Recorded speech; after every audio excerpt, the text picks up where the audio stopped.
Hey, I'm Bound to Divide, and over the next 8.5 hours, you're going to go from knowing absolutely nothing about Ableton or music production to writing your very first basic song,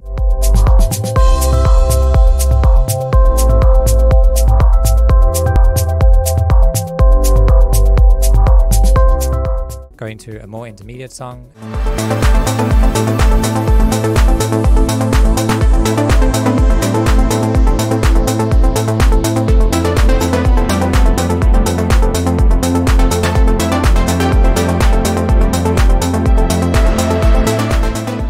and then finally some more advanced techniques which are going to sound like this.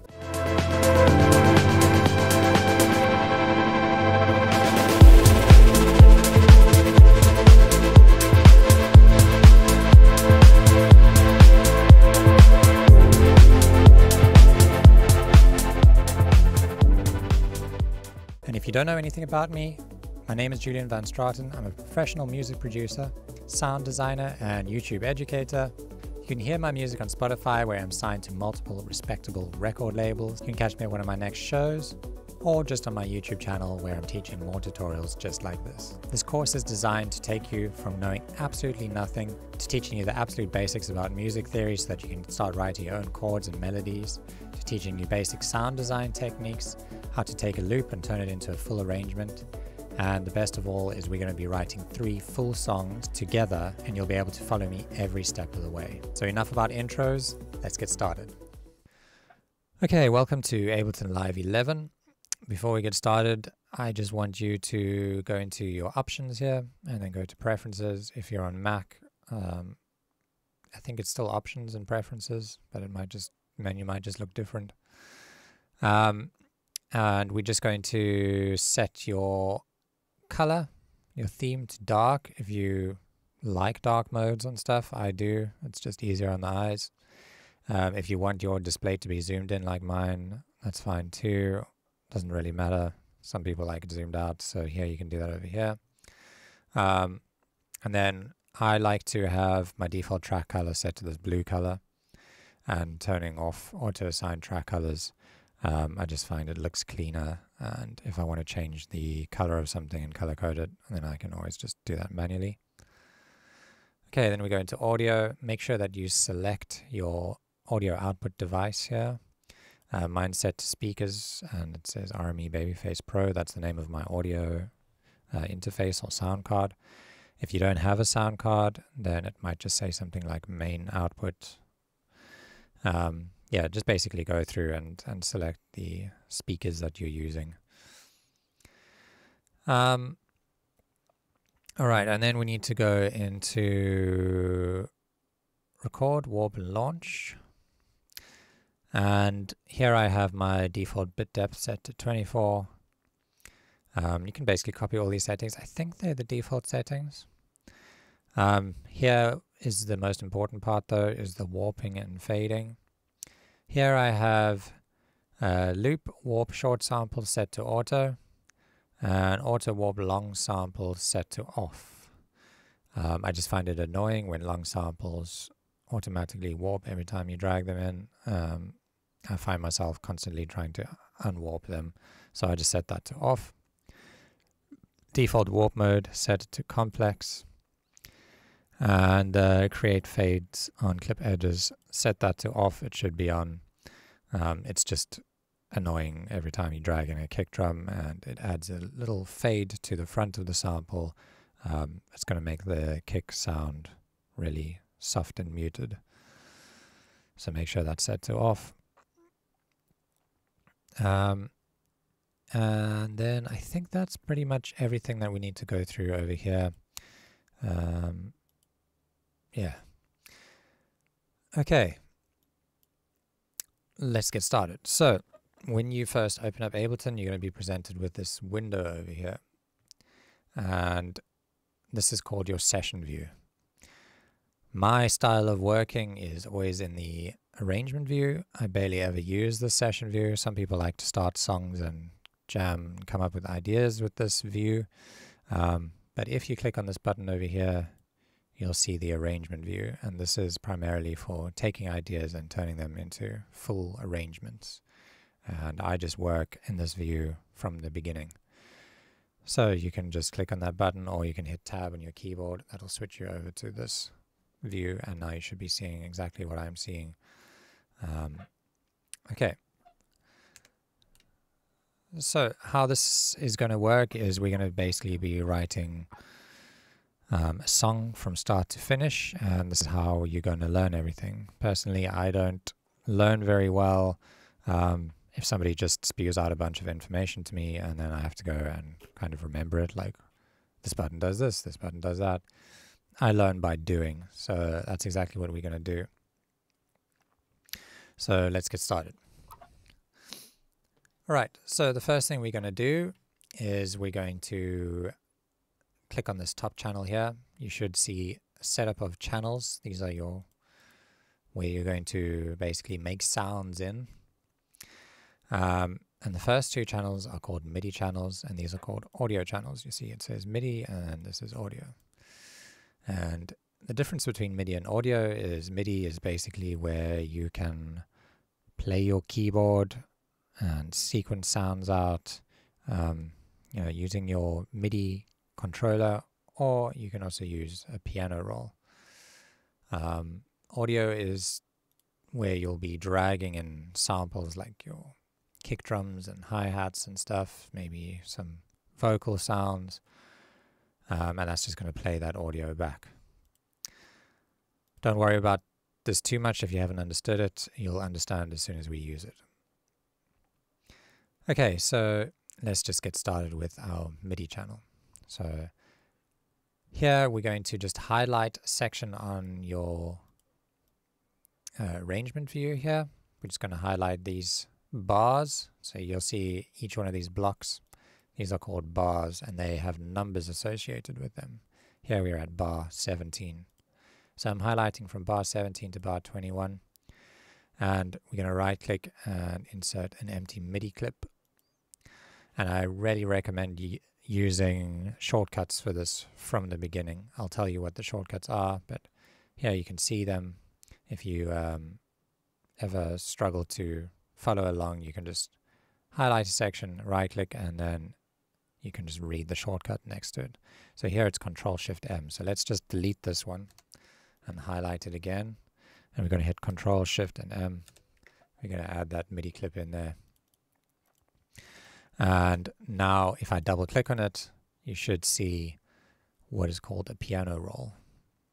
And the reason this is called a piano roll is, well, if you kind of tilt your head to the side and look at these black and white blocks, you'll realize that it's got the same setup as a piano. Starting from the note C on a piano, you'll see next to it is a black key, and then a white key, a black key, and then two white keys, a black key, black, white, black, white. And then that pattern just repeats all the way up and down, just the same way that a piano does. And how this works is we can double click to add notes in here. We can drag them to change the length of them. And what will happen now is if we hit our space bar, you'll see this little line will run from left to right, and that basically just tells the computer to play this note and then play that note in order, following this line that plays. But we don't hear any sound. And that's because we don't have any instrument loaded up onto this MIDI channel. All we have is the piano roll. So let's load up an instrument. And I think we're going to go with an instrument that everybody knows about. Let's use a piano. So in Ableton, you can go over onto the left here, and you can see all your different instruments. So if we just go up to the search bar here and we just type in piano, it's going to quickly filter down a whole bunch of different searches that match the word piano. So for example, under analog, you've got an E piano. The piano we're going to be using is going to be under simpler pianos and keys, and then we're going to go to grand piano. Okay, so let's just take this and we're going to drag it and drop it onto this MIDI channel here. and then you'll see the piano appears over here with a bunch of little knobs that you can turn. Don't worry about those knobs at the moment, but just know that you can change certain things and change the way the piano sounds by turning these up and down. Feel free to experiment with them. If you ever do turn a knob and you want to kind of reset it back to where it was, a quick tip is to just double click on it, and that'll allow you to return it back to its default value. Okay, so now if we double click on this and we hit our spacebar, you can hear the computer now plays these two notes that I've double clicked in to the piano roll. And if I just add some more, just randomly, you can hear them. And that's essentially how we are going to be writing our melodies and chords inside of Ableton. Okay, so let's just delete this. And the first thing we're going to do here is we're going to write a chord progression. So feel free to skip ahead if you already have a basic understanding of music theory, or if you know how to play the piano and you know what chords are. But I'm going to just teach you some basic music theory here if you don't. Okay, so what is a chord? A chord is a series of notes that are played together at the same time, and they create what is called harmony. Harmony is kind of the sound relationship between two individual notes, and it can be quite a pleasant sound. Harmony generally creates emotion, and certain emotions you can feel, like sadness in music, or happiness, or something that's like uplifting, is usually achieved through the use of harmony. So just as an example, if I place a note here at C, and then double click here and make a note at E, and then double click here and make a note at G, that is called a C major chord, and that is generally quite a happy sounding chord. If I play it, it sounds nice and bright. Now if I move this note, this E note, and move it down to this D sharp, that's called a minor chord. Sounds a little bit more melancholic or sad or serious. And what we want to do here is, for our song, we want to make a chord progression. A chord progression is a series of chords played one after the other, and you would have heard this in almost every single song that you've ever heard. And this kind of like helps build the emotion through our song and tell a story. So our first chord here is a C major chord.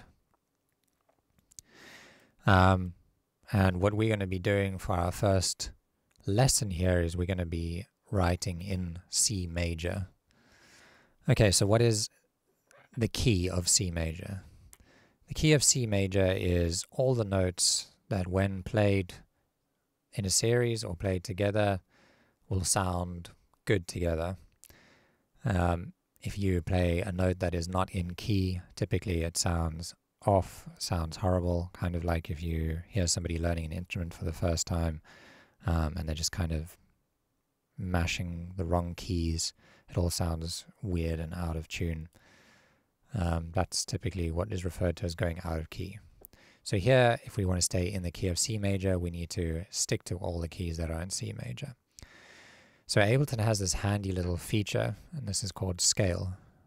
So if you just turn on scale here on the left, and it, by the way, if this looks different to my screen, it might be that you have this collapse down like that. So just be aware that you can grab this and pull it out to look like mine.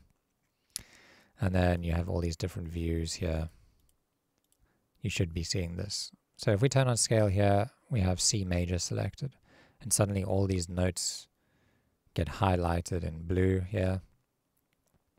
And this is basically just telling us All of these notes are safe. We can use them and it won't sound off or wrong. So yeah, this is one way you can stay in the key of C major. And you'll see there's loads of different letters here and different modes. But don't worry about this too much. For now, we're going to mainly be working in C major, and later on we're going to switch over to A minor. But yeah, let's keep on going in C major. So the first chord we made is C major, and you might notice a pattern here. With a chord, we basically have a note, and then you'll see a blue highlighted note is not being used, and then we place a note, and then we have another blue note that hasn't been used, and then we place another note. Okay, so this is how we build what's called a triad. Triad is 3 notes, and they all have a note between them that isn't being used.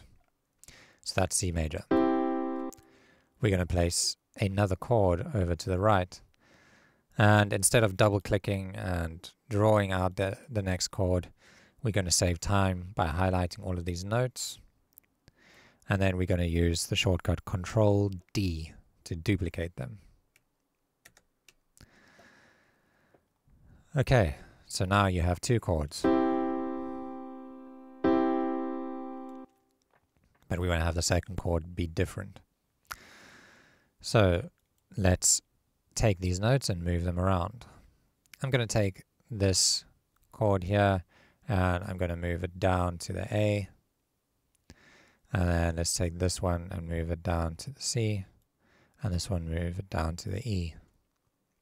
So now we have a note on A, we've skipped a note, we've placed a note, we've skipped another note, and we've placed a note, and we've made another triad.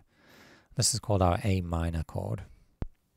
So we've got a C major and then an A minor chord.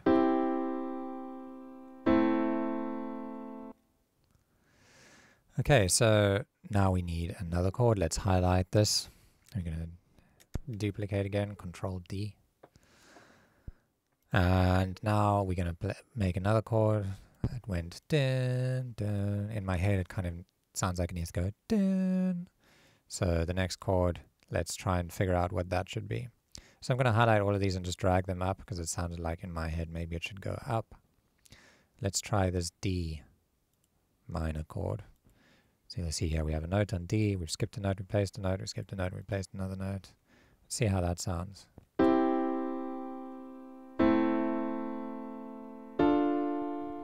Oh, it sounds a bit spicy to me. I don't really like the sound of that. I'm going to try again, moving it up to the next available note. Let's see how that sounds.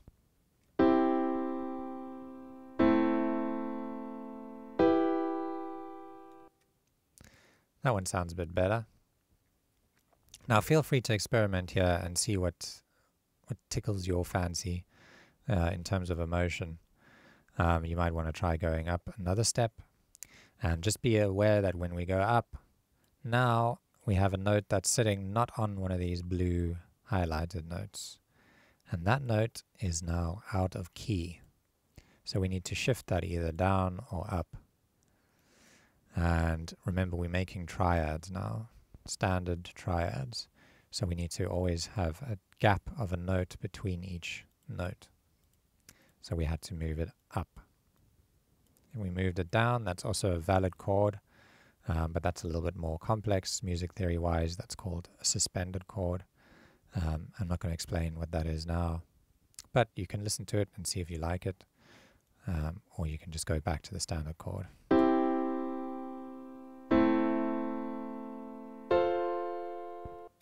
So that is a very bright chord. It's a major chord. My personal taste would be to go back down to this one. So you can see we have a major chord, we have minor chord, and we have another minor chord. C major, A minor, and E minor. Let's keep on going. So if I play this, what do my ears tell me should come next?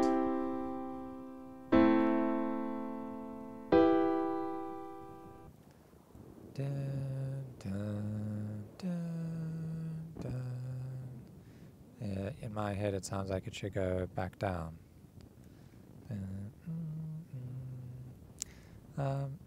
Let's try moving this down to this one. That is going down. To save time, you can just click anywhere here to start playing wherever you want from. So instead of always starting from the beginning, we could start from this chord to, or this chord. So now I'm just going to play this one. Again, that's that chord that doesn't quite sit nicely with me. I'm going to move it down. Let's move it back down to C major and see how that sounds.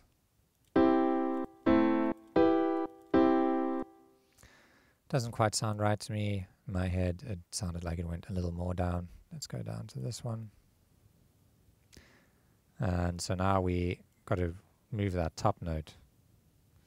And it's a bit of a different chord, this one. It's not really major or minor, because that top note, you'll see we've had to move that down. That's called a diminished chord. Again, don't worry too much about the names of stuff. The most important thing here is that you know what you've taken away from this lesson is you know that standard triad chords are made by placing a note, skipping a note, placing a note, skipping a note, and then placing another note. And that you need to stay in key. Staying in key is staying on all these blue highlighted notes.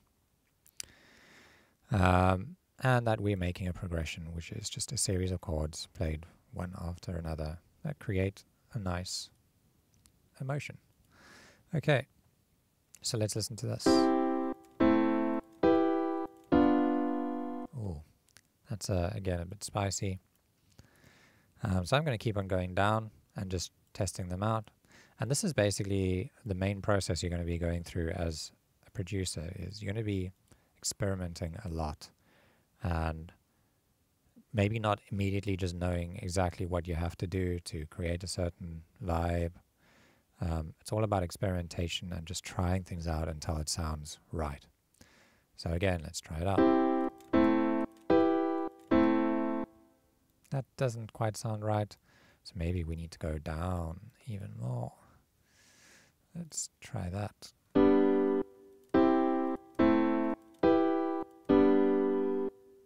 So to me, that sounds good. I like the sound of that. What chord is that? That's our G major chord. And up till now, you may have noticed a pattern here, the difference between minor and major and minor chords. But if you haven't, let's quickly put them side by side and see what the difference is. So if I just drag this back up to C, you can see the difference between these is only one note.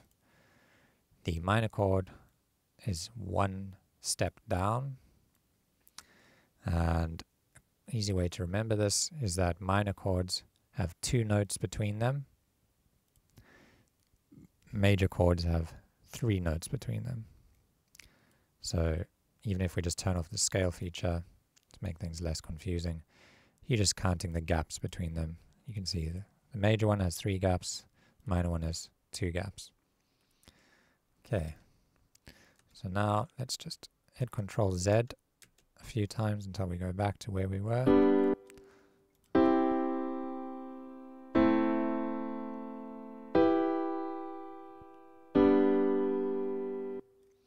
Okay, well done. You've written your first chord progression on a piano.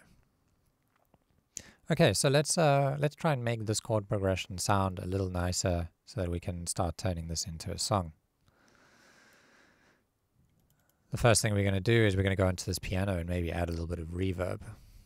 So here's a little reverb dial. We can turn this up. And you can hear that reverb. We can also change the tone of this, maybe make it a bit softer. And we can try tweaking these tone and brightness. Maybe bring down the brightness. See what the tone knob does. Let's try this glue one. That kind of makes it like really up front and hard and not very dynamic.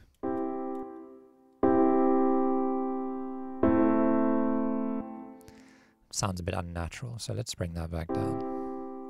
Let's try the attack and release, see what that does to the sound.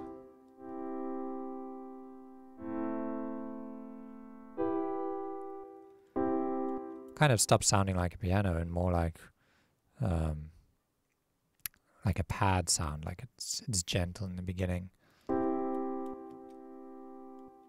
Interesting.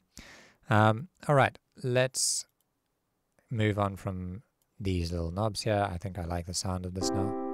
Let's go back into the piano roll, and we're going to make this chord progression sound a little nicer. At the moment, in my opinion, it sounds a little bit thin and weak. Let's do what pianists commonly do. They have two hands. In the right hand, they'd be playing these chords. The left hand typically plays the bass notes. So let's add some bass notes. So one thing to remember is that whenever you're working with chords and you want to add bass notes further down in the piano roll, they should usually be matching the bottom note of your chord. This is a little bit more, it can get a little bit more confusing than this as we get into more advanced music theory. But for now, I think this is a good rule for everyone to follow, especially when you're using these standard chords. So a quick way that we can add some bass to this piano is by holding our Shift key on our keyboard and just selecting all of the bottom notes here. We're going to hit Control C and Control V. And then we're going to hold Shift on our keyboard and hit the down arrow. And whenever I say Control on Mac, it's going to be Command. Okay, so now you'll see we have doubled up that bass note, and that's just gone down one octave. What is an octave? An octave is basically just 12 semitones. A semitone is just a step. So if we move that down one step, it's the same as saying one semitone. And if we move that down, count it down 12 notes. 1, 2, 3, 4, 5, 6, 7, 8, 9, 10, 11, 12. We land on another C note, which is 12 notes down. So if you remember, this is just a series of notes, this piano roll, that are being repeated over and over again. The range of notes goes from C up to C. So we got C, C sharp, D, D sharp, E, F, F sharp, G, G sharp, A sharp, B, and then C. And that just gets repeated. That set of notes gets repeated over and over again. The further we go down or the further we go up. So we've got multiple notes C on the keyboard. We also have multiple A's. Here is an A, 12 semitones down. Same thing with the rest of it. Okay, so now we have these low notes over here. And I'm just going to turn this off by I'm highlighting all of this and hitting 0 on my keyboard. That's disabling the notes. And I just want to show you how it sounds before and after. So that's how our progression sounds. We enable the bass notes. And now we have bass notes a little bit lower down, and it's going to sound fuller and a bit deeper. Let's add even more bass notes. Typically pianists will play 2 bass notes with their left hand. So I'm going to highlight those. I'm going to hit Control C, Control V, and then hold Shift and hit down.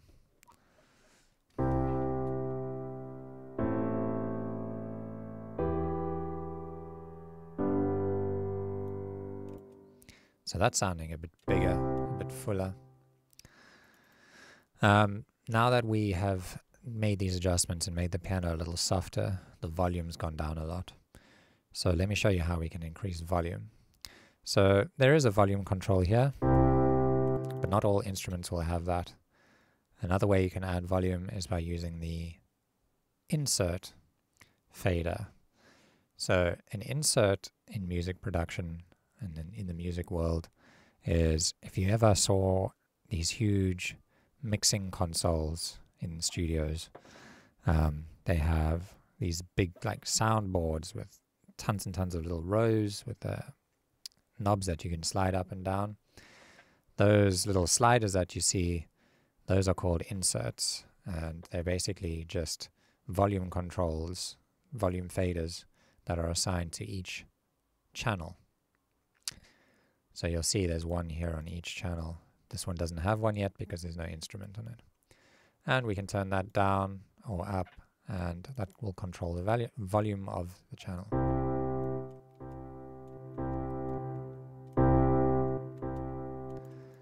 Okay, so here what we want to do is we want to turn the volume up, but you can see that this has kind of like a limit of 6 dB. So I can't turn it up any louder. How can we turn it up even more?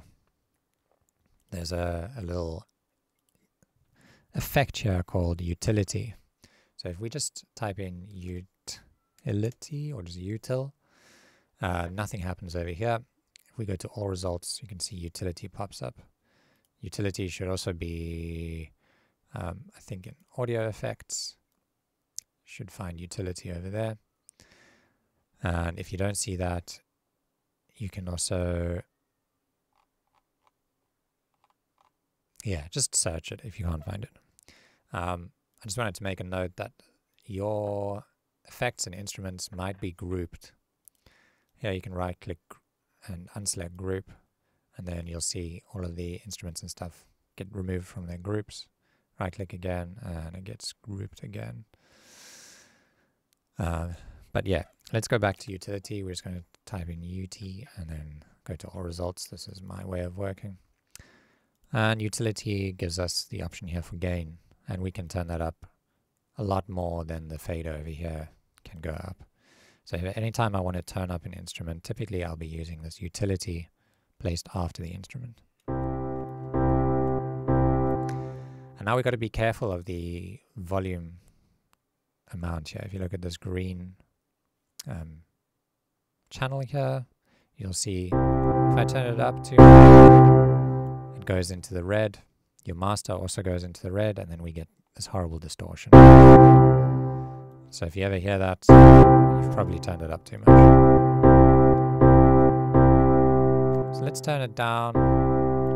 So there's a bit of what's called headroom, which is the gap between the green and that uppermost line, which is basically our 0 dB limit. It's called 0 dB because it's 0 decibels in your DAW.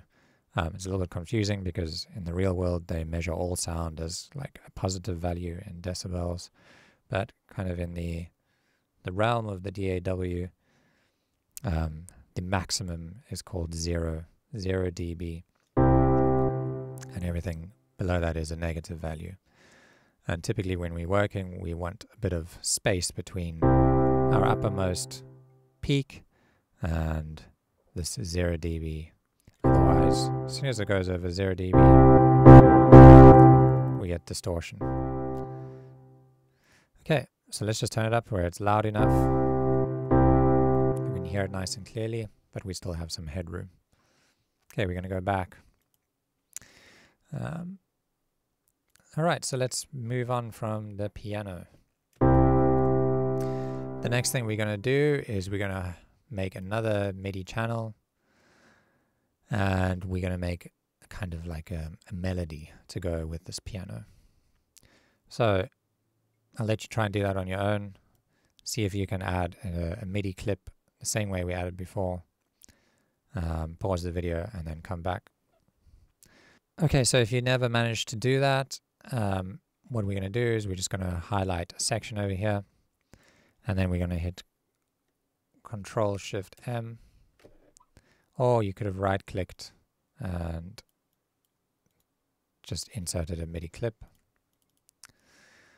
And now we're going to use a different instrument to make our melody. The melody is the kind of the line that you're going to sing along to. If you don't know what a melody is, it's, I'm sure everybody knows what a melody is, but it's kind of like the idea in a song that everybody remembers and everybody can hum along to.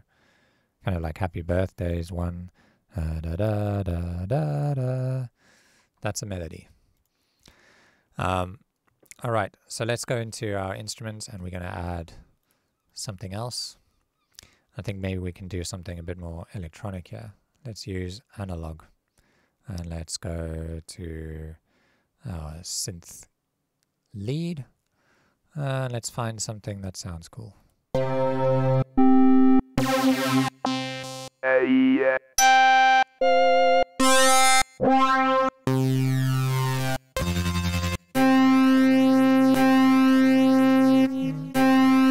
I don't really like any of those. I want something more gentle. Maybe let's try synth keys.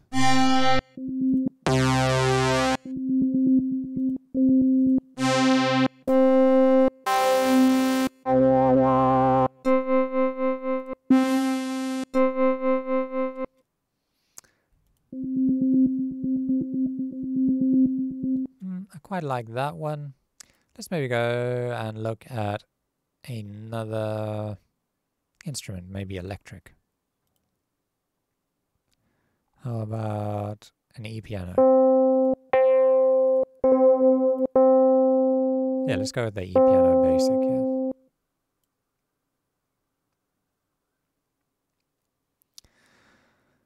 Okay, and now what we can do is we can start experimenting with some more notes. Remember to stay in C major. And here's a little tip for you. C major is one of the only scales that has all the white notes are in key. So we don't use any of the black notes. That's an easy way to remember C major.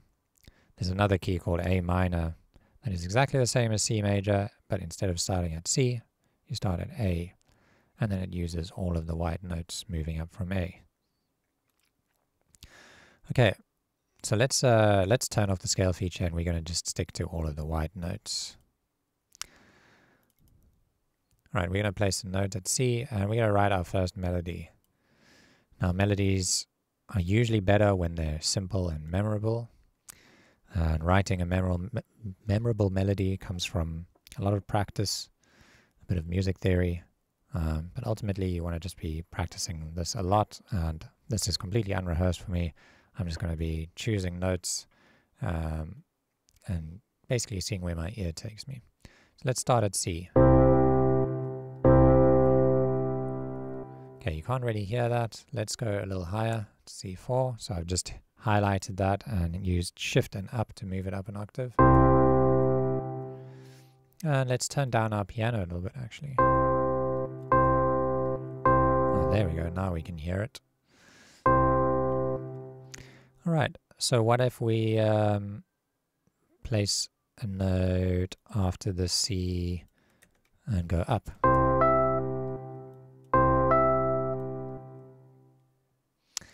That sounds quite nice. Let's try some other notes.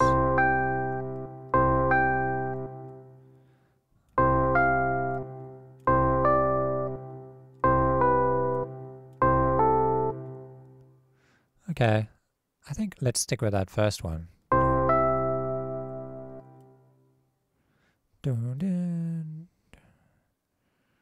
Okay, so how about we highlight that one, and we're going to duplicate this.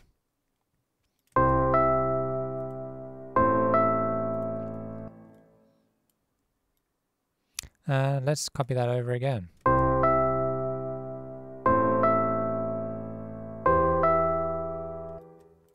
And what about again?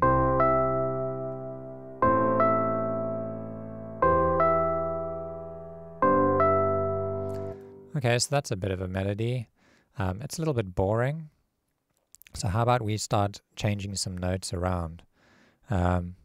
Maybe on this one we can move it up.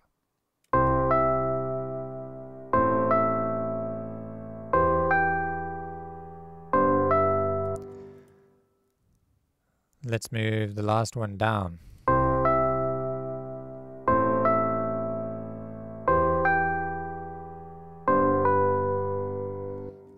Yeah, that has kind of like a sad ending to it.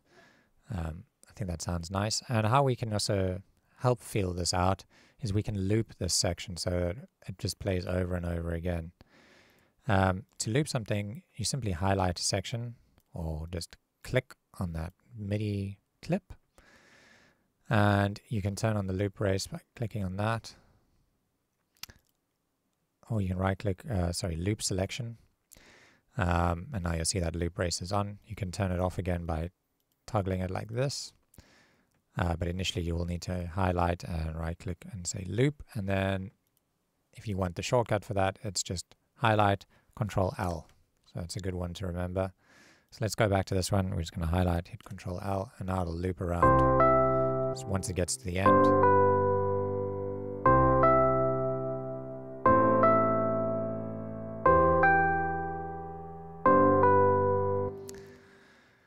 okay, we can maybe add a little, how about a little note over here that kind of leads us into this melody, into this part of the melody. So,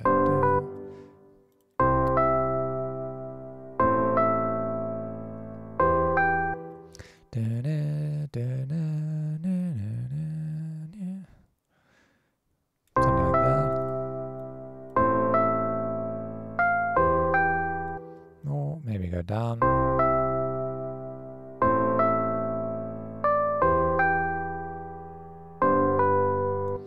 We can go even further down here, and let's see.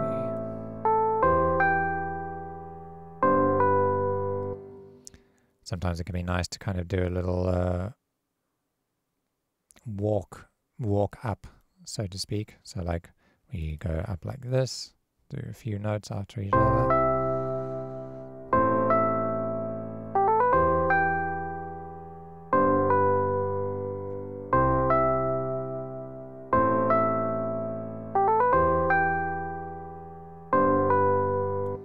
Okay, that sounds nice. I'm not too sure about these little movements. Feel free to experiment until you find something you like. Sometimes it's nice to maybe just do something like this. Let's try that.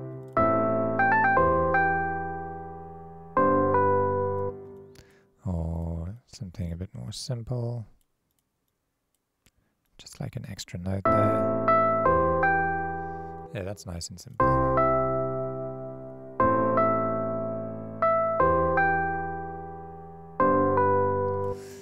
Okay, let's play with some effects on this channel. So you have effects like reverb here, but Ableton has so many other effects that we can get into. And so if you go to the audio effects, you can see we have like delay. Delay is a fun one. Let's try that. Delay is going to basically repeat the sound and make it echo. So here you have a dry wet value, and that tells us how much of the echo do we want to hear. So if I play that, we're hearing 50% of the echo and 50% of the non-echo. If we turn this up to 100%, we're only hearing the echo. Let's bring it down to like 30%.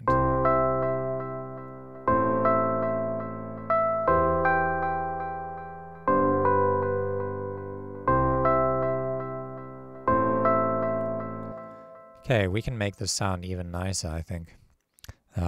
There's this little ping pong button, and that's going to make little echoes bounce from left to right.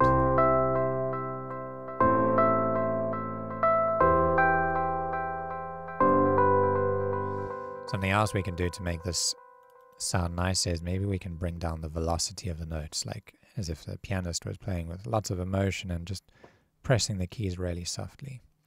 Velocity is controlled down here. So here it says velocity. You can drag these little sliders and bring them down. And you can have each note playing different velocity. So maybe this one like really softly. This one louder. And that one softer. And maybe that one. So you'll see I've just done this by dragging this up and down. And the way you can do that is by holding Alt on your keyboard and then hovering over this, and you'll get that little up-down arrow. And you can click and drag to control the velocity. That's the faster way to control velocities. Let's maybe bring down that one a bit more.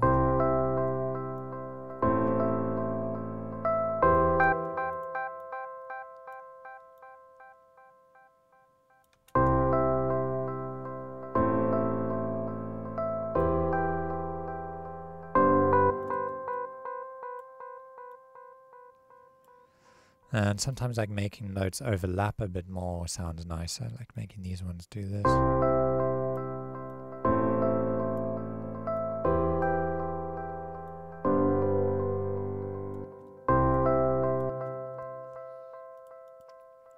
Okay, that's sounding a bit nicer. Maybe we can bring up the volume a little bit. Let's grab a utility again. And we're just going to turn that up. Let's add a little bit of reverb to this too.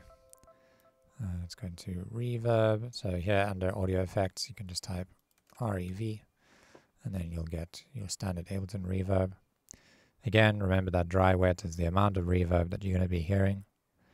So if we turn that up to 100%, we're just hearing the reverb. Let's bring that down to like 40%. And let's try this decay button. This decay button is going to tell us how long we want the reverb to be. Do we want it to sound like we're inside a cave? We want a really long reverb.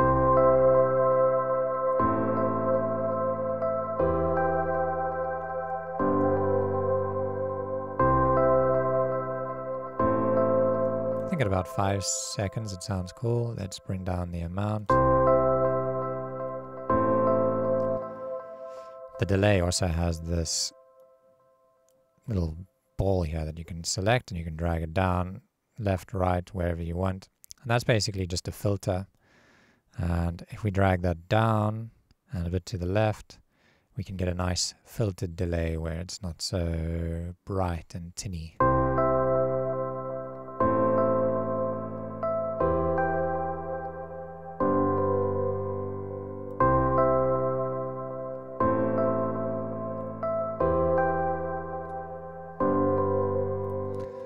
Okay, so I like that element. Now what I want to do is we're going to duplicate this section. So we're going to highlight both of these, and we're going to hit Control D, just like we did with our notes in the piano roll. And now we've got 2 repetitions of this. We need to just expand this loop so that it's covering all of them. And now we can add some variation to this melody, because it's going to be boring to just hear that over and over again. So what about in this one, we add like a different note or something.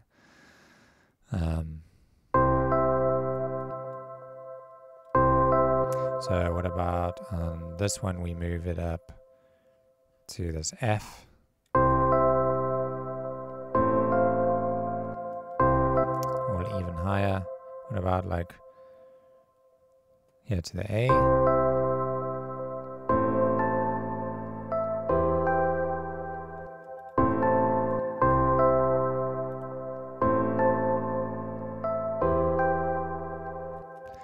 Maybe this one can go up all the way to the C above it. So now we're just going to be playing an octave.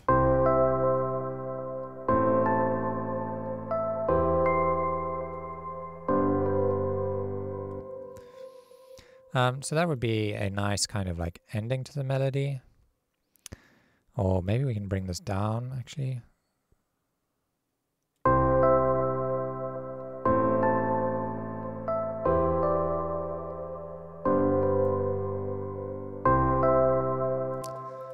Okay, so my idea here is to, what about playing this, repeating it like 3 times, and then on the last time we have this variation. So we can take these blocks and copy them over to the left. An easy way to copy stuff, you can either hit Control C and then click here and hit Control V. I just hit Control Z to cancel that. The faster way to do that is to highlight both of them and then hold Control on your keyboard, and you can click and drag and then release. Drag, release. So now we're getting a bit of a song structure down. We play this 3 times, and then the last one, there's a bit of variation.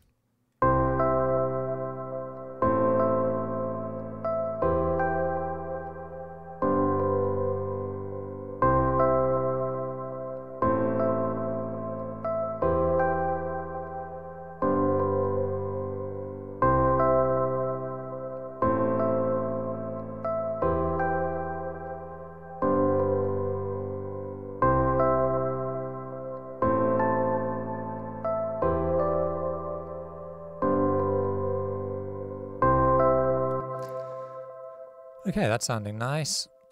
We need to build more elements into the song though. I think what we could use now is something kind of in the background to add a bit of depth to the track. How about like a nice arpeggio that goes in the background? So we're going to need another MIDI channel for that. You'll see we're out of MIDI channels now. We only had 2. And the audio channels, you can't highlight them and add MIDI clips to them. So we need to just right click here and we can say insert MIDI track, or you can learn the keyboard shortcut, which is the preferred way, and that is to click on this channel and hit Control-Shift-T. And now we're going to highlight again a little section. Let's only highlight a very short section, and we're going to hit Control-Shift-M. I've got a little MIDI clip up over there. And for this, we're going to be using another electronic kind of instrument. Let's go into Wavetable. And let's look for something like guitar and plucked. We want a nice, short, plucky sound. And let's just listen to some of these.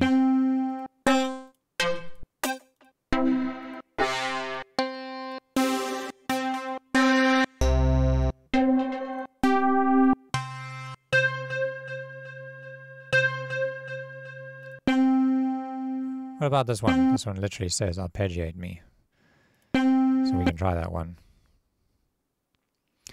Okay, so what is an arpeggio? An arpeggio is where we take our chords and instead of playing all the notes at the same time, we play them one by one, kind of like this. If I just take all of these and move them back like this, and we play the first note here, second note over there, third note up there. And I'm just going to shorten all these notes so we're only playing them one by one.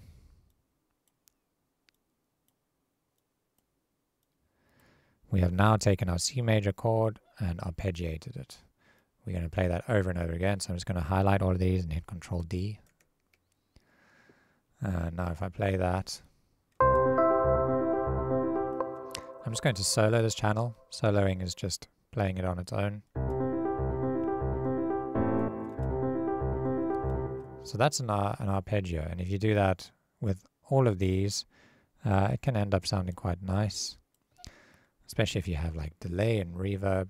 So I'm just going to move those over and just show you how that sounds, just playing 2 chords after another.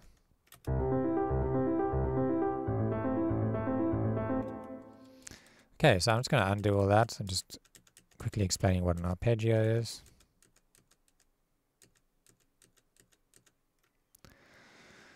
Let's move on back down to this channel.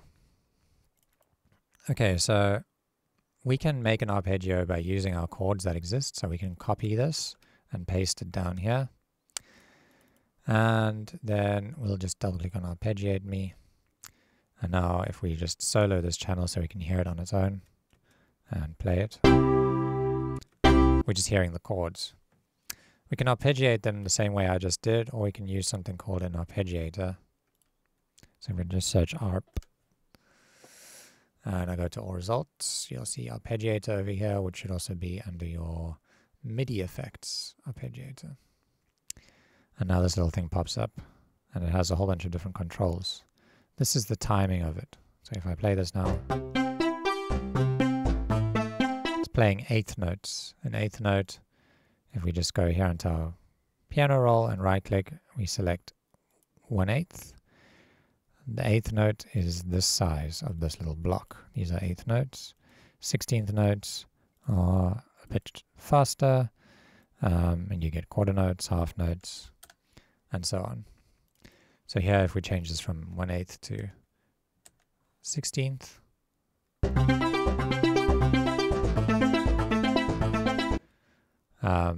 yeah, you can hear it's quite clear what it's doing. It's just making it faster.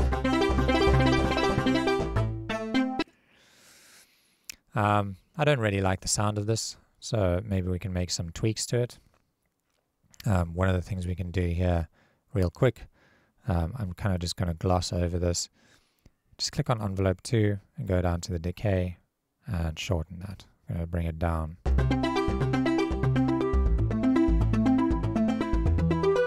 To 50 milliseconds.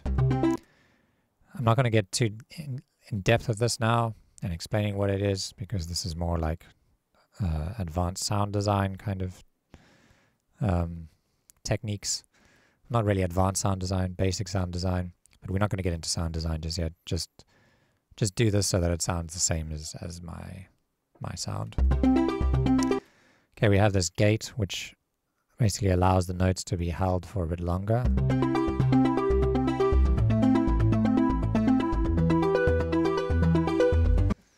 And now what happens if we add like a delay to this? That should sound pretty nice. So we're going to add a delay, and we're going to do what we did before. We're going to turn on ping pong. We're going to bring down the dry wet a bit, maybe filter it down a bit.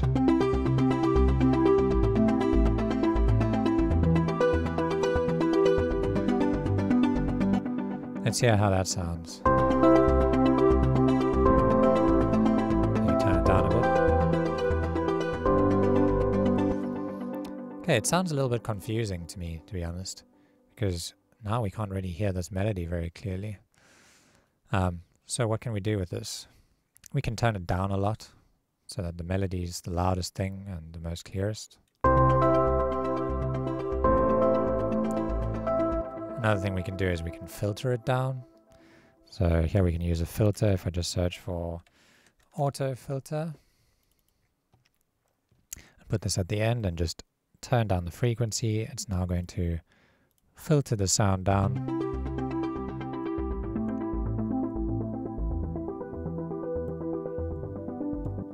Let's hear that.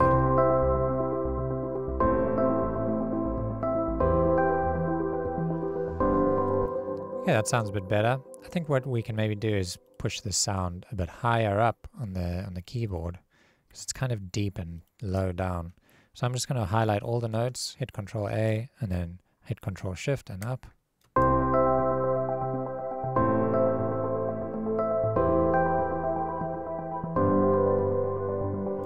That sounds nice. So here's a little tip for arpeggios, is you don't always have to follow the exact same chord progression that you have going over here. We could just repeat this chord over and over again. So if we select all of these notes and we just hit Control L to loop them, you'll see now, if we have a look at this channel, we just have that same chord repeated over and over again. Let's hear how that sounds.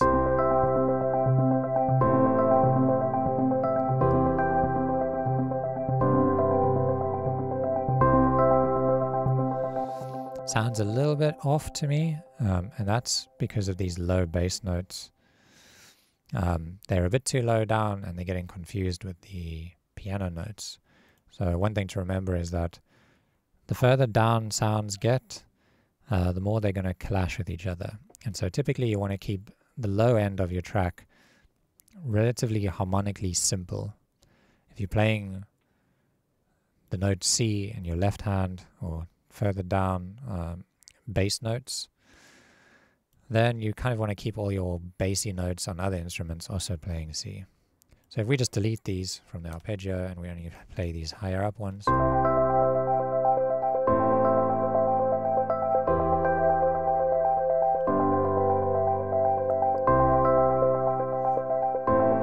now that clashing is gone and it sounds good again.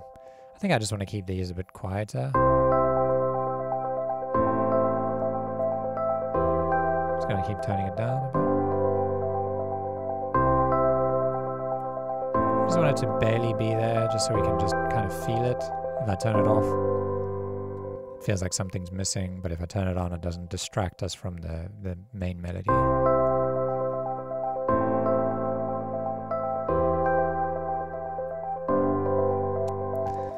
Okay, let's add a bass line to this.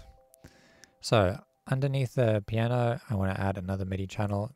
See if you can do that yourself without following me. And if you can't, then it's Control-Shift-T. That's the shortcut. And now we're going to just copy all of these notes and paste them here. and I just want to use these low notes for our bass line. So I'm just going to highlight all of this and delete it. And now we just have these low notes. I'm going to duplicate that all the way across. And now we have basically a bass line that's written, but we can't hear it because there's no sound. So let's find a sub bass that we can use. I'm just going to search sub. I'm going to go into sounds here and look at bass. We're going to look at some different sounds.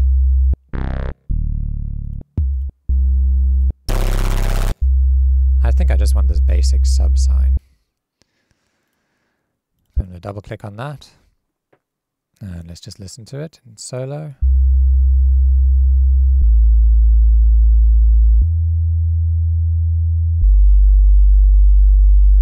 Sounds about right. You should be able to hear that if you're using good speakers or headphones.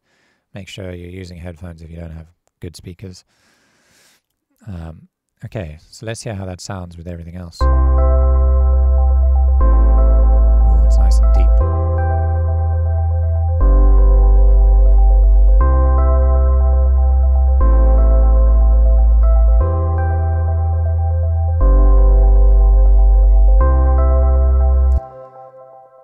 Okay, I like that. We could add a little bit of interest to that bass line maybe. What if we take add an additional note here? So it goes boom, boom, boom. Let's go up to this note here. I'm just going to turn up that velocity quick.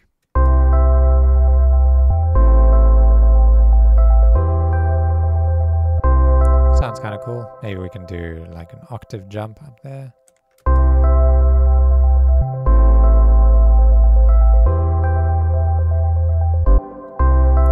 Let's do the same thing here where we go up an octave.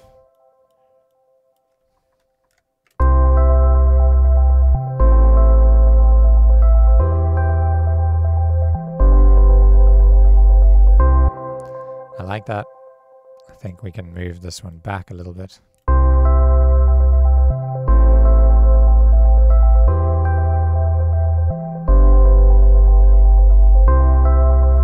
And let's just duplicate that along.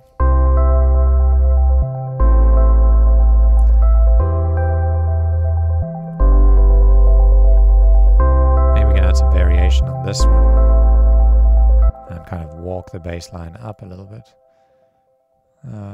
How about here we add a note over there, so one octave up from this low G, and then walk it up a little bit, and then it'll sound like this.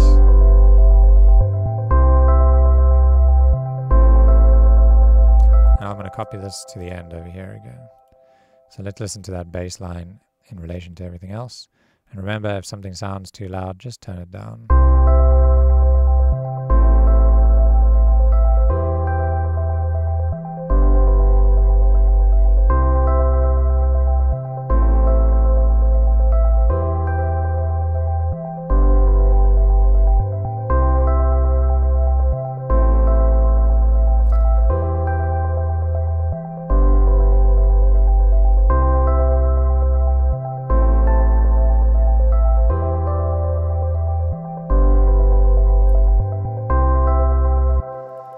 Okay, so now we're going to do something called automation. Automation is when we take something and change it over time automatically. So let's start with a filter on this, on our lead melody over here. And so I'm going to search Aut and then just click on Auto Filter. And so what I want is for this sound to start off really muffled and then get brighter as it goes along.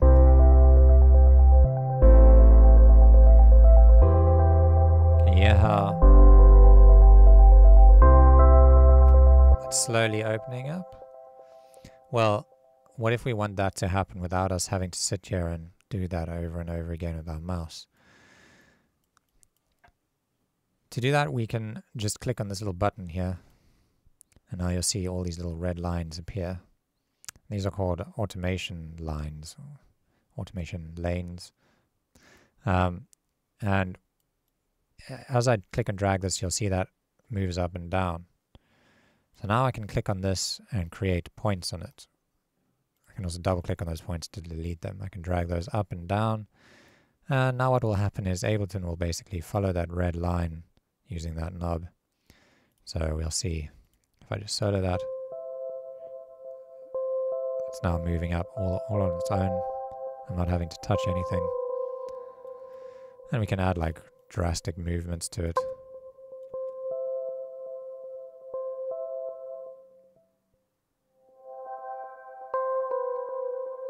I'm just going to delete those because we don't want it to sound like that. Another thing we can do is we can add curves to these. And to add the curve, you just hold Alt on your keyboard and you'll see that little curve appears next to the cursor. And now you can just click drag on any line and it'll add some curves to it. Okay, so how do I want this to sound? I want it to be like pretty filtered down.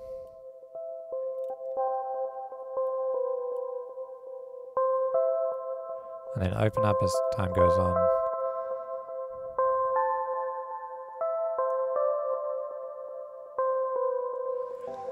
Okay, now that we've done that, I want you to go and do the same thing on the piano and see how that sounds. See if you can do that. Pause the video and then come back. Okay, so if you couldn't do it, we're going to go ahead, double click on auto filter. And we're going to make sure that this button is enabled, otherwise we can't automate anything. We're going to click on the frequency. We're just going to drag it down.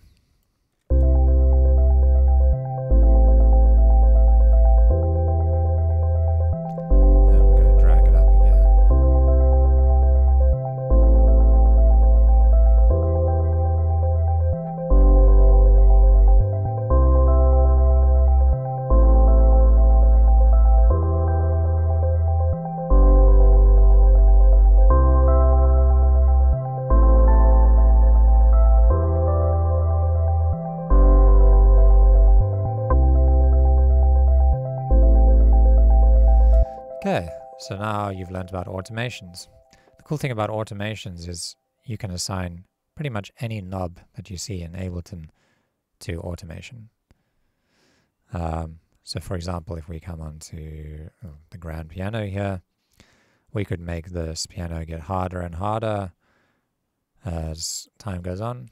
So just clicking on that and then dragging that up, you'll hear the beginning, it sounds soft and filtered. Now it's bright and hard. I don't want to automate that in this case, but just as an example.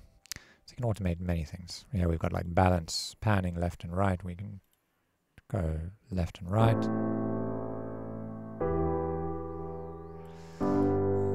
There's lots of different things we could automate. Maybe the attack of this, and on the last chord or something we have a soft chord like that. You can get really creative with it and do whatever you want. Okay, so we've covered pretty extensively the use of MIDI instruments now. You should know how to create a new MIDI channel, load an instrument into it, open up the piano roll and make a chord progression in C major and stay in key. You should also know how to automate stuff. You should know how to loop. And hopefully you've learned all the little shortcuts, keyboard shortcuts on how to do all of that too. Okay, so the next thing we're going to get into is drum programming. We're going to be adding drums to this loop. And then after that, we're going to be turning it into a full track. It's going to be the first track that you've ever written. Okay, I'm going to go take a little break and we'll be back shortly. Okay, welcome back. We are now going to be doing our second part of this, which is going to be adding drums to our little loop that we've created. Before we go on, I think it's good to have a little bit of organization, just so we don't get confused when we're arranging this. We're going to first rename our channels so that we know what all of these things are doing. So the first channel is our grand piano. So I'm just going to rename that to piano. So to rename stuff, it's just Control R. You can also right click and hit rename. So here I'm just going to write piano chords. And then I'm going to hit tab before I hit enter. And that's going to let me rename the next channel straight away without having to hit Control R. Okay, this is our sub bass. Hit tab again. This is going to be our lead melody. And then our ARP. Okay, and I generally like to keep my bass kind of at the bottom, just because bass is at the bottom. And I'm going to color it like a nice orange color. I'm going to also assign track color to clips. So now it's a bit more clear what everything is doing. You can also rename clips if you like, but that's a bit more monotonous and time consuming. You can hit Control R when you highlight on a clip and write chords, for example, and then you can see what they're doing. So if you're a very organized person and you don't mind spending time doing stuff like this, then you can do it, but I typically don't do that. I like to just work quickly, so yeah. All right, so drums. There's two ways we can use drums. We can either use audio channels or we can use MIDI channels like we've been doing before. I'm going to show you both ways so that you have options and you can just choose whatever works for you. In my opinion, MIDI is the best way to do your drums. It's just so much more flexible and down the line allows for a lot more complexity within your drums and a lot more control. But I think it's important to learn both ways because audio is also really powerful for not just drums but many other reasons. I've got another channel over here. I'm just going to delete that channel. Alright, so first thing we're going to do is we're going to add a kick drum to this. And now, I haven't spoken about BPM yet, or tempo, but all songs have a certain tempo. It determines the speed that they go. And at the moment we're set to 120 BPM. That's just the default BPM in Ableton. But you can change that. You can turn that up or down. You can make it a slow tempo, which is more like kind of hip-hop tempo, like 96.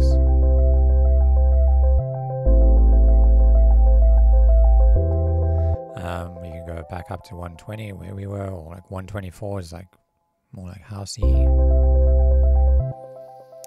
All the way up to more like dubstep tempos. And drum and bass is like 170.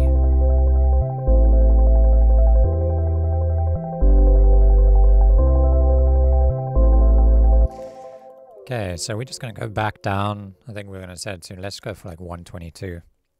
And we're going to be doing like a, we're going to be doing a kind of like a house beat. So the first thing we want is a kick drum. And we want a kick drum to land on every beat. So how do we know where the beats are? We can divide up our grid into beats. A beat is typically a quarter note. And so if I turn on my metronome, this little thing here, and just play, each one of those little clicks is a beat. And with house music, we have a kick drum on every beat or every quarter note. So we want to go in and find a kick drum. I'm going to be using my sample packs for this. This is completely optional. Ableton has its own set of sounds which are really nice sounds and they'll work. You can go into drums here and look at drum hits, for example, and go down to like kicks. And they have a whole bunch of options for you there. So if you don't want to buy any sample packs, you absolutely don't need to. But they can make your life a bit easier having access to a bunch of curated sounds. Like the ones from myself can help speed things up. So I have these two packs here, Artist Kicks Volume 1 and Volume 2. And these are kick drums that I've basically recreated from songs that I love by artists that I love. So I know that they work well. So I'm going to be using Artist Kicks Volume 2. Let's just find a kick drum that sounds nice. I'm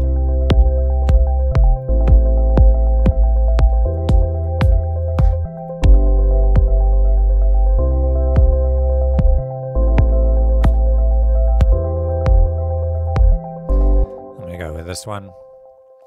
And I'm just going to drag it here onto the timeline. So this is nice about audio, is to use audio, you're simply going to be going into your folders and dragging and dropping stuff.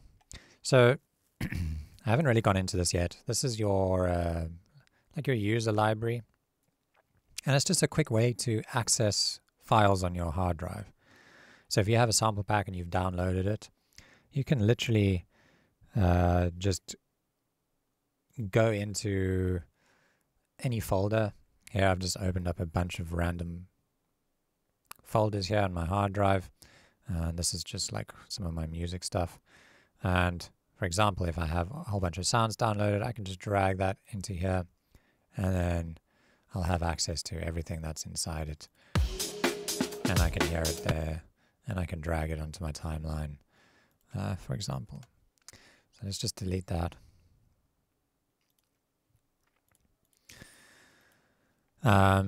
So yeah, here I've dragged in a kick drum, and now if I play, I hear the kick drum there. But remember, I said I want a kick drum on every beat, so we're just going to highlight that and hit Control D 4 times, and now I've got a kick drum on each beat. That sounds horrible though. Why does it sound horrible? Remember what I told you earlier on about the volume, and we need to make sure that the volume is always in the green and there's a bit of headroom, a bit of space between the highest peak and 0 dB. And if it goes over, it goes red and it sounds ugly. Well, that's happening now. And the reason for that is because the kick drum is too loud. It's also stacking with all the other sounds, and when you stack sounds on top of each other, they tend to get louder and louder. So you need to be constantly controlling this. And so you'll find yourself constantly going back to these faders and turning stuff down, turning stuff up. And yeah, that's just the normal workflow. So let's just bring that down.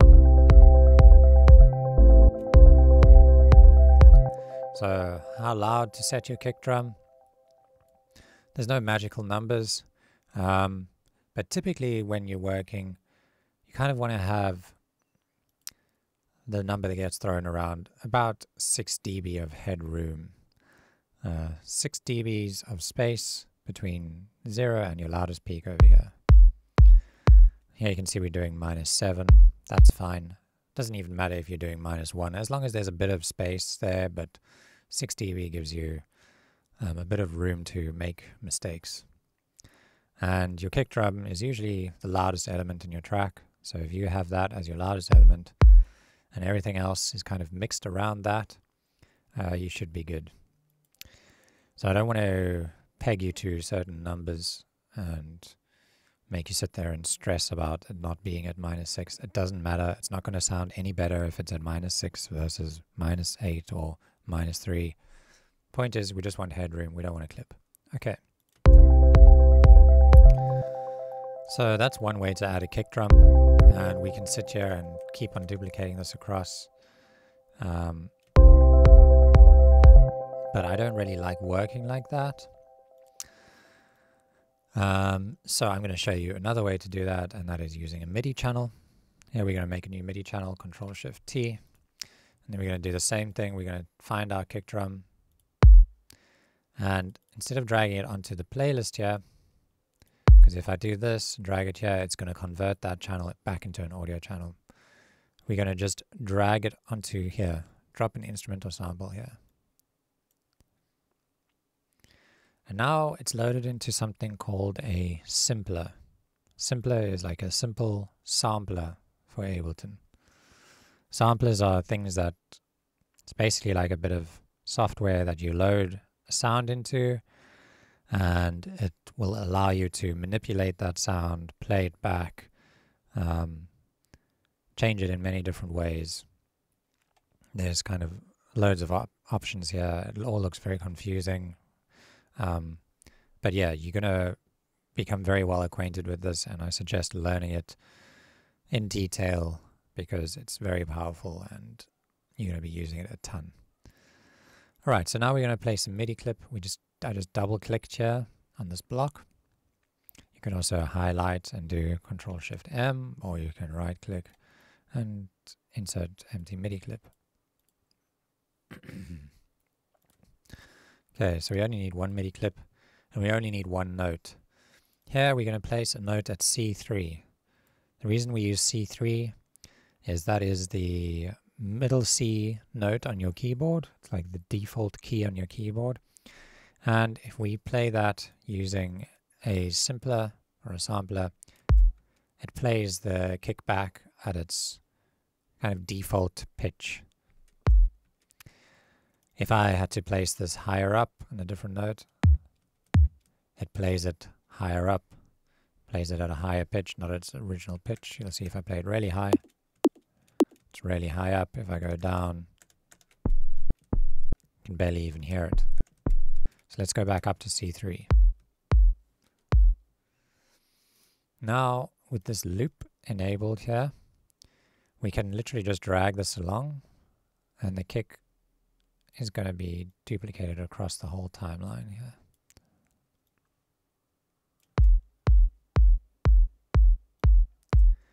You can also loop the kick drum in the audio way, and to do that you just highlight a quarter note here. Sorry, I didn't mean to create that. Highlight a quarter note, and we're going to type consolidate, or right click and hit consolidate, or Ctrl-J, and then we just turn on the loop brace and we can drag that across. That's much quicker and cleaner than copy pasting a million times. Okay, so yeah, the end result is the same. We've got a kick drum down, but we've done it in two different ways, and this way just creates a bit more flexibility. And so what do I mean by that? Here we can control a lot of things about the kick drum using this sampler. We can easily shorten the length of it. We can transpose it up or down, pitch it up and down really easily. We can add some randomness to it using LFOs. I'm not going to explain that too much, but just know that we can add variation randomness really easily. One thing you will notice is that this kick drum's a lot quieter than the other one. You just need to turn it up here.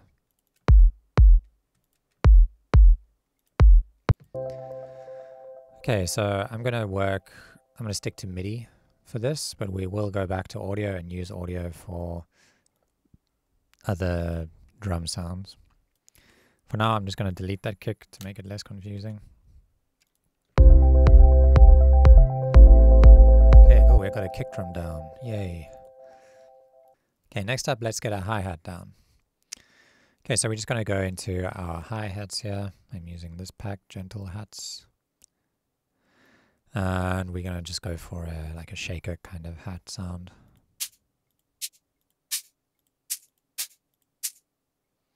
Let's go for that one.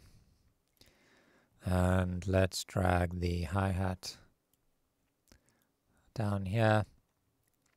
Okay, the problem is the hi-hat is snapping to this grid, and it's on the set to quarter notes at the moment. And we don't want our hi-hat to play this pattern, because that's a bit boring and not very groovy.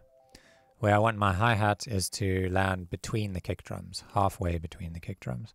So we're going to divide up our grid into eighth notes now. And now we can place these between the kick drums. Cool.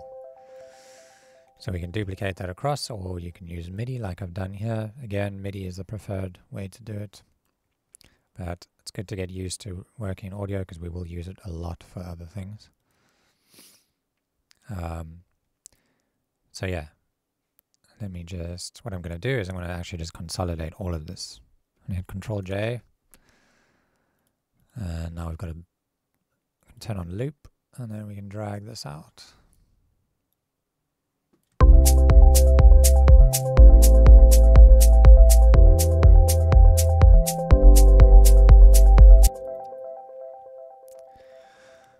Okay, now let's add in another drum sound. Let's grab our clap. So typically with house music, we've got a clap landing on every other kick. So the second kick and the fourth kick. So let's go in and grab clap sound.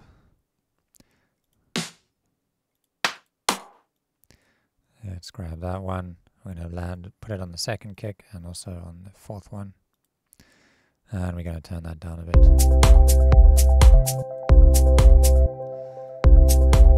Okay, so the kind of clap that we use is really determined by the mood of the track. And you might not want something so snappy and punchy. Maybe you want something a bit darker. Like this.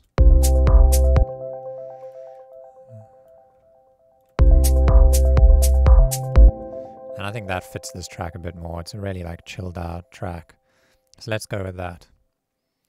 We can also add a little bit of variation to this clap so it's not so boring when we hear it over and over again. How about on this one we pitch it down slightly? So here we can use the pitch tool. I'm going to hit the down arrow once, and now it's going to be pitched down one semitone. So that one's just a bit lower down than this one, and that introduces a bit of variation. Now if I consolidate these together, we can loop them and drag it all the way across.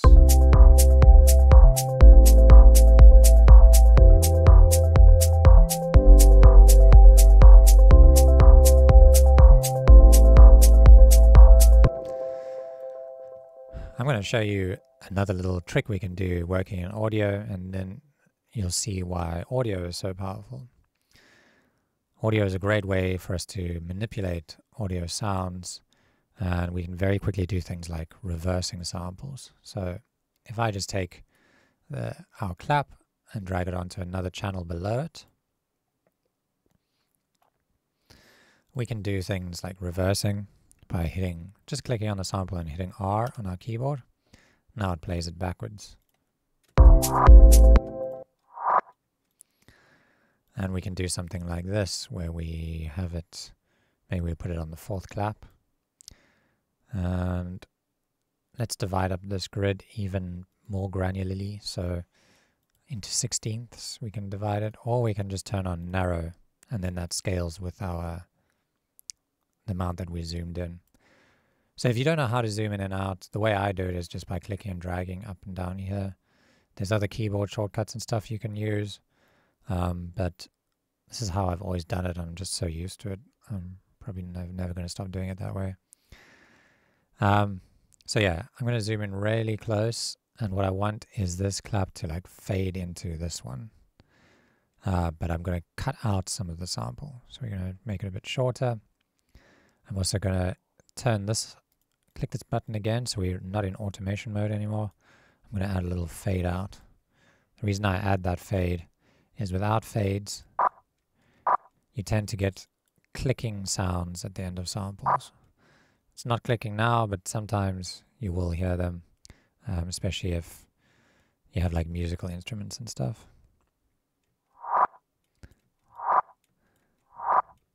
So I want this to kind of fade into this one. Let's make this one a bit quieter.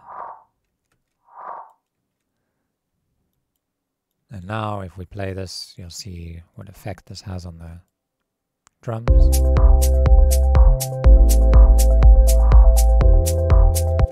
Cool, so we got a little bit of variation in there. Let's repeat that variation through the track. I'm going to highlight this section, and we can either duplicate it across, but the better workflow to get used to is to consolidate and then loop the section that you want, just like that.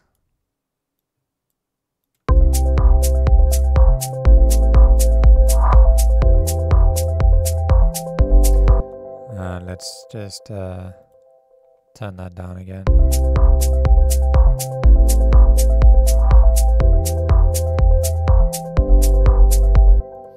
Now I want a nice fast hi-hat.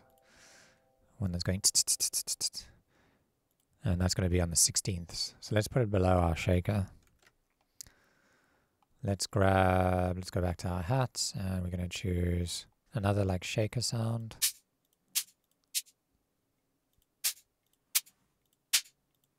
Something that's short and snappy. I'm going to double click on that, and now it's on a MIDI channel. And if it didn't go into a MIDI channel when you double clicked, just make sure you have a MIDI channel by hitting Ctrl-Shift-T, select the MIDI channel and double click on the hat. And then it'll appear in there. Okay, now you can highlight a section. I only want a very short section, just one beat, which is, if you remember, a beat is just a quarter note. Quarter note is that wide. Double click. And then we're going to place 4 little notes here, because we want them in 16ths. 4 16ths makes a quarter. Now if I play this, we're getting these nice fast hi-hats. You can drag that all the way out and listen to it.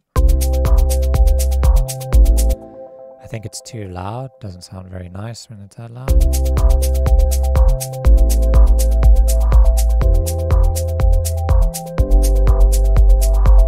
It also feels very robotic because it's just like very straight and computerized.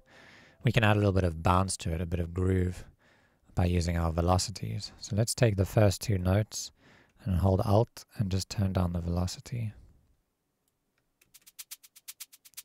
So the first 2 notes are quiet, the second 2 are loud. Let's make that last one a little quieter.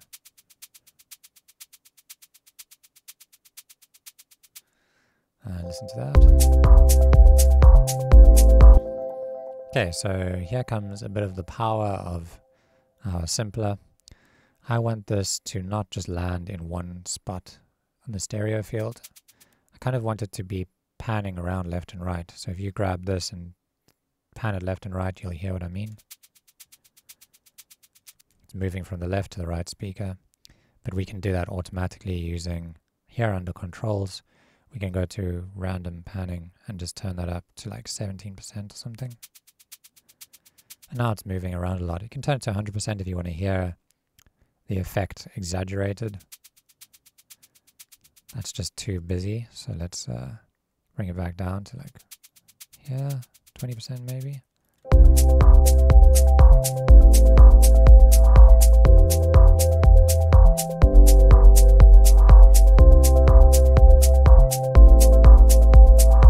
There's other ways to add some more randomness and interest to it, but I'm not going to get into those. We'll just try and introduce 1 or 2 new things at a time, keep it a bit more simple. The cool thing also with this is we can change the start point of the sample. So if I solo this and drag this forward, you can hear how it's starting the sample from this play point. And so try adjusting this while we're listening to it and see what it does to the feel of the track. Maybe it gets a bit more groovy.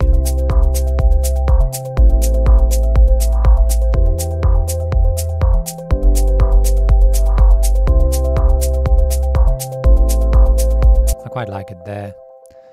Maybe you can also play with these features like attack. Attack, if you remember, will make the beginning of the note feel a bit softer.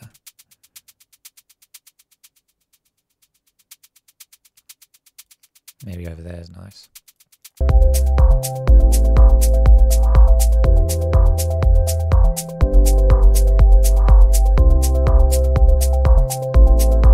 Okay, the drums are getting there. I think it would be cool to have like maybe some percussion in there, not just kick, hats and claps. Maybe something like a tom. So Ableton actually comes with a load of toms. Yeah, you can go into drums and just search tom. And here we can hear a bunch of them.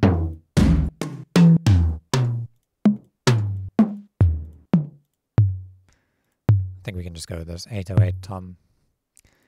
And I'm just going to hit Control-Shift-T for a new MIDI channel and double click on the tom.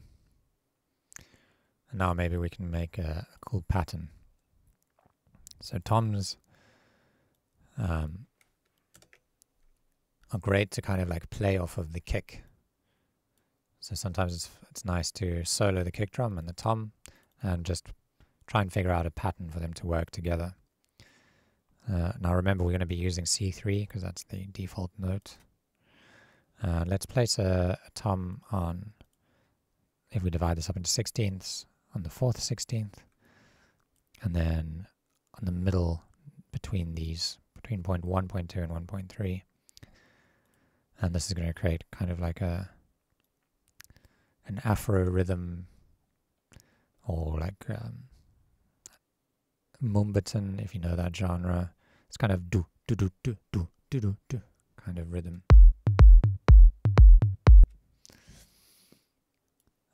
But feel free to experiment, and maybe you'll find something else just by moving these around. That sounds nice. Remember to just drag this out with the loop brace enabled so that you can repeat this over and over again. Let's hear how that sounds. Let's listen to the other rhythm that we first made.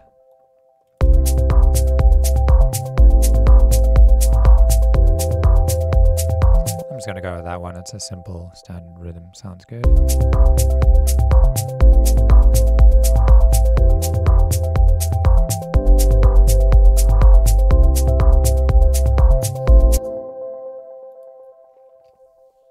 Okay, so now we've got some basic drums down. I think it'll be good to add some drum fills, like things that happen at the end of every 8 bars or something, just to add a little bit more variation. Let's divide this back into the narrow grid. It's a bit easier to work with. And we can make some drum fills, or we can just find some drum fill samples. Maybe we can make some. We can take, what about something like a snare? If I just search snare, here in Ableton, just search for a kind of like a snare drum. Let's go with something a bit more like acoustic. I like that one. And I'm just going to make a new MIDI channel, double click on that. And what I want to do is at the kind of end of a section, like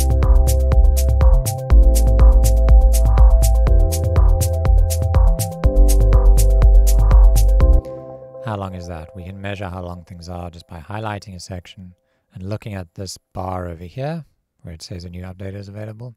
If we hover over that, that bar changes at the bottom and it tells you length. It says 4. That's 4 bars. You can also count the bars up here, 9, 10, 11, 12, 13, 4 bars. So I'm going to highlight a 4-bar section. And at the end of the 4 bars, I want to have a little snare fill. So I'm just going to add 2 little snares right at the end. I'm going to make this one a little quieter than that one. And that should sound like this. Can turn it up a little bit. So it's a very simple kind of technique, just adding fills. This is not too in your face, but it just adds a little bit of variation and brings you back around into the next bar. Especially if you have something like a little crash afterwards, that can help. Maybe what we can do is have that happen twice, and then on the second one we add the crash. Let's find a crash. I'm just going to search crash. And I'll use the Ableton sounds again.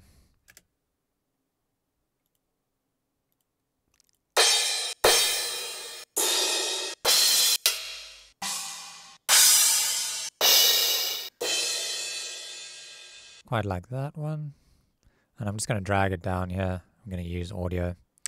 And you'll see here warp is enabled. Because remember, it auto warps these shorter samples. Warping is basically stretching a sample, either stretching it or shortening it. And we don't really need to use warping unless we're trying to make something fit rhythmically, like, for example, a drum loop. If we're dragging in an entire loop and it's not in time, then we'd use warping to get it in time. If you're confused by that, don't worry about it. Just make sure it's off if you're just using single hits like crashes. And now I'm going to just turn that down because I know it's going to be really loud.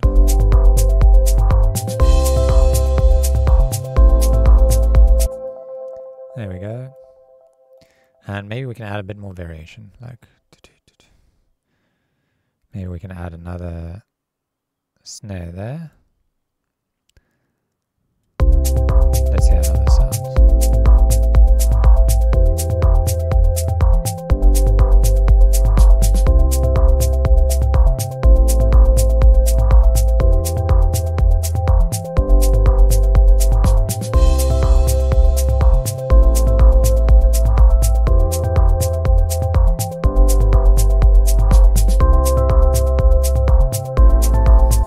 Okay, remember I said I wanted variation?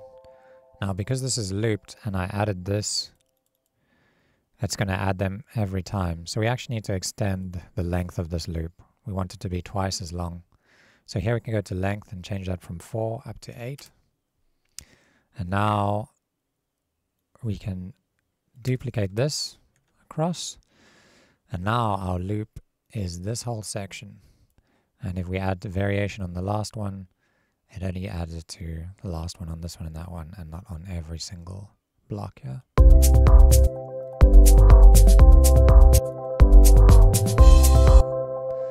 We can maybe make this a bit different. There we go, something like that. Might be cool to add a little bit of delay to this snare so it bounces around a bit. Let's turn that down, turn on ping pong. I think that's too much. Let's make the timing of it a bit shorter. Bring down the filter to... And let's bring down the dry wet a bit. There we go.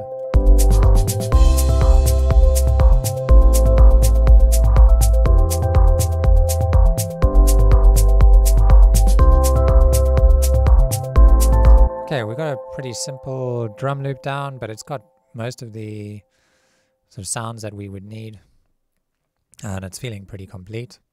One thing that is left to do with this loop is to add a bit of sidechain. Okay, so sidechain is a very important thing to use to make room for elements to fit together. So, for example, our sub bass, if we just have a look, what I'm going to do is on my master, I'm going to put an EQ. And what this is just a visual representation of the frequencies of whatever sound it is that's busy playing. And your sub bass is typically down here on the left.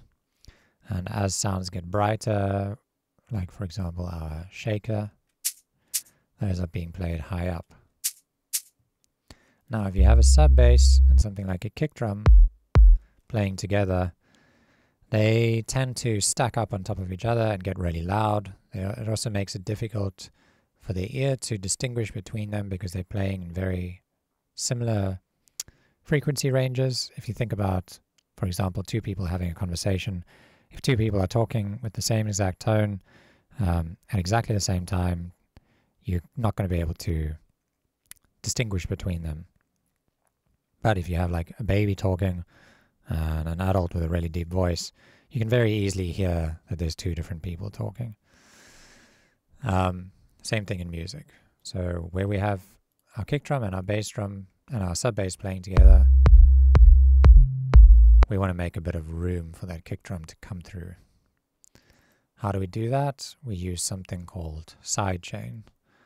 Sidechain is basically just taking the volume of one element and turning it down while that other element is playing.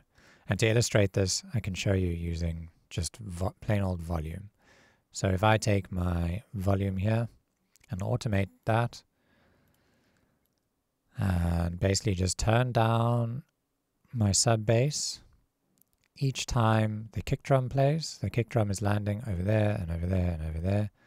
So if I take this automation and duplicate it across, we now get this sort of sound.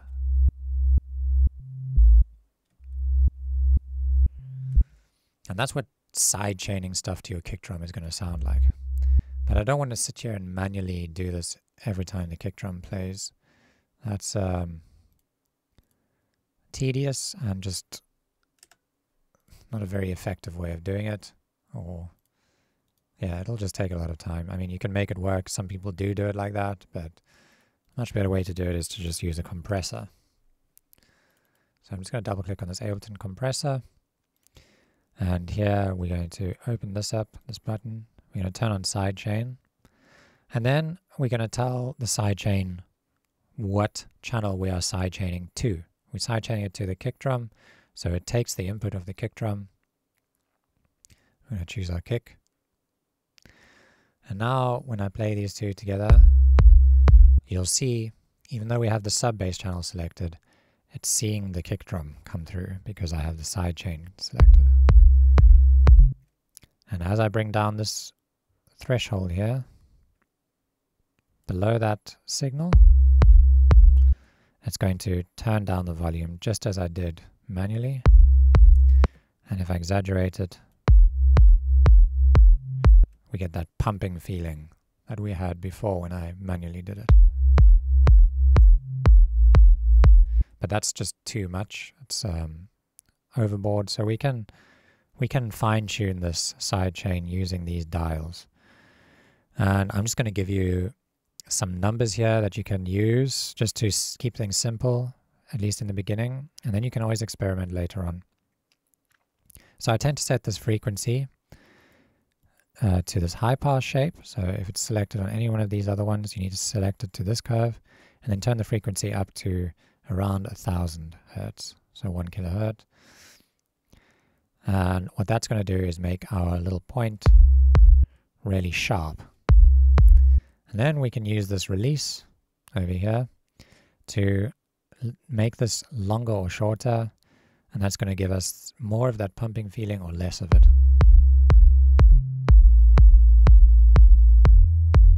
If I bring down the threshold, you'll hear it again.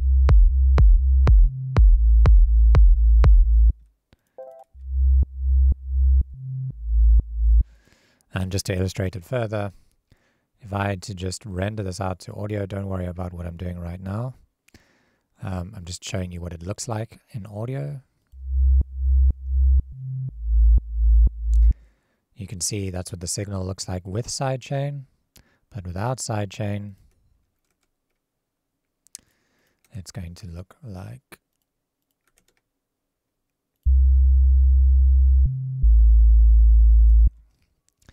because we have our kick drum. If I just visualize what that looks like,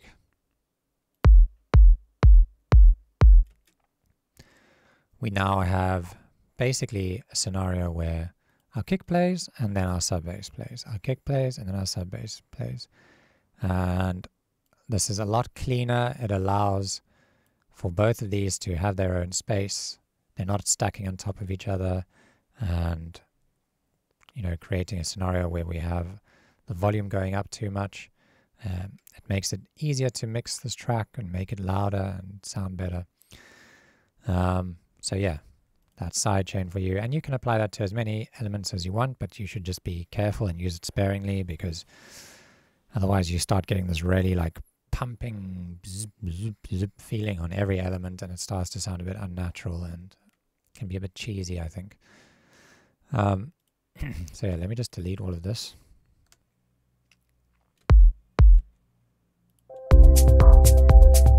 Turn on our sidechain again. I don't want it to be so deep, so I'm just going to bring down the ratio. The ratio is the amount of the sidechain that's happening. And can you hear that like little clicking sound? There's a little like clicking sound each time the volume goes down. We can get rid of that using something called look ahead and attack. So if we just turn up look ahead to 10 milliseconds and the attack to 10 milliseconds, that clicking is gone now. That just tells the compressor to look ahead in time by 10 milliseconds, and the attack just says, instead of immediately dropping the volume down, do it over 10 milliseconds. And that more gentle turning down of volume gets rid of that click.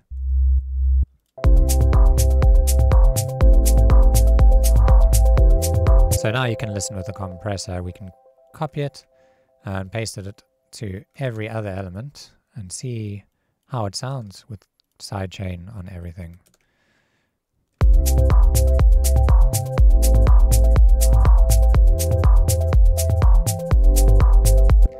See, I don't really like that. It's like a very noticeable effect and it can get a bit tiring to the ears in my opinion.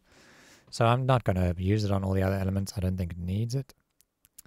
So let's just take it off the ARP. We're just going to leave it on the sub bass, and we can maybe leave it on the piano chords because, well, the piano chords also have low frequencies in them. Let's quickly visualize that by looking at the piano chords. Can you see that low sub frequency? That's going to be conflicting with the kick drum. And a little tip for you, that's also probably going to be conflicting a little bit with the sub bass, or stacking up with the sub bass and getting really loud and muddy.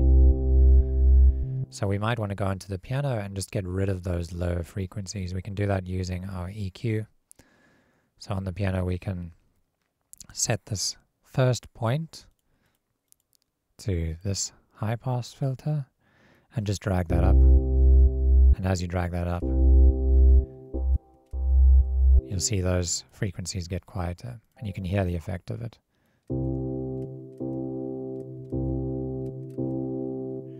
So now we've gotten rid of those low frequencies. We don't really need the sidechain, but it might sound nice to have a little bit of the sidechain on the piano too. So I'm just going to copy that over.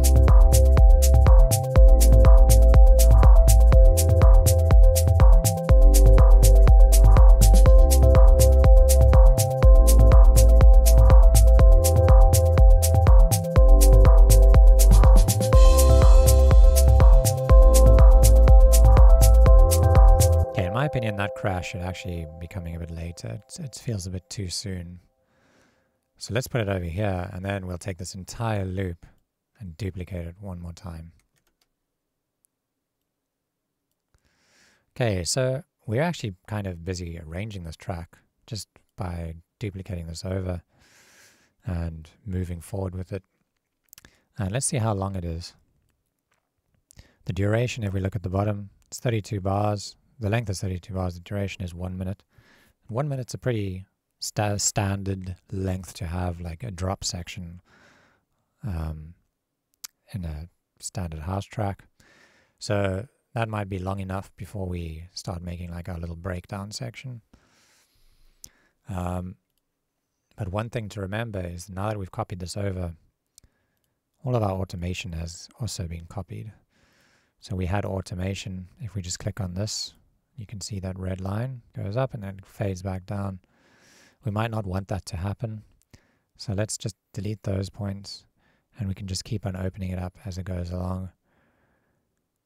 And the same thing with the lead melody. We'll just keep on opening that up until it's fully open. Okay, let's listen to our track. Actually, before we do that, one thing we can do is maybe make a bit more of a difference between this section and this section. So aside from everything opening up over time, what happens if we remove the 16th shaker, this fast one, from the first half? And it only comes in the second half. Let's see how that sounds.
Okay, so we've basically written our drop, so to speak. I wouldn't exactly call this a drop. It's not like a big tech house track. But yeah, we've basically arranged something that we can use. And so I think from this point on, all that's left to do is take what we've made here and finish arranging the track. We need a breakdown, we need a second drop, we need an intro, and we need an outro. And so that shouldn't be too hard. All right, so I'm going to pause the video and then we're going to take a little break and come back and arrange this. All right, we're back now and it's time to finish our song. Okay, so arranging a track really doesn't need to be a big daunting task. I know a lot of people, at least a lot of people I speak to, find it one of the hardest parts of writing a track. Once they've got a loop down, they don't really know where to take it and how to finish it. And I just want to say that I think a lot of the time people are overthinking stuff, and the answer is a lot more simple than you think. We've got this loop down here. All the parts of the track are essentially written, and now we've just got to find ways to repurpose them across a 3 to 6 minute long track. Okay, so taking what we've got, my next step would be to probably write the breakdown.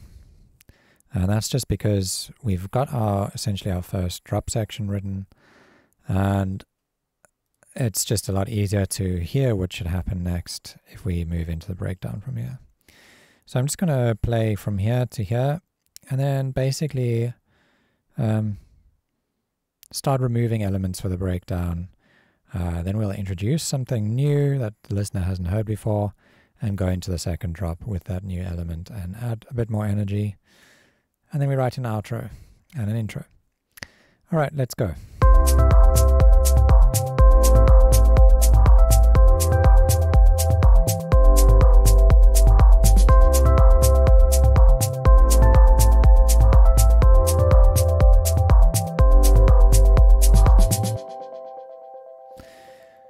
So I'm thinking what we should have now is, I'm hearing the melody go dung dung and then just ring out for a bit.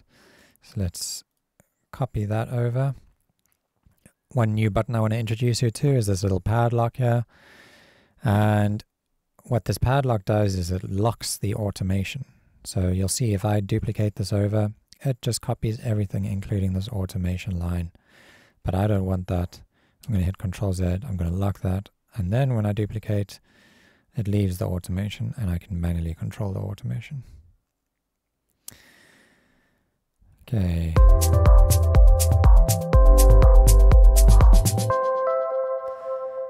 So I want it to feel like it resolves here. And in my head, it resolves by staying on that C. So let's just have that ring out like this.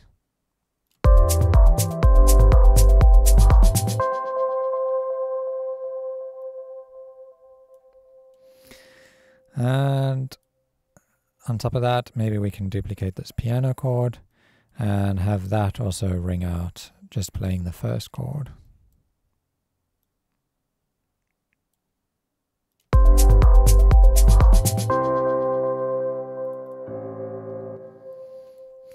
And let's just delete those notes.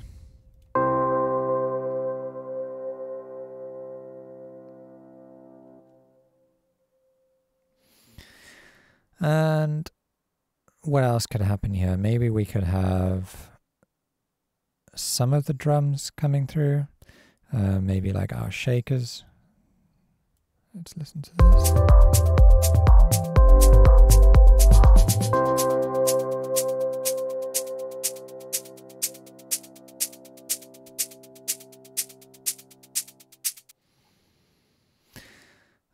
All right, that sounds cool.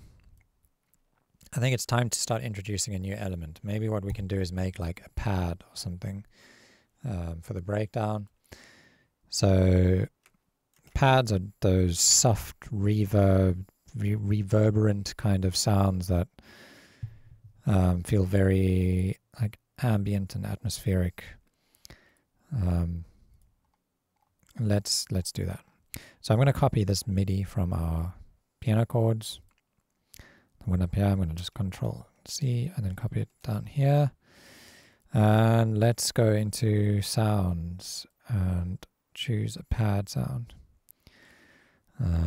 Let's listen to this one.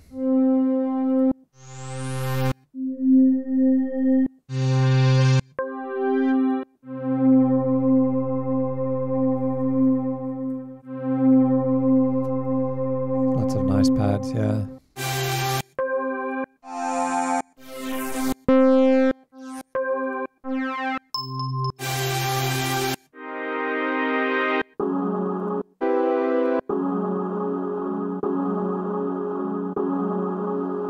That one sounds like it's got quite a nice character to it. Let's try that, see how it sounds. We can always change it later. Oh, it doesn't sound nice at all.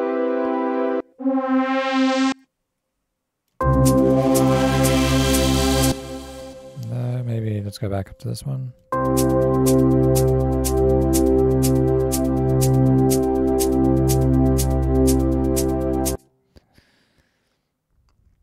Yeah, let's stick with that one. And maybe what we can do is filter it in over time with automation. So let's automate something. Let's hear how it sounds to move this frequency up.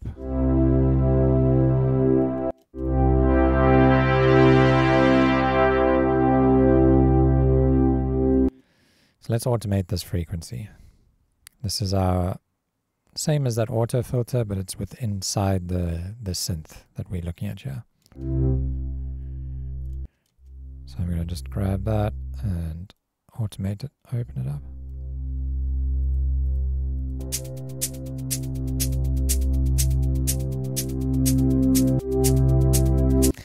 Okay, so now what happens is, because this is on a loop, the note starts over again, and that filter re-triggers and it doesn't sound very nice. Listen to this. So I don't want that little jump to happen. So I just need to make this section twice the length. So let's just change the length here to 8. And then we'll just highlight all of these and drag them to the end. And here's another new little tip for you. If you ever want notes to just encompass the entire clip, to go all the way across, you can highlight them and just click on this legato button.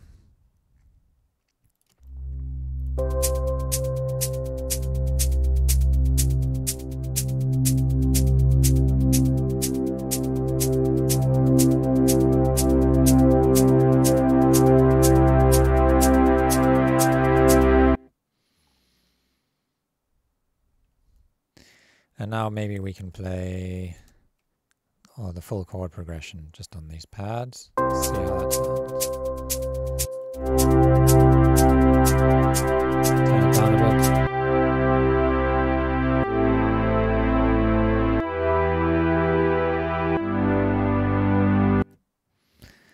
bit. It sounds alright. The problem is little changes, chord changes don't sound very nice. I think I'm going to ditch that idea and maybe go back to the piano, but just a very filtered down version of the piano. So I'm going to bring that filter all the way down again.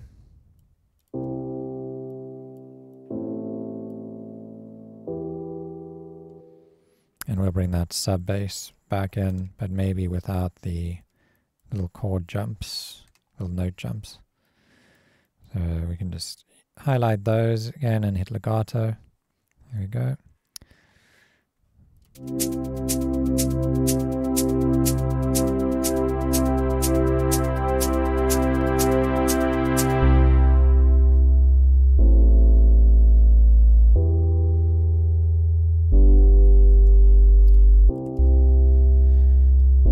So I've duplicated those again.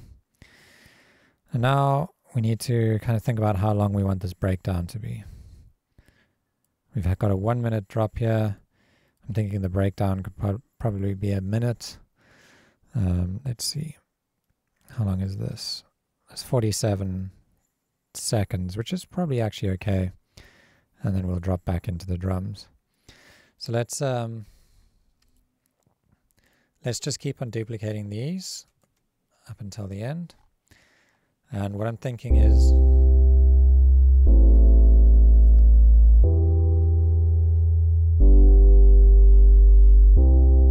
on the last one, we kind of build a bit of tension, and tension can be created through hundreds of different ways, but one of the ways to create tension is to kind of stick around on a single chord or a single note.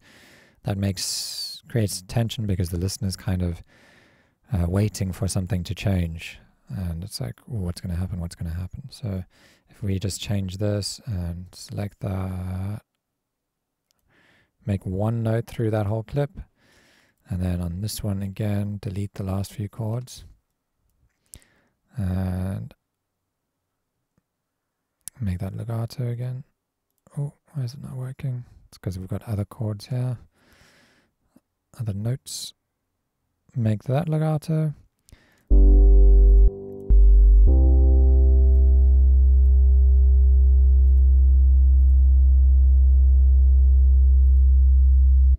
And then we drop back in.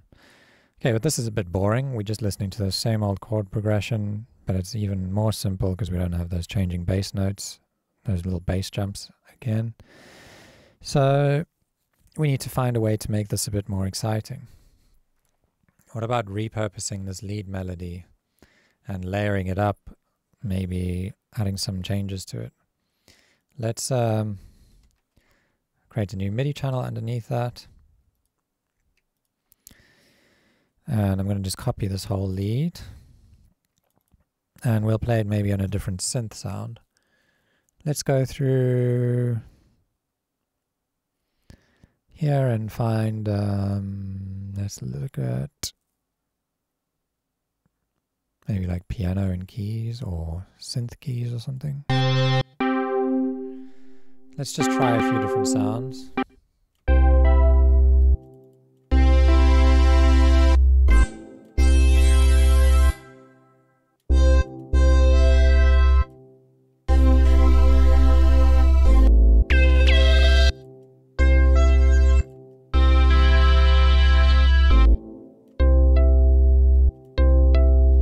I think this could be nice if we start adding some like effects to it. Maybe something like this. Yeah.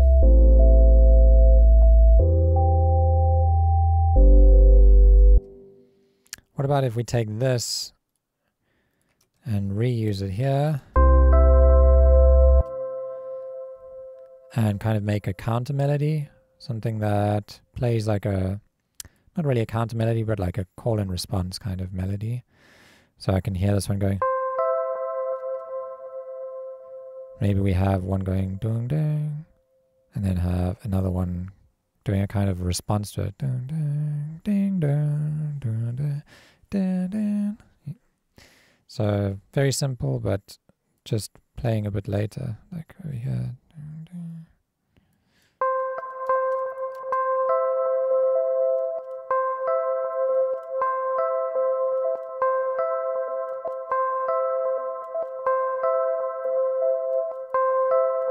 But we can play a different melody on this one.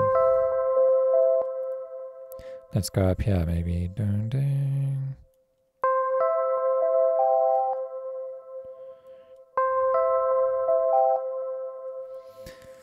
Okay, I'm just going to delete all of this. And here we can just copy this across a few times.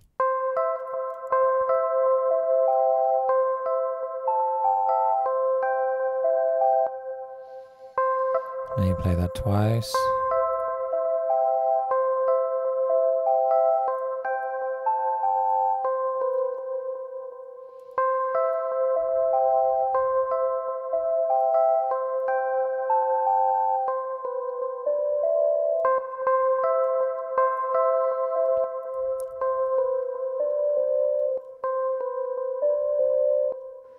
Yes, that's kind of like a call and response thing. Let's duplicate that across. And the last one.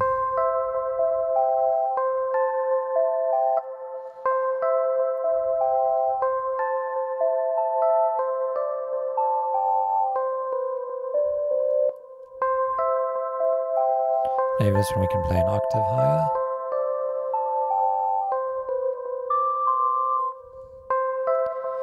Oh, not. It's a bit too harsh. And let's add some effects to this. And maybe filter this melody down.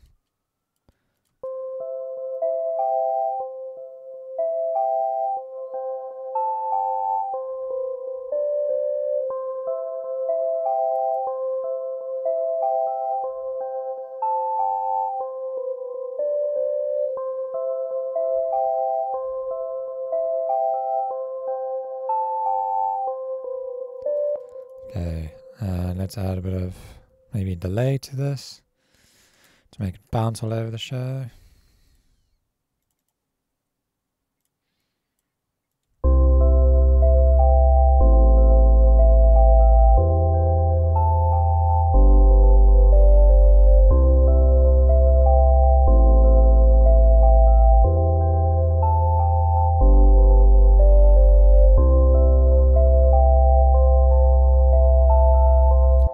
And then we want to create that tension. So what about if we just loop this again, loop that again.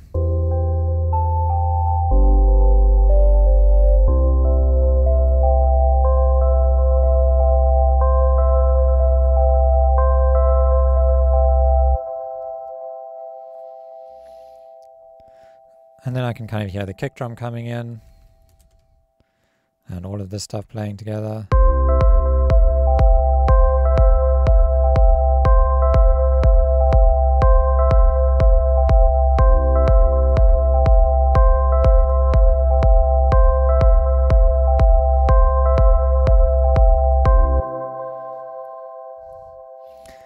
And then we can start building it up. Maybe bring in the shaker here.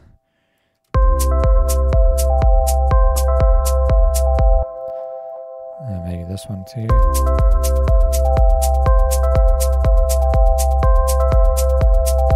Or we save the shaker for here. And this is where we bring in the clap, everything else down here. And we also need the tom to land on this beat here.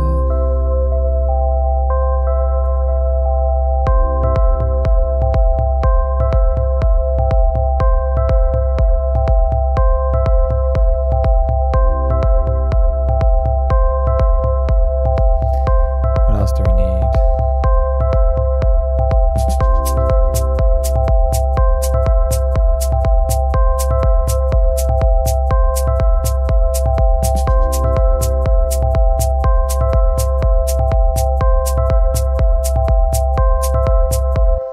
Now we can copy this whole sequence across here. So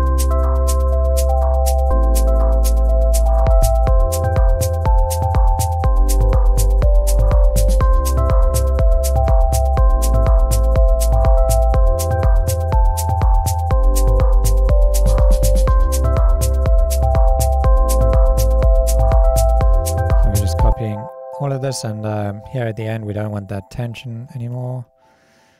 Maybe we also want to bring in the little chord movements, the bass movements here.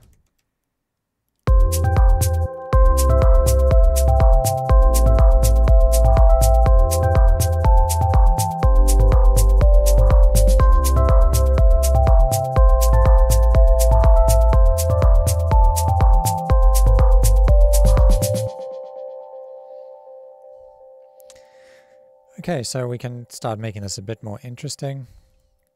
What about taking this little pad sweep and putting it right before the drop?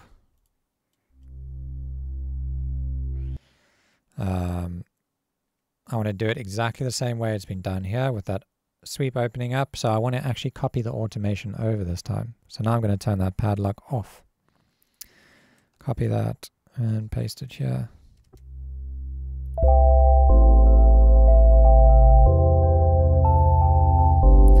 start it later.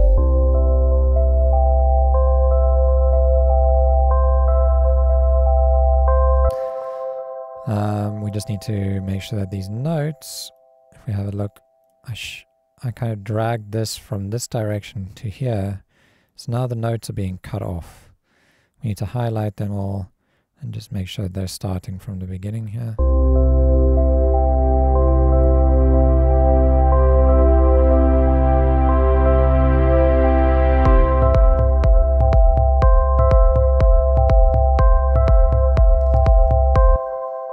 Okay, we can do a bit more work with this.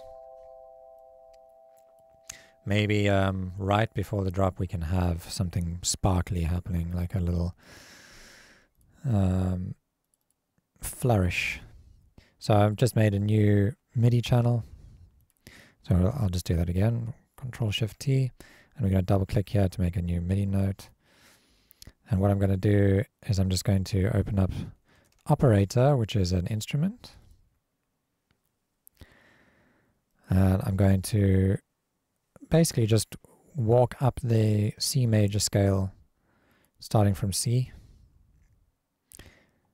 Actually, let's, rather than starting from C, let's make it a little darker and start from A, which is like A minor. And we'll just go up like this. See how this sounds? Let's see how it sounds to go up from C.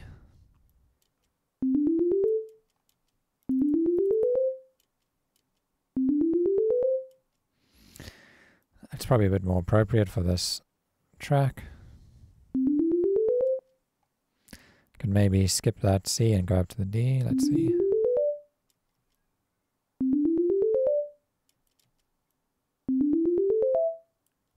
Something like that, maybe. You can do, let's see how that sounds in context.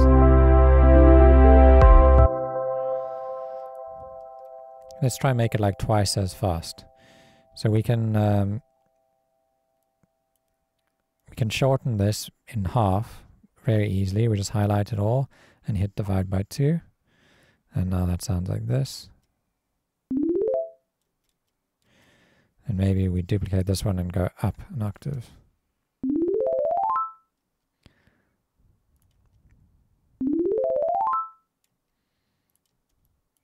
Let's put this one down there.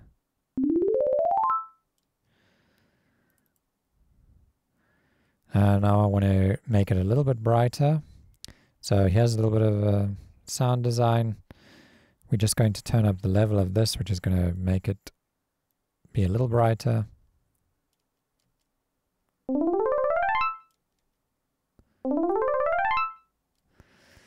And I'm going to add a delay. I'm not going to get into sound design fully just yet and like explain every little knob that I'm turning here. I think we're going to do a whole separate section for sound design. And with each track we make, it's going to get a bit more complex. And so I'll start explaining stuff in the more advanced tracks. Alright, so I want some ping pong and a long feedback, and I'm going to add a reverb after that, a long decay, and let's see how that sounds.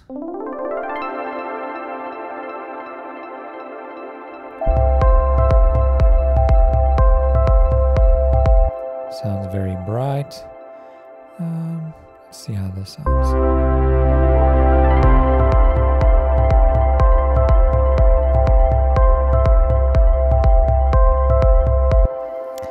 It might be nice if it goes down. We can always reverse this by selecting all of them and hit reverse.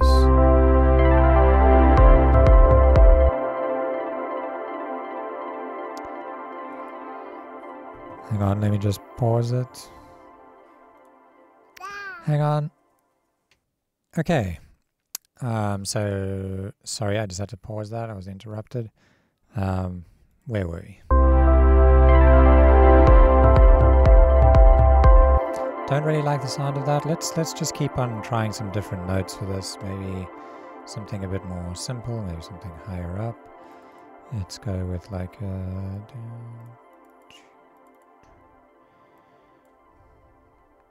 It's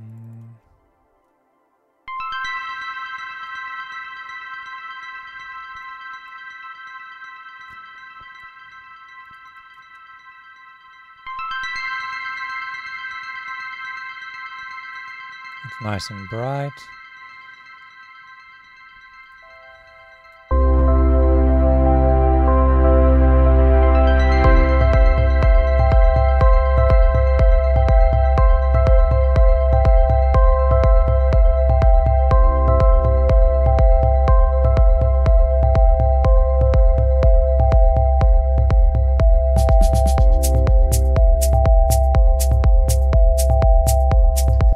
Quite like how this sounds filtered down there, so maybe what we can do is filter this down all the way over here. Let's see how that sounds.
Okay, it's getting there. Let's listen from here through the breakdown and see if we can make any improvements to that section.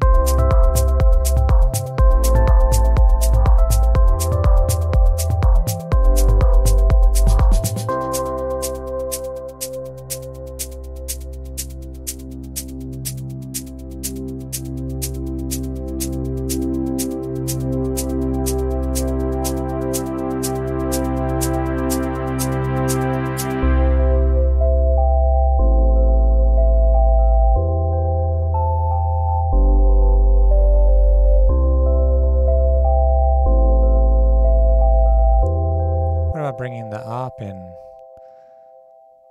maybe on the, let's try it over here, or let's try maybe bring it on the drop.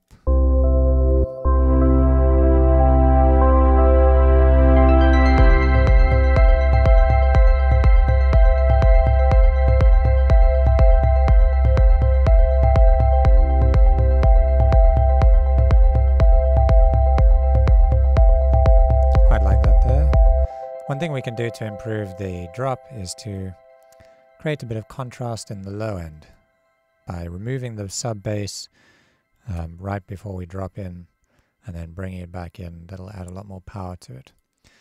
So we can do that using our auto filter. I'll just search auto here. We're going to go to our sub bass, double click on the auto filter, change this to a high pass filter, which is going to be removing the low end. And now, with our sub bass, we can slowly turn this up to take all of the energy out of the low end. And we're going to do that like right before the drop hits. So I'm just going to add a point over here and then drag this up to around, let's go to 115 Hertz. And I'm going to copy this and paste it. Actually, we don't need to paste it anywhere else. No, we do. On this analog pad sound, because that also has a lot of low end in it. In fact, this one, let's start fading it out a bit earlier and take it a little higher. 230.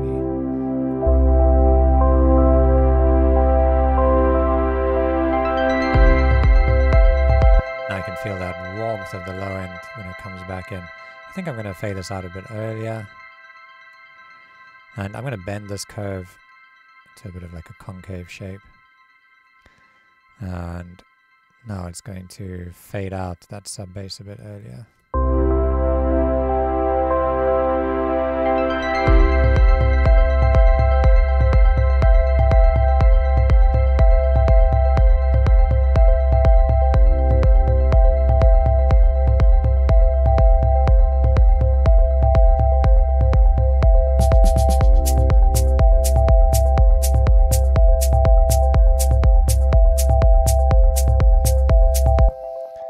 Okay, I think in the drums we can add a little more variation. How about introducing a new kind of hi-hat over here? Maybe a ride or something. Here in my sample pack, I've got this, you'll see, where is it? It's under gentle hats. Under the loops, we've got these ride loops that I've made. And that'll add a nice bit of variation. If you don't have the sample pack, you can always go and just find a ride sample and put it into the track. Or you can use this one. I'm just going to drag it and drop it over here. And I'm just going to turn it down a bit.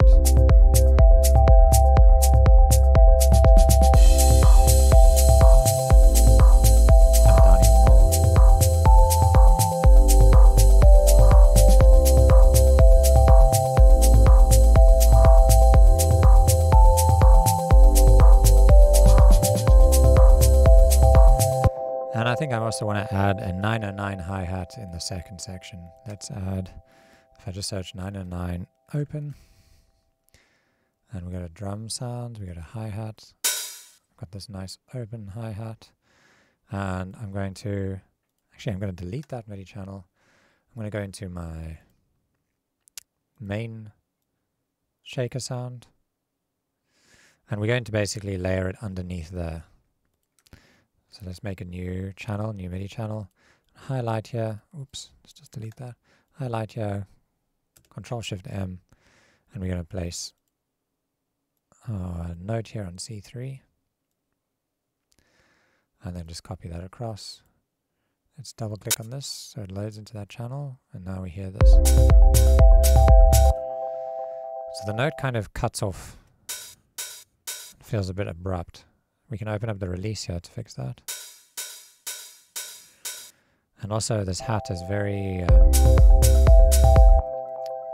beefy, for lack of a better word. I want to just high pass it a bit. We're going to use an EQ. Grab EQ8. And we're just going to change that curve and bring this up.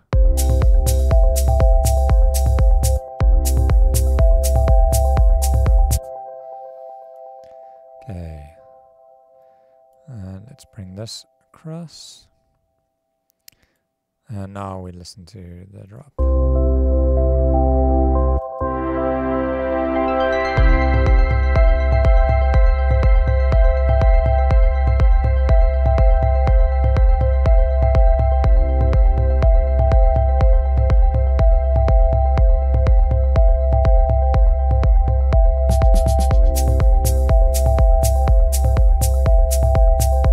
We can make it a bit shorter, and we can do that using the sustain and the decay. Sustain is the kind of like the volume of the tail of the note or of the sample, and I'm going to bring that down to -27, and then I'm just going to control the length of it using this decay.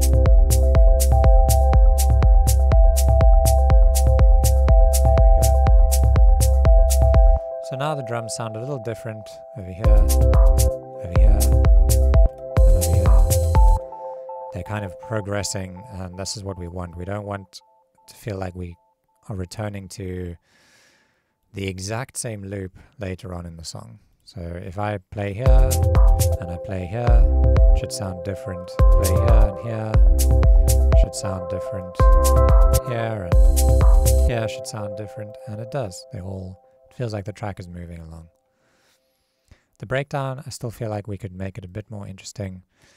Maybe we can layer in some more like atmospheric sounds. Let's go back into sounds here. Let's go to ambient and evolving. Let's find I know this Dark Swarm one sounds nice.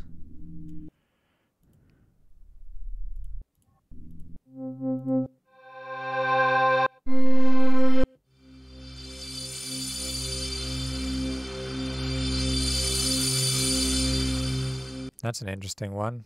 Let's try that. I'm going to make another new MIDI channel here. And let's paste that over there.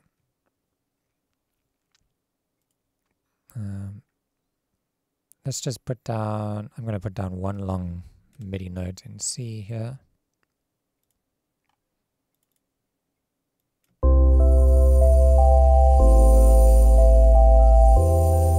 Maybe a bit lower.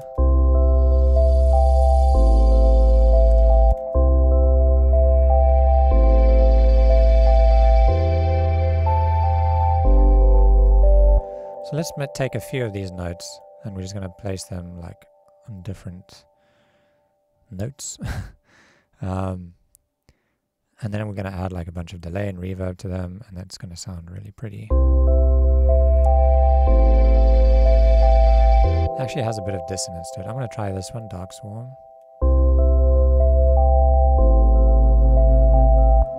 And make it a bit higher. We're going to go up a couple octaves.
Sounds nice. So here I've just basically copied these notes and made a little bit of a change at the end. You can just copy what I've done. And you can see I'm just playing with notes in key and they just sound really good. Sounds nice. I'm basically playing with the C major chord. We've got C, E, and G. If I place these on top of each other, you can see we've got that C major chord again. And instead of doing that, I'm just playing them one after the another with a ready ambient sounding pad, and it's working out really nicely. At the end, yeah, we're moving up to the C again.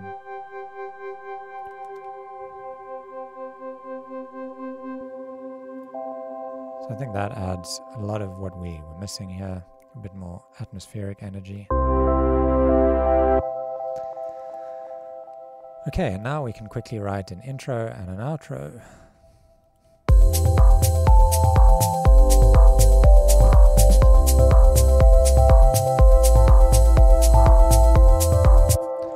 Okay, we don't want the chords to be doing this. We want the chords to be changing. So here in the outro, maybe we just repeat the chord progression, and we can have these notes playing. Maybe the tail end of this can repeat. Something like this.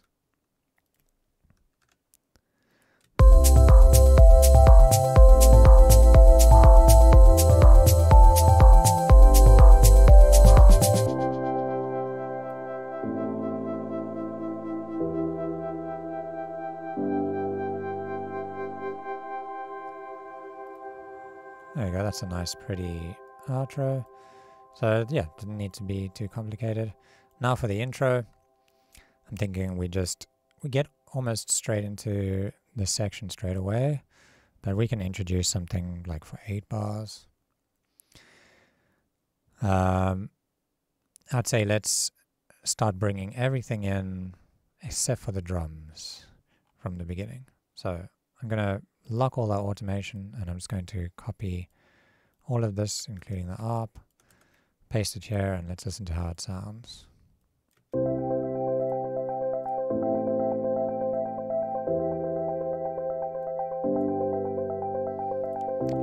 The piano sounds a bit thin because it's missing all that low end. Let's turn this EQ off and we'll turn it on just for the rest of the track. You can see here, sorry I forgot to explain that, these switches turn plugins off and on, or effects off and on. So without it, over here, we get a bit of that bassiness from the piano. With it, and we remove it. And maybe this ARP we can fade in. Let's filter this in from the beginning here.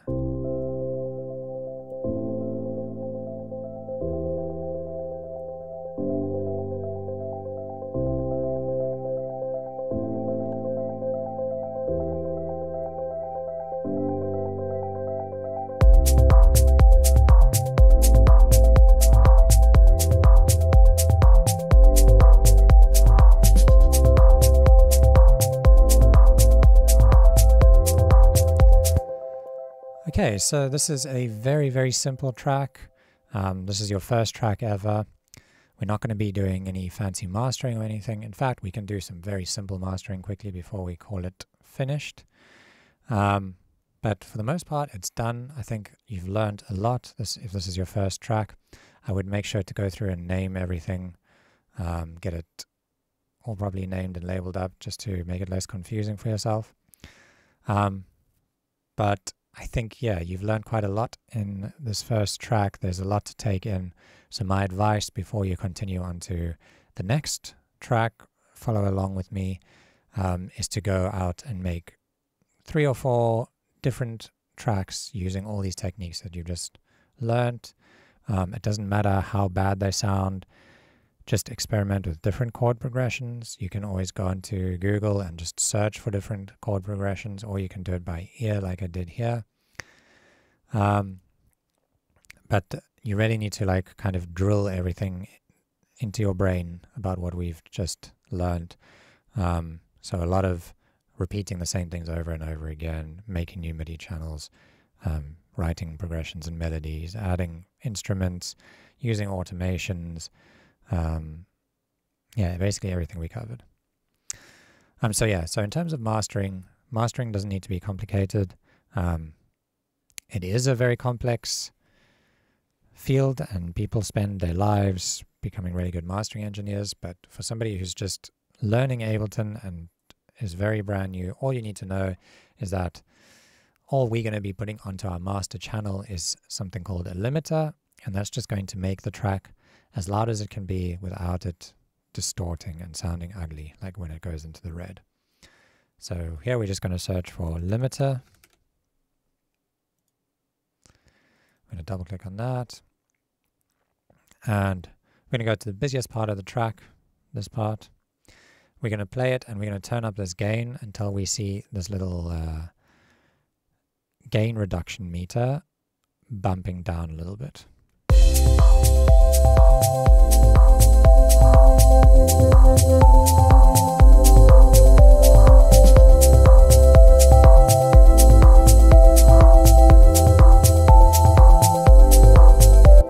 So all this limiter is doing is it's waiting for the signal to cross over this 0 threshold, and then it just takes that signal and turns it down in real time very quickly, which is that little meter that's ducking it down. You can see it's turning it down. And if we push this too hard, it starts to sound really ugly and over-compressed. You don't want that. You just want some gentle limiting.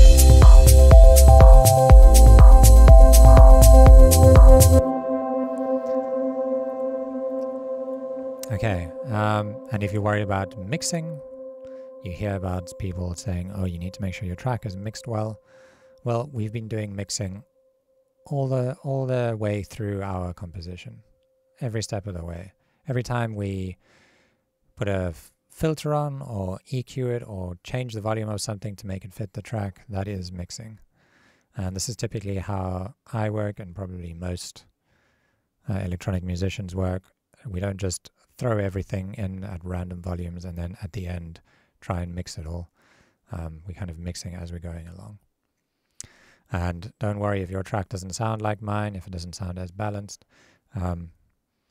It's all about building up your ear, and you have to do that by writing tons and tons of tracks. So the more tracks you write, the more you'll be able to tell whether or not something is set at the right volume or if something's too loud. But yeah, let me stop talking now. Let's listen to the very first track we've written together and see how it turned out. Ready, steady, go.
There we go. That was fun. Alright guys, so like I said, go away, make another 3 or 4 of these. It's my recommendation before moving on to the next one. The next one we're going to be working a bit quicker. I'm not going to be saying every single shortcut as I do it, like Control-Shift-M for a new MIDI clip, Control-Shift-T. I'm just going to be doing those. So yeah, make sure you practice them. If ever you get lost, you can always just check your shortcuts online. Yeah. Thanks for watching, and let's get on to the next track. Okay guys, welcome back. We are in our second session now, and in this session we're going to be starting a new project. So we're going to go File, New Live Set, which is probably the most exciting part of music production. It's a feeling that never goes away, starting from a blank slate. The options are limitless. Yeah, I really love that feeling. Okay, so in this session, we're going to dive a little deeper into synthesis. We're going to start learning about the ADSR envelope, and we're going to write a whole new song, and by the end of the song, we're going to have used that envelope so much that hopefully you have a solid grasp of what it's doing and how you can use it to shape sounds, and really just improve the way you write music instead of just only relying on pre-made presets. Okay, I'm just going to make this full screen. Okay, so for this session, I think it might be fun to write a more kind of like melodic techno or progressive kind of track. The genre lines are a little bit blurred on this one, but basically a track where we have a rolling bass line.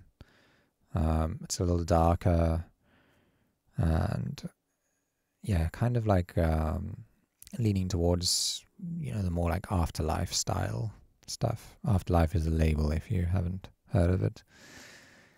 We're not going to go full Afterlife because the sound design there is a lot more complex, but yeah, it's the sort of mood we're going for. Okay, so we're going to start off with our MIDI channel here. And the first thing we're going to write here is a bass line. So let's first set our tempo. We're going to set it, I think, let's go for 124 on this one. And as I said before, hopefully you've written a few songs at this point and now you're more comfortable with the hotkeys. So I'm not going to be talking you through all the hotkeys every time I do them. So yeah, we on a MIDI channel, we're going to make a new MIDI clip. And then we're going to be making a bass line. So we're going to be doing a rolling bass line, which is a bass line that typically consists of 16th notes really quickly in a row. So basically, let's first put down those 16th notes. And I think we should use maybe A minor for this, which is, again, it's all the white notes, just like we did in our last song where we use C major, except this time the scale starts from A and walks up to A again. So the whole mood of this changes, even though we're using white notes. The act of treating A as kind of your home changes the context of all of those notes and makes it feel like a darker, more melancholic scale. Right, so this is 16th notes, and we just placed 4 16th notes. And let's just duplicate those all the way across this section. I think this is a 8-bar section. It's a 4-bar section.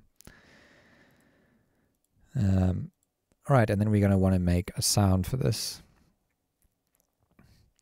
Right, so before we start making a sound, I'm going to open up a synthesizer called Serum because it makes it a lot easier for me to illustrate what an envelope is and why it matters, and just to kind of wrap your head around envelopes. So let me just go grab Serum here.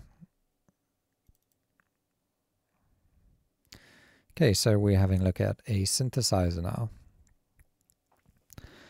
So synthesizer basically is a piece of software, in this case, sometimes hardware, that will generate a waveform, and then typically we can shape that waveform using things like filters and envelopes.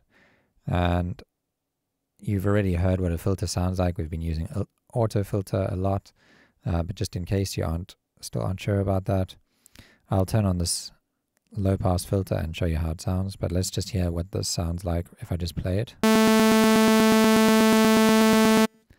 So this is just a saw wave, and it's playing those 16th notes, and it doesn't sound very nice. Let's hear what a filter sounds like. I'm going to take this cutoff filter. The cutoff over here is the frequency of the point where you see this curve, and here is the name of the filter. This is a Moog low pass filter. It says low, and anytime you see this shape, that's a low pass, and that's just going to be filtering out high frequencies. So listen as I drag this down how that's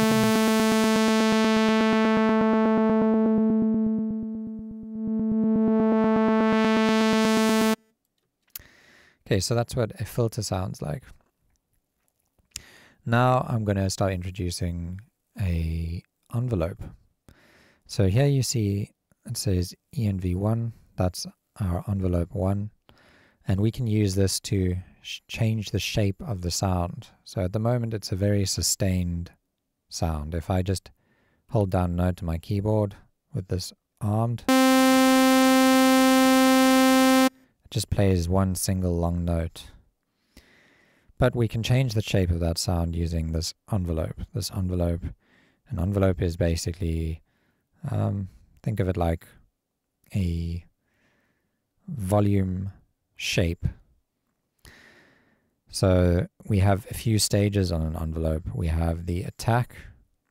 You can ignore this hold, because hold is not a typical parameter to have on most synths. Typically we just have attack, decay, sustain, and release. Now attack is the initial button press. How long it takes for the sound to go from 0 up to its maximum volume. That's the attack. So if I push now, the attack is at 0.4 milliseconds. So it takes 0.4 milliseconds for the sound to reach its maximum volume. It's pretty much instant. I can lengthen this attack. Let's make it 1 second. So now you can hear the sound takes a long time to fade in. And that little ball that slides up represents basically the sound going up in volume. And this is why I'm using Serum here, because we can visualize this really easily. Okay, so the next thing that happens after this attack stage, so this line here is called your attack, is that it goes through the decay stage. The decay is the amount of time it takes for the sound to go from the volume that it is at this point to the volume that it is at. And now, because the volume is the same at both points, you won't hear any difference in the decay. I'm just going to bring this down so that this goes a bit quicker. So it just stays the same volume, and the decay has no effect on the sound. But if we bring down this point, this is called the sustain, this little point here. If I turn that down, now the decay will have an effect. So now if we adjust the decay, let's make it really fast. It takes 168 milliseconds for the volume to go from its maximum down to the sustained volume of minus 14 dB. If I make the sustain 0, the sound completely disappears.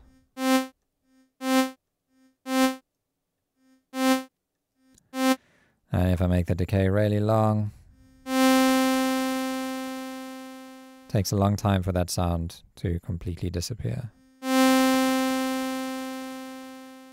Okay, so these are the main parameters we're going to be focusing on: the attack, decay, and sustain. Now, release is another parameter, and that happens after the sustain stage.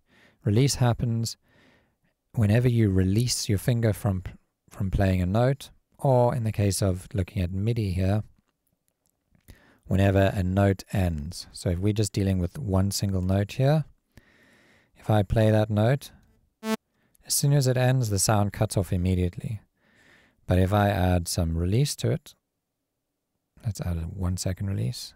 You hear it takes 1 second for that release to fade out completely. So release is great for making things sound a bit more natural. You know, if you think about like a guitar, for example, if you pluck the string, the sound doesn't just immediately disappear. It kind of rings out for a while. And if you want to have that effect, this is where you'd be using release. Decay can also sound like that, but the problem with decay is that if I play a note and it cuts off before that decay stage is over, it'll just immediately end with a 0 release. So again, just to gloss over that, attack is the amount of time it takes for a note to reach its maximum volume. In this case, it's at 0, it's going to be instant. Decay is the amount of time it takes for the note, for the sound to reach the sustain level. In this case, the sustain is at 0. And so if I bring this decay down really short, we get a very short, plucky sound. And release is the amount of time the note will decay for after the note is released. Now we're not hearing any release because the decay was so short and the sustain's at 0, the sound reached 0 before the note was released. But if I bring that sustain up to like -12, you can hear that release come through. So I suggest sitting and playing with parameters like this on whichever synth you're using to really just get a feel for how that sounds. But we're going to switch over to a non-visual synth now, because I want everybody to be able to follow along who's using Ableton. So we're going to use an Ableton synth. And then we're going to shape our sound and create a nice rolling bass line with it. Okay, so let's go into our instruments. And I think a good synth to use for this is Wavetable. It's probably the closest thing to Serum that we're going to get. Okay, so now that we've opened up Wavetable, you'll see on the left here, we have a bunch of different waveforms that we can choose between, and we can slide between them by using this slider here. And these are your basic waveforms. You get a square wave, and I'll just play them all so you can hear different sounds. I always think of square waves, they sound like Game Boy sounds, like 8-bit kind of very hollow, playful sounds. But they are still very powerful and are used a lot in more like hi-fi dance music. So don't discount them just because I said the word Game Boy. Then you go down to a saw wave. That's the sound we were just using, and this is like a more gritty kind of sound, and it's probably the most commonly used waveform in dance music. Then we go down to a triangle wave, and this always kind of reminds me of a flute, especially if we add some white noise in with it. And just to show you how that would sound, if I add some noise here,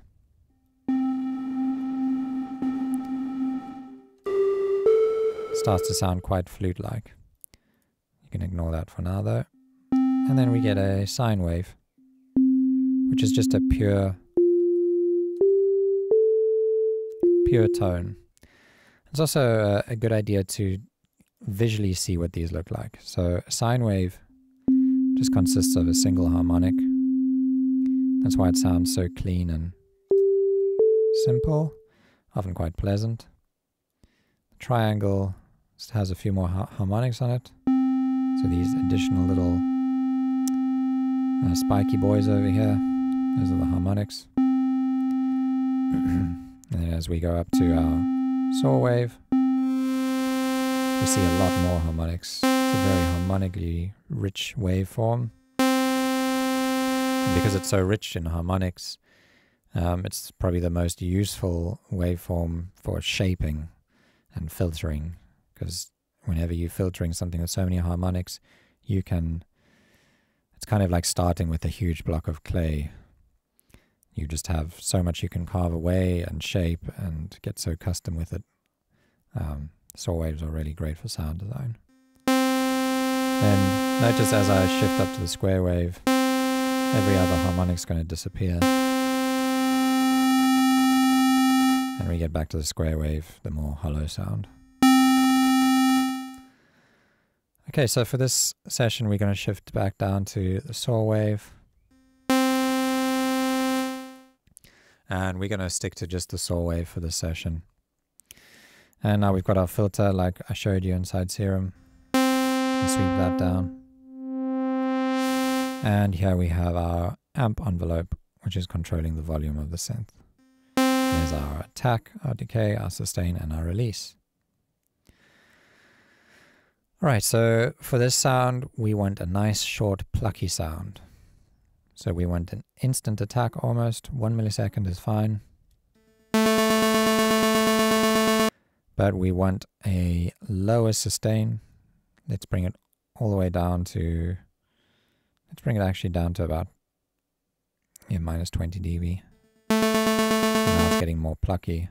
I think I want it even more plucky. Let's bring that decay down to like 400 milliseconds maybe, or 300. Even 200 sounds good. We can play with that release too.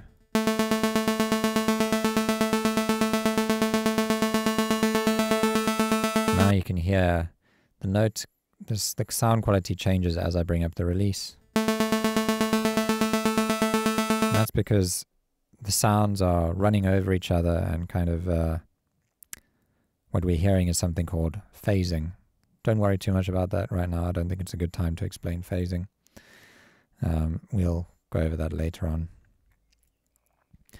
But just know that anytime you have phasing in a synth, you can get rid of that phasing sound by making the synth mono.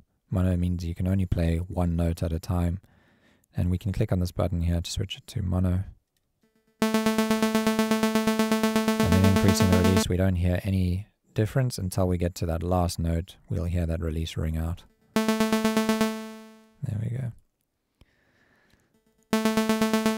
Okay, so we've shaped the sound pretty much. But for it to be a bass line, we don't need it to be up here.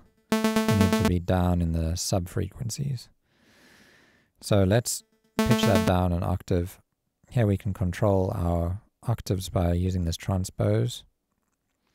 This is a global transpose which will pitch down everything. You'll see there's two oscillators. We can actually have two waveforms running at the same time, and we can have them at different octaves. So that's why there's a semitone over here where you can control the transpose, and here you can also control the transpose. Here's the global transpose. And if you haven't heard the word transpose yet, transpose simply means to move a note up or down, like this. I'm busy transposing this from A to A sharp, or transposing it down to A flat. And so now I want to transpose down an octave, which is 12 semitones, if you remember that. So let's just type minus 12 here. And what does that sound like? It's getting a little more bassy. I want that to be down one more octave, so let's go to minus 24.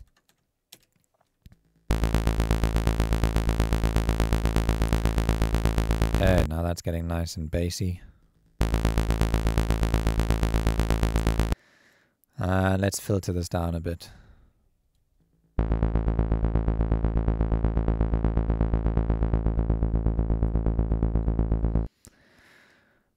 Okay, so now that the sound is kind of got its general shape, I'm happy with it.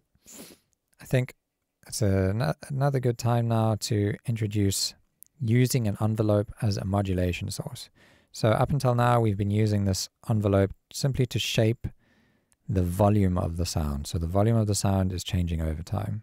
You remember the volume is going up to its maximum in 1 millisecond. Then the volume drops down to minus 20 dB. And then it releases, and it takes 788 milliseconds to go to 0 dB. But we can use this shape not only to control the volume, but to control the filter. And luckily we have multiple envelopes because we can use them for different things. So here we can use the second envelope to control the position of this frequency knob rather than the volume of the synth. And how we do that is we simply click on this frequency here, and what the goal is for this to be jumping up and down really fast. I want to hear that filter moving.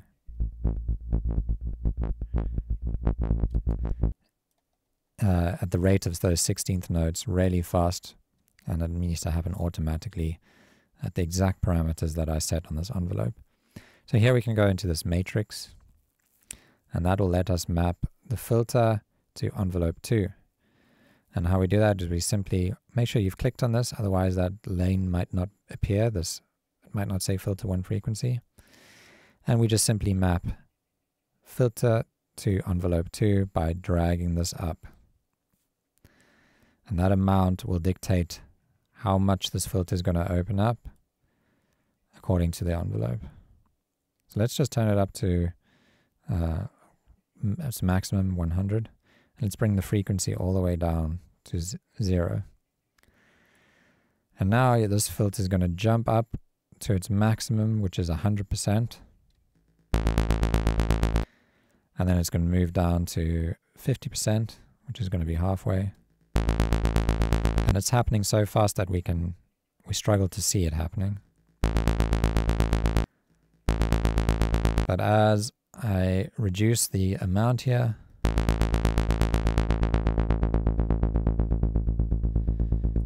you see this filter move less and less. So I think about 50 is a good amount here. And we can actually bring up the frequency here.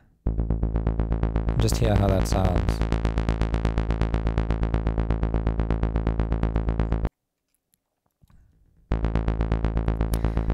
Okay, so let's go back into the envelope and start playing with these parameters.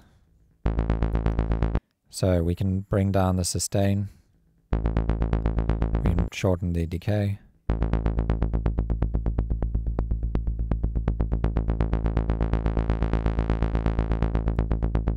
can give it a bit of release, and you're just listening to see how this sounds. What happens if we lengthen the attack? The start of the note kind of disappears, that pluckiness.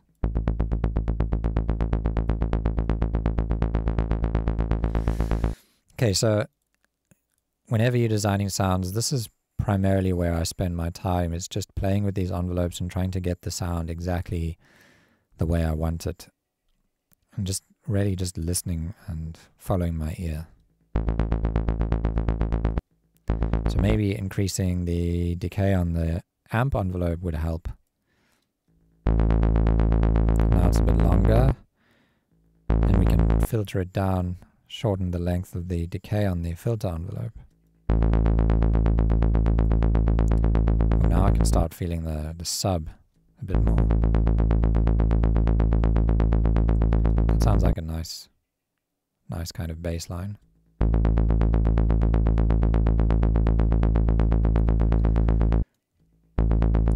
Okay, now I want to make some changes to this bass line. I think I want to move these two notes up an octave and just kind of repeat that. So yeah, let's do that. We'll move every other 2 notes, but I don't want to sit here and manually do that over and over again. That takes a long time. So you'll remember we have this loop brace, and we can use that. We can either just shrink it down to this size, and now you'll see these repeat over and over again. Or you can just highlight the notes that you want to loop and hit Ctrl L.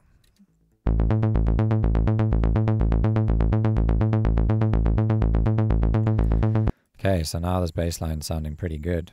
And if you don't have the same exact sounding bass line, just make sure you copy these parameters. Yeah, these numbers. Just note those down. Make sure your frequency is at 67. That the filter is a low pass filter. That this number says 12. If you click on it, it can be 24, which has a different sound. That number basically just refers to the steepness of this curve. If I switch it, you'll see it gets a bit steeper.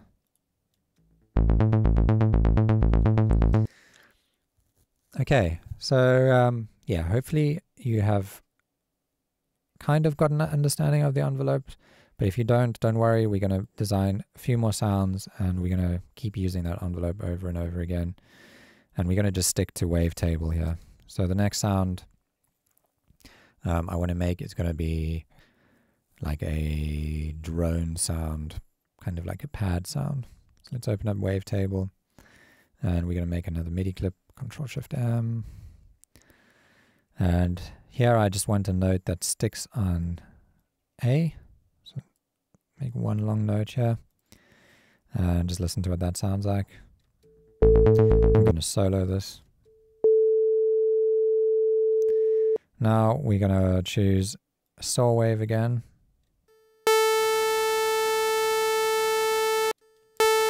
All right, so let's just think about the sound. I want a sound that feels something like, just to give you an idea, like an atmospheric sound, like something like that, for example. So it's got to be a really long note. We don't want it to be plucky like our bass line. So just think about how the shape should be. Let's think about the attack stage. Do we want an instant attack? What does an instant attack sound like? It's kind of harsh and too sudden. Listen to this. That one's kind of soft. So let's try lengthening the attack a bit.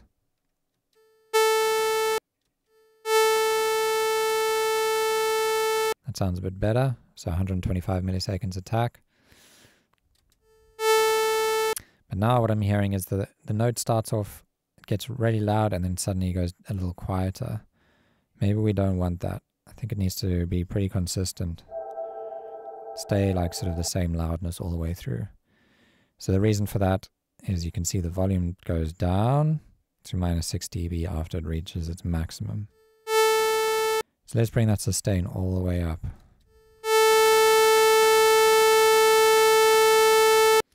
So now we've got the general shape down. It's a really simple shape. Basically just sustain up at maximum. And then the release fades out over 600 milliseconds. That's fine. Not too worried about release because we're basically just going to be holding the note down all the time. All right, so now what do we need to do with the sound? If we listen to something like this, these ones, they don't sound as bright and harsh. And if we have to just look at the shape of this on the EQ, there's all these harmonics up there that are making it really harsh because they're very, very high up. So what we want to do is basically filter them down.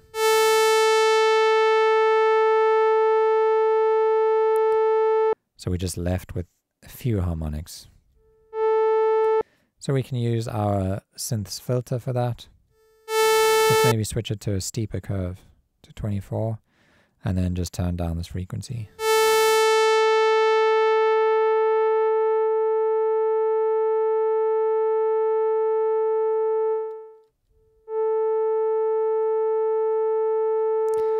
Okay, so now what I want to do is we want to have more of almost like a smeared sound. This one is too harsh and too centered. We want it to be wide and kind of smeared. So now I'm going to introduce something called unison. Unison is basically we're taking one copy of this waveform and duplicating it a number of times. In this case, you'll see here unison is set to none. We can just set it to classic. And then you see voices and a number. So we can have 3 voices. We can go up to 8 voices with this specific synthesizer. And what that's going to do is it's going to make multiple copies of the same sound. But they're going to be slightly offset from each other. and it's going to create this nice wide smeared sound. So let's just listen to how that sounds. I'm going to turn it up. And here the amount is the amount of detuning that happens between the voices. So now they're all perfectly in tune. If we slightly move them out of tune from each other, we start getting this smeared sound. If we take it really far, it starts sounding just like out of tune. Let's increase the voice numbers. Bring down that amount again.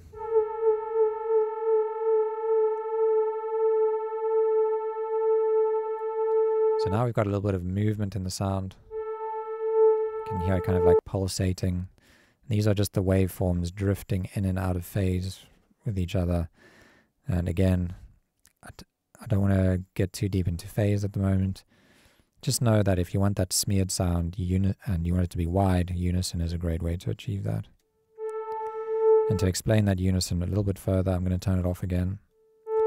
And what I'm going to do is turn on a second oscillator.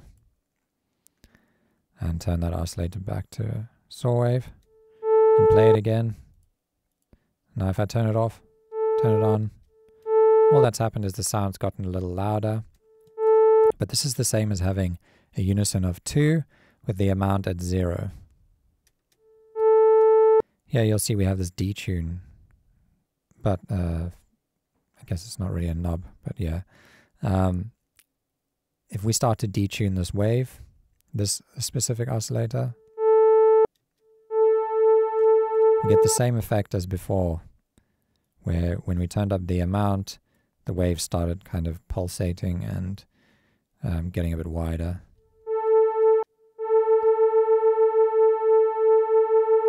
Until it goes out of tune. So you don't need to detune in this case because we're going to be using unison, but I just wanted to illustrate that that's all that's happening is we've got 2 waveforms exactly the same. When you detune them, they start to pulsate. And if you pan those waveforms wide, then like left and right, then you start getting that wide sound. But in this case, let's turn off the oscillator. Let's turn unison back on. Set the voices up to 8, and then start to detune them.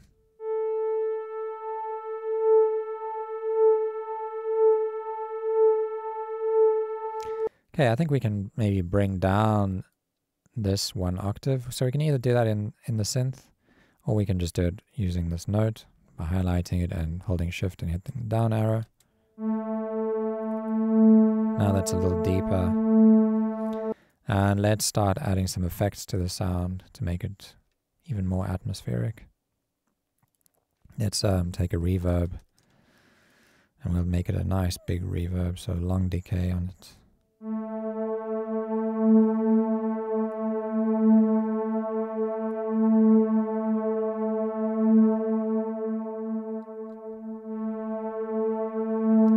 Let's hear how it sounds with our bass line. I'm going to just turn it up slowly so you can hear it as it comes in.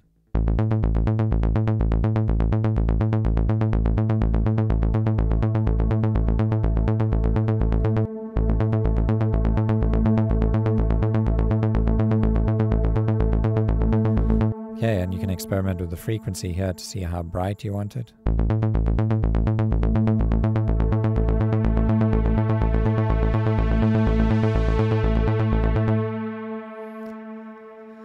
We could even use an envelope to modulate this so we don't have to manually do this. Let's try that. Let's grab envelope 2 and let's map that to the filter frequency. See if you can do that without my help. Pause the video, and if you can't figure it out, then I'll show you in a second.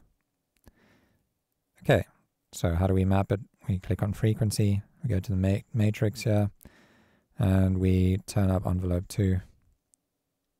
And now it's mapped to, envelope 2 is mapped to the frequency. If we want to go back to envelope 2, we just click over here. Now it jumps back to envelope 2. Now we can start changing that shape. So if we want the sound to fade in really slowly, if we just think about it, which stage of this envelope will control that? Which stage makes the sound go from its quietest to its loudest? It's the attack stage. So what we want to do is just turn up this attack really long.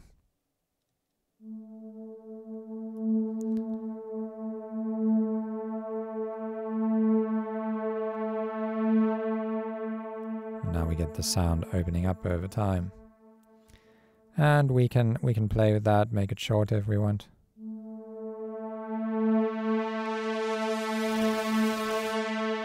And now you hear it dropping down again, and it drops down really quickly. It takes only 600 milliseconds to drop down. So what about a really long decay? Let's make it just as long as the attack. And listen to that.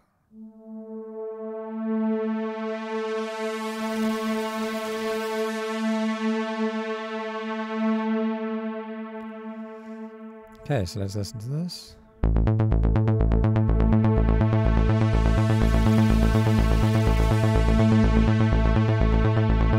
Maybe what we can do is just bring down the amount of modulation so that it doesn't open up as much. Here we go to this frequency amount and just turn that down.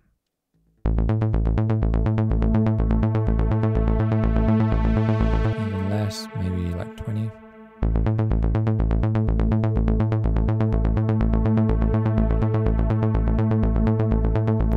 Let's just have this on loop.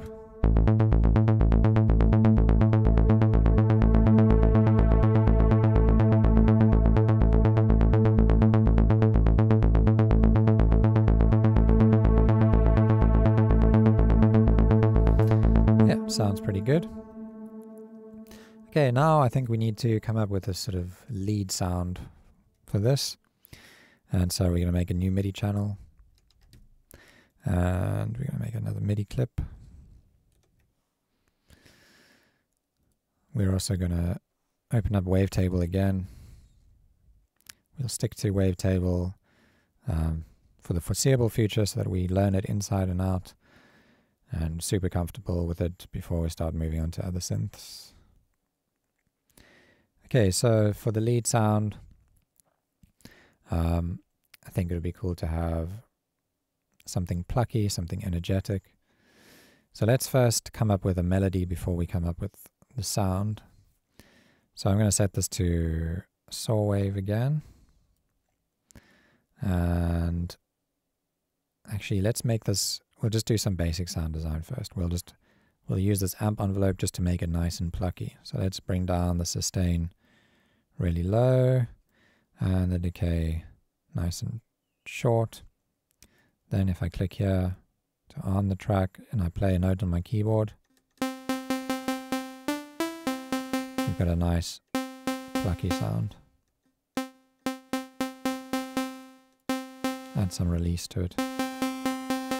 Okay, let's come up with a melody for this. Okay, I'm going to start down here and I'm just going to, this is all unrehearsed, so I'm just going to try and come up with something. I'm just going to be clicking notes.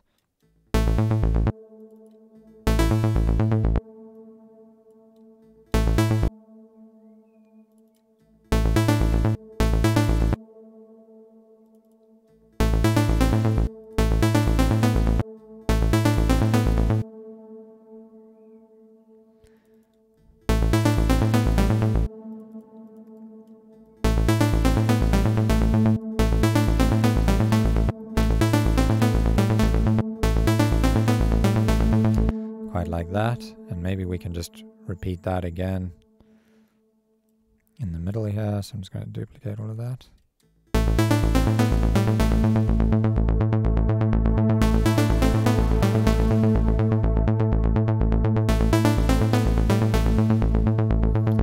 And I think we can create a variation on the fourth one again, just like we did in the last song. So let's make 4 repetitions of this. I'm going to highlight all of this and just drag it across to loop it.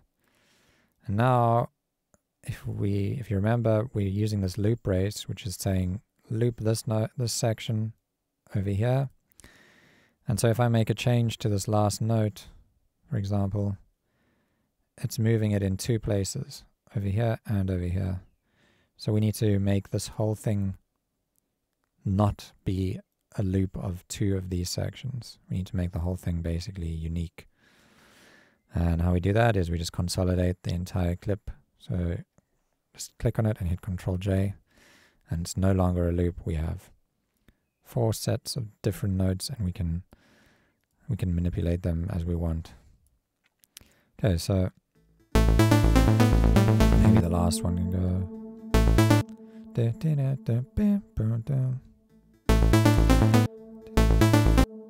So I'm hearing that one go up.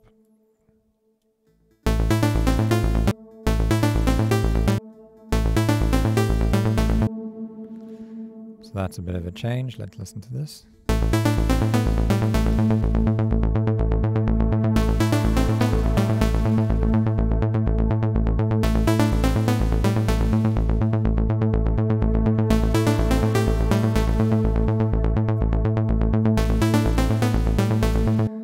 Yeah, that's quite a cool melody.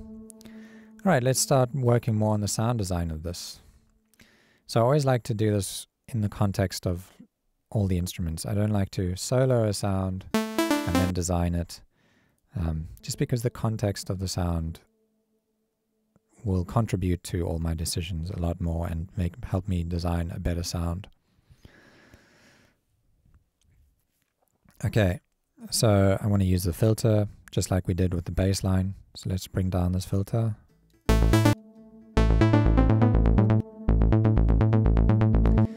And I want to shape it a bit more using the filter envelope. So we go and click on envelope 2. And we want to actually go into the matrix and map it first. So we click on matrix. Make sure you've clicked on frequency. And we're going to turn this up. And now we can start shaping the envelope.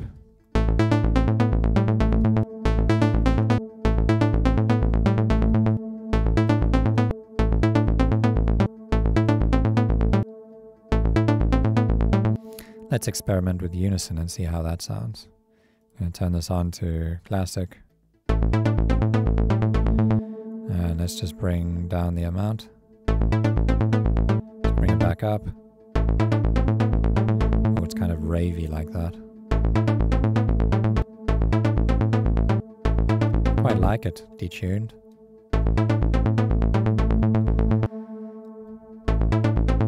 Let's try moving these, trying different waveforms and see how it sounds. I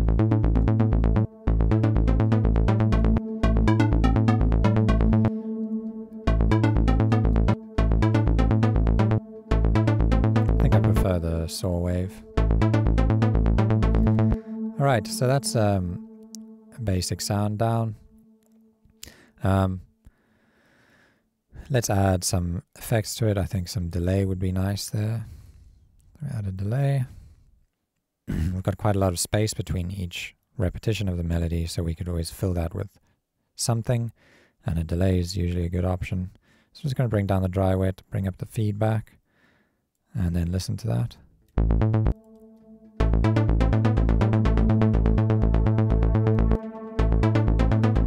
Let's make it ping pong. And I want to filter down this delay a bit. Pull this down. Bring up the dry, wet, and the feedback a bit more.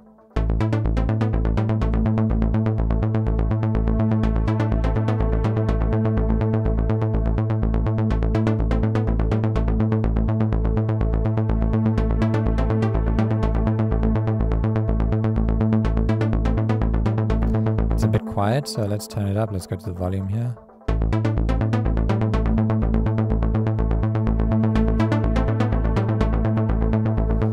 Let's also add a little bit of reverb to this.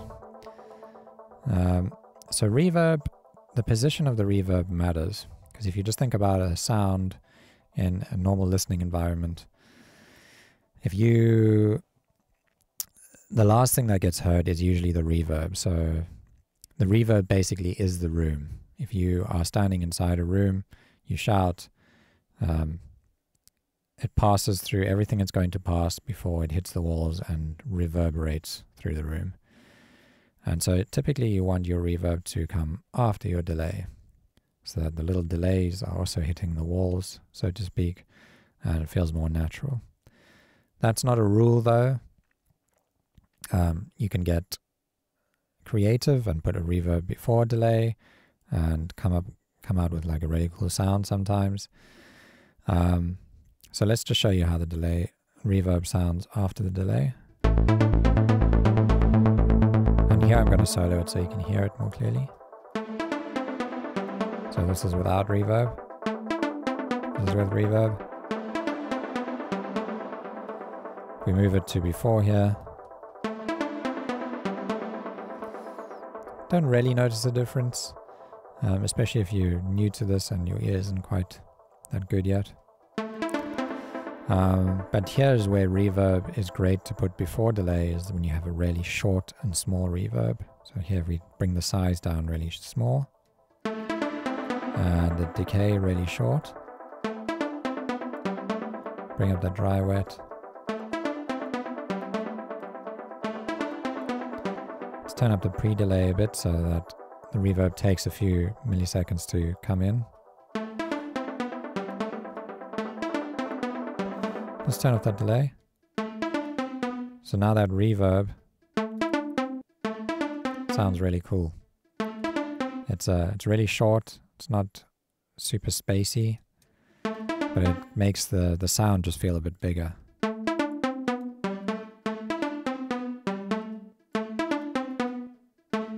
And here I'm going to just turn up this diffuse. That's basically the volume of the reverb.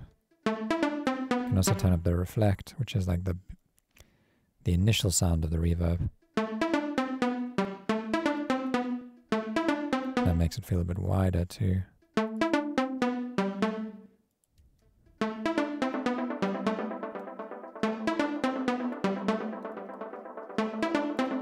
And we can try different amounts here, different timings on the reverb, on the delay.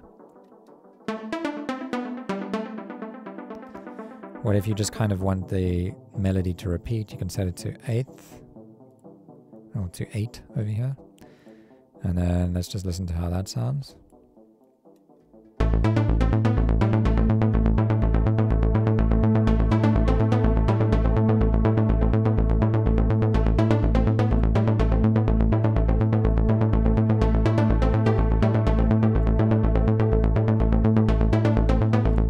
What if we automate like the frequency here? Start it really low down.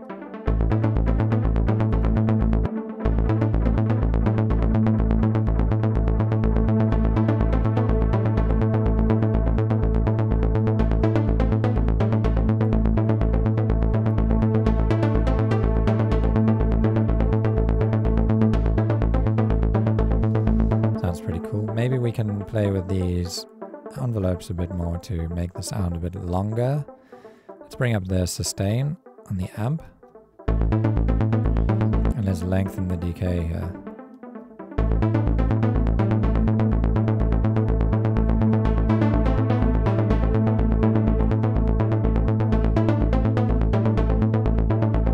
And also try playing with the filter frequency amount.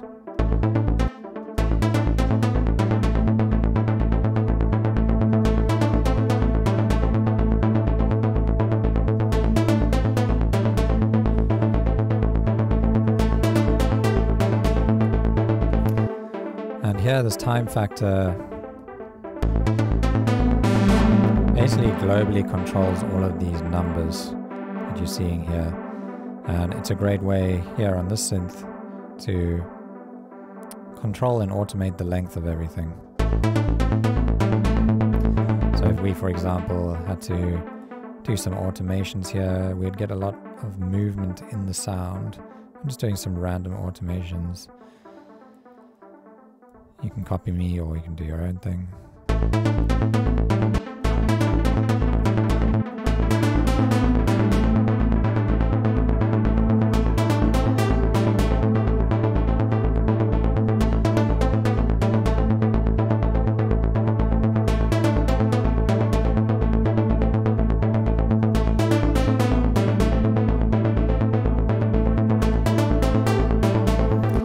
try a different unison, like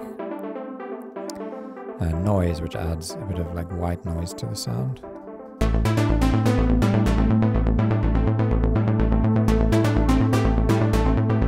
That sounds pretty cool.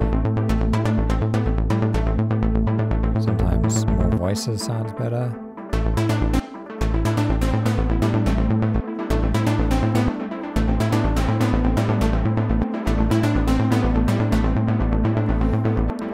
The delays are getting a bit annoying as I start and stop the sound. We can bring down the feedback a bit on that so that it doesn't happen as many times.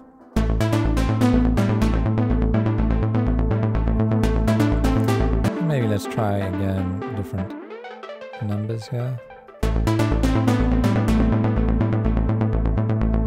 We can even have different numbers on the left and the right of the delay. So if we just click that, now we can choose 3 on the right and 4 on the left. That means the right's going to be kind of a different rhythm to the left.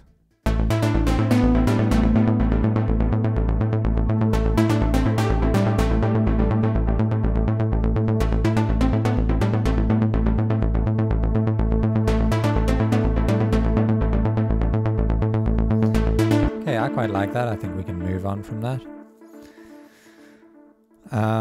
Alright, let's start adding some drums to this. And I'm going to use a new MIDI channel, so we're just going to click here and tap new MIDI. Let's also rename some of the stuff so we don't get confused. Let's go and make this our bassline. And then this one is our drone. Let's call it drone. And this is our lead. Okay. And before we get into the drums, I'm going to pause the video again, take a small break, and I'll see you back here. Feel free to make some drums on your own before following along, but you can always wait for me. It's up to you. Okay, welcome back. It is time to do some drums. Okay, so we made a new MIDI channel, and now we're just going to double click here and add a new MIDI clip. We want to have a kick drum on each quarter note. So we want a note here and another note here on 1.2. And then we've got our loop brace enabled. We can just drag this all the way across. And now we want to find a kick drum. I'm probably just going to go for that same kick that we used before. And now we have a kick drum. But the kick drum is kind of not really coming through. We can't hear it very well.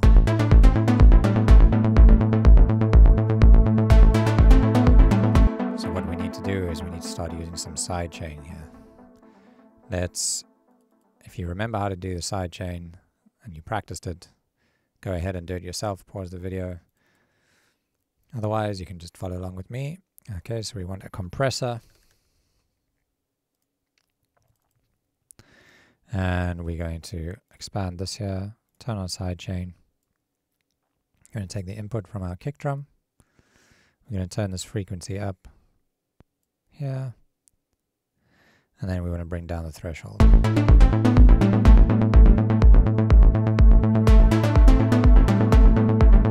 Until we see this nice sidechain. We're going to bring up the release and make it a little longer.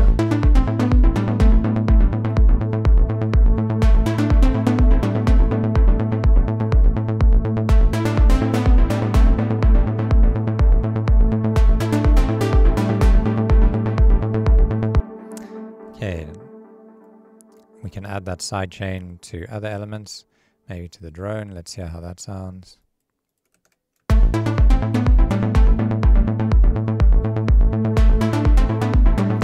Maybe a bit less. So remember, the ratio controls the amount of the sidechaining that's happening. We can bring down that ratio.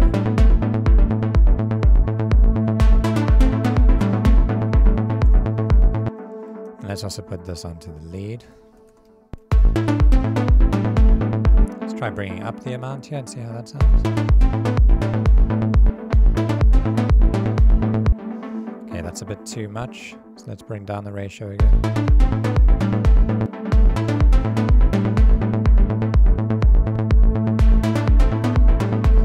Okay, on this lead, I'm thinking that noise is a bit too much. Let's bring down the amount.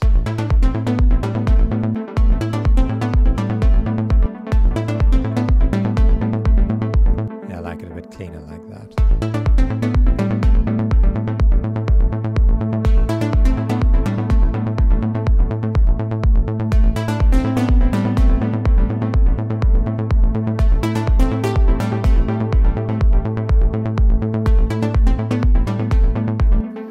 Okay, that sounds pretty cool.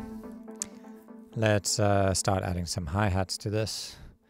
And I think I'm going to do the 16th hi-hat first, so new MIDI channel. And we're going to double click again. And if you remember, we're going to be placing a note on each 16th, just like we did before. And we're going to just loop 4 of those notes. So turn on the loop brace and loop those 4. Now we want to grab a hi-hat. So let's just go into my gentle hats here.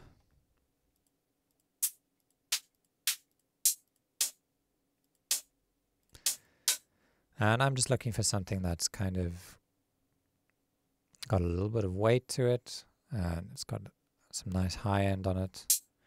I know that when you start out producing, most of these hi-hats just sound like the same thing, and you don't know which one is the better one and how to choose them. And I know that can be really frustrating, but I just want to tell you, like, promise you, the more you do this, the more you'll start realizing, oh, this one works better than that one, and you'll start making a kind of mental note of all the ones that you really like.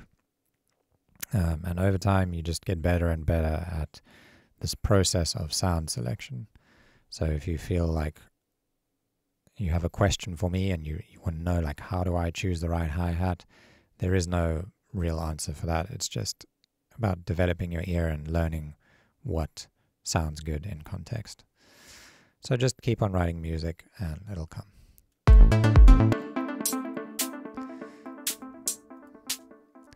So let's just try that one.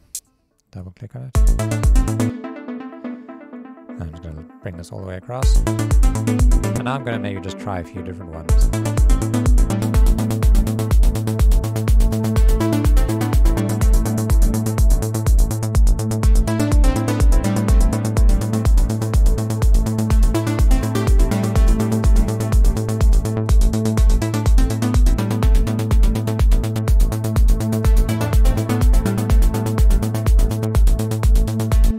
I think I liked this one or that one? This one maybe? Yeah, I think that's my favorite.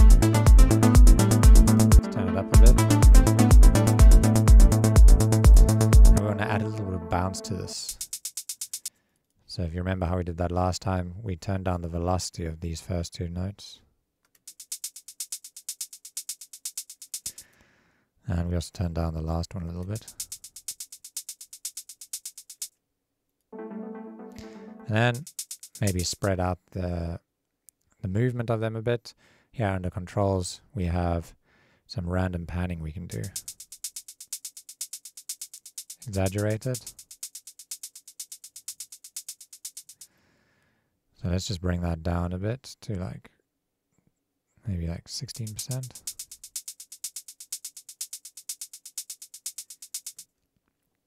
Okay, I'm going to introduce you to a little something new here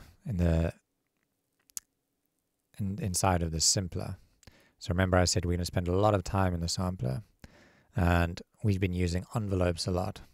So here you'll see there's an attack, decay, sustain, and release inside of the sampler. And that is just going to be controlling, just like in the synth, the volume over time. At the moment, the sustain is all the way up, so this hat just plays as normal. But we can bring down the sustain to 0, and now we're creating that kind of plucky shape with a long decay of 600 milliseconds. What happens if we shorten that? Let's listen to it. We get a really tight, short, clicky sound. Lengthen it. It opens up. Same thing with the attack. Can make it a bit softer. And a bit sharper. So let's just play this in the track and kind of shape the sound. Get used to using these envelopes.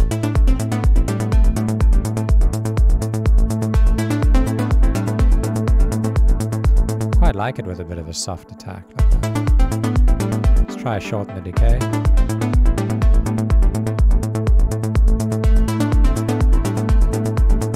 I think a slightly longer decay is nice.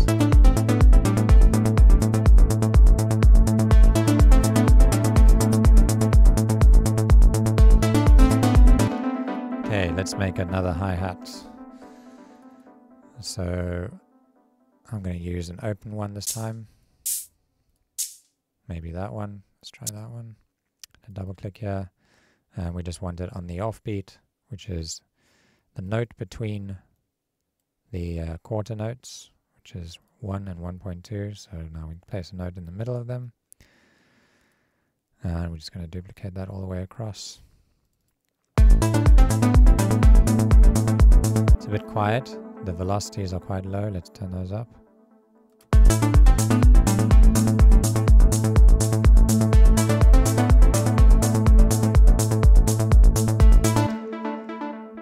So here you can see, if you watch this little playhead as it moves through every time the note plays, it kind of ends around here.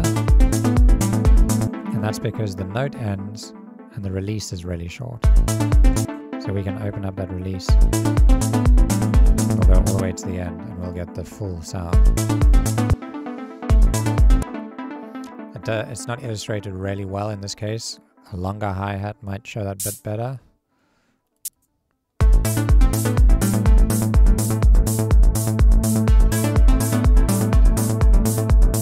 Yeah, we need an even longer sound. Let's grab a 909 hi-hat.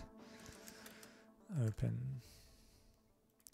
Just searching that. Okay, now you'll see. Can you hear how the sound kind of like cuts off? And if we open up that release, it gets smoother and kind of has a longer tail.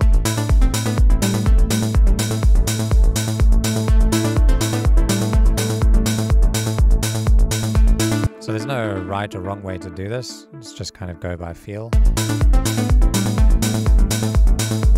I like a bit of release in it. Now let's try and shape the sustain. We'll bring down the sustain a bit. And now we can shape the sound using the decay a bit more.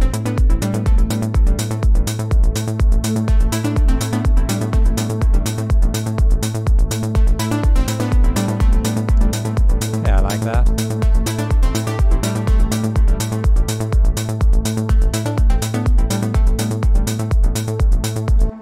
Should we add a clap to this? Let's grab let's use just a standard 808. A lot of the drum sounds in electronic music come from 808s, 909s, 707, 606, all of these drum machines, these Roland drum machines that were used heavily in pretty much all the dance music records in the hardware days before computers came around and took over. So you'll recognize a lot of the sounds that sound very familiar.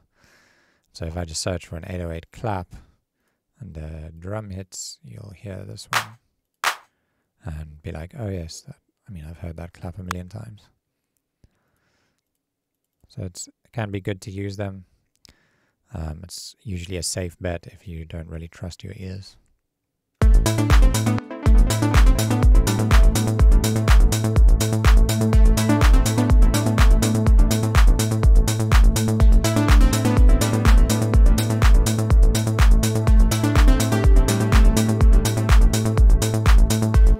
We can add a little bit of delay to this to maybe make it a little bit wider. Delay.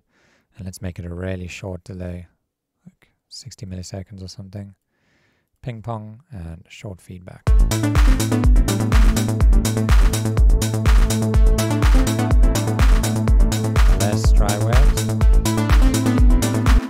shorter time.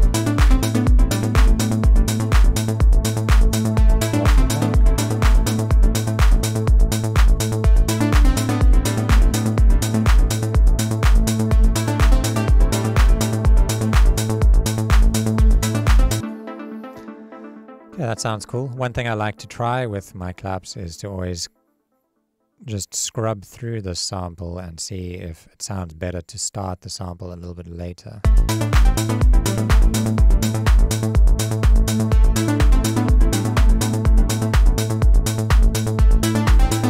That sounds cool.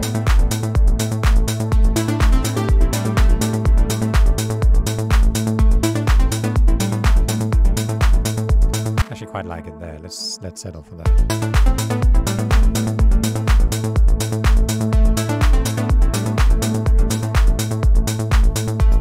Sometimes it can be nice to layer in a snare with your clap. Let's grab a 909 snare. And go back to the drums. Just grab the first one. I'm going to duplicate this channel, and here we're doing a bit of layering. I'm going to turn off the delay. And now we have that snare in there just to hear how it sounds without the clap. Okay, so what I want from the snare is this nice little bump that you hear in the low range. And just to solo it so you can hear it, I'm going to just low pass it. I'm talking about that sound. That's going to add a bit of weight to our clap. So let's turn this back on, and then I'm going to put them together. And what I want from the snare is, remember, just that bump. So we can either take out the high end from the snare and get that bump, or we can shorten the snare using the envelope. So how do we do that? Bring the sustain all the way down, shorten the decay.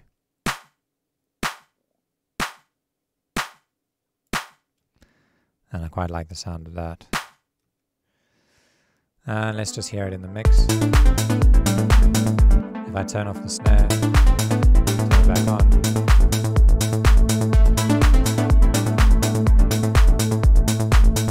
It's a very subtle difference, but trust me, it is helping out.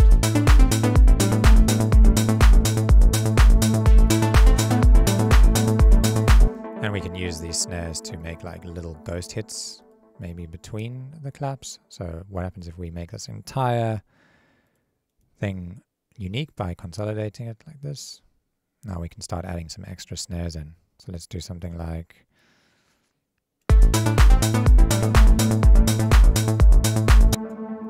let's add another snare here.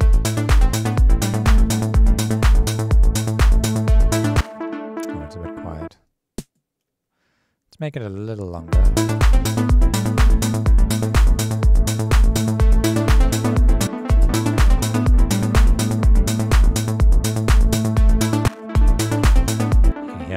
Bump there. Let's actually add an extra clap to mirror this. I'm going to duplicate this just up here.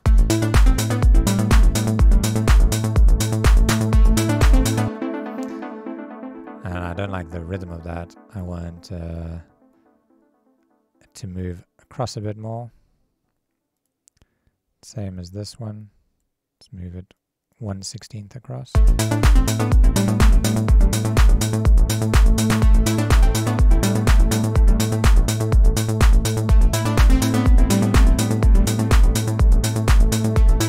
And let's repeat this twice. So I'm going to loop this whole section. I've highlighted both of these. So now we can actually control both of them at the same time. We can turn on loop and just highlight all of these notes and just loop that. Oh, you can bring down the loop braces of both of them.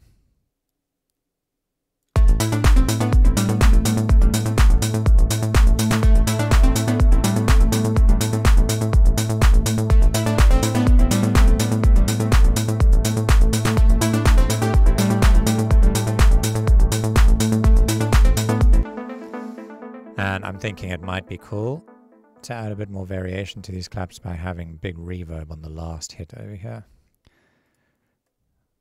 let's do that. So what I'm going to do here is take a reverb and I'm going to just put it on our clap, and I'm going to just solo the clap so we can hear it, and I'm going to increase the decay quite a lot, like 10 seconds. Okay, so now what we want is we only want to hear this reverb on one of the hits. And the problem is, well, we can automate this dry wet like this, so that the reverb only comes in briefly and then it goes away again. But then the reverb doesn't sound very natural. Listen to this when it comes back around.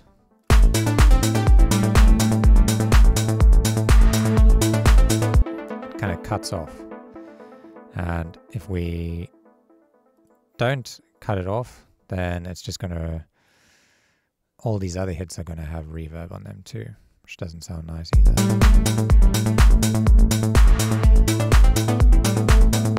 Oh, in this case it also cut off. But there's another way we can apply reverb, and so I'm going to introduce another little thing, and that's called your send. Sends and returns. And so what this does is we can use these little channels down here to basically send our audio signal from any channel to this one and then manipulate it separately in parallel to this one. So let me take our reverb. I'm going to just delete that automation. I'm going to cut it off this channel and I'm going to paste it onto this one. And now, if I turn this all the way up to 100%, and now I can send this clap signal down to this reverb and control it independently. This might be a little bit confusing, so just bear with me. This little control here tells us that we want to send the signal down to A. This one says send it down to B. A has a reverb on it, B has a delay. So if we just listen to this, I start to send it to the reverb.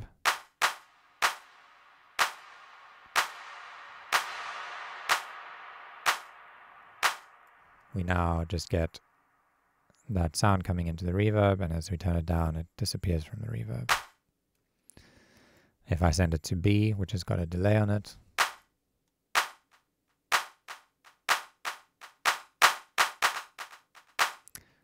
now we get a delay. Right, so what do I want to do? I want to briefly send it to that reverb just for one hit, so we'll just automate that. You can remember to automate anything, you just basically tweak it up and down like this, and it'll appear on this line. And now I can just turn that up to 100% briefly, and then turn it down again. And now we should get a more natural fade out of the reverb.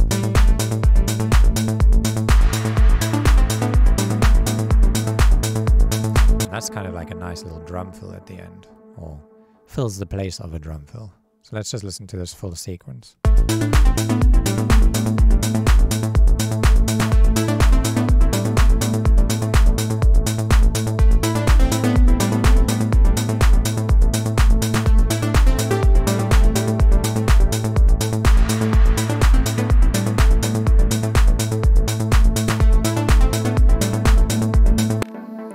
Okay, so we've effectively got enough here to start arranging a full track. And maybe while we're arranging it, we'll start adding some other elements, some little earcandy elements.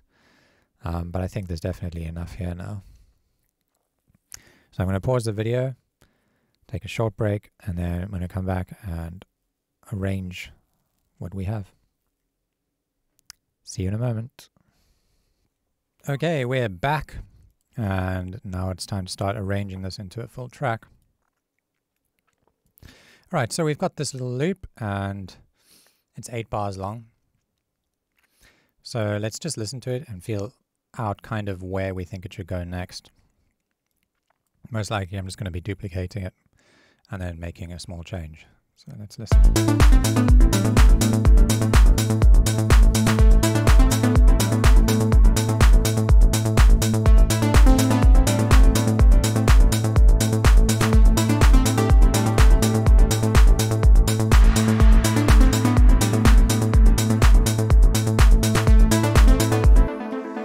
Okay, so I've just duplicated it, and I've picked up on one thing that is going to make this duplication not work very well, and see if you can figure that out.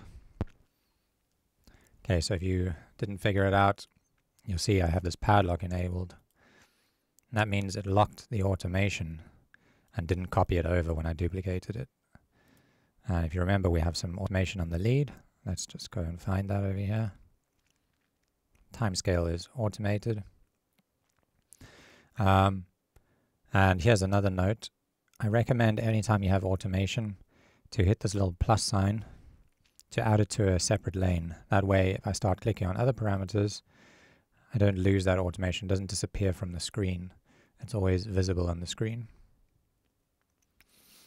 Okay, so we can either just duplicate that across like that using Control D, or I should have ideally, when I had done the copy, I should have had that padlock off, and then I could have copied the automation over again. Okay, so now we want some changes to this. So I'm thinking, instead of adding something new, why don't we remove something from this section, like the 909 open hi-hat. Let's listen to this.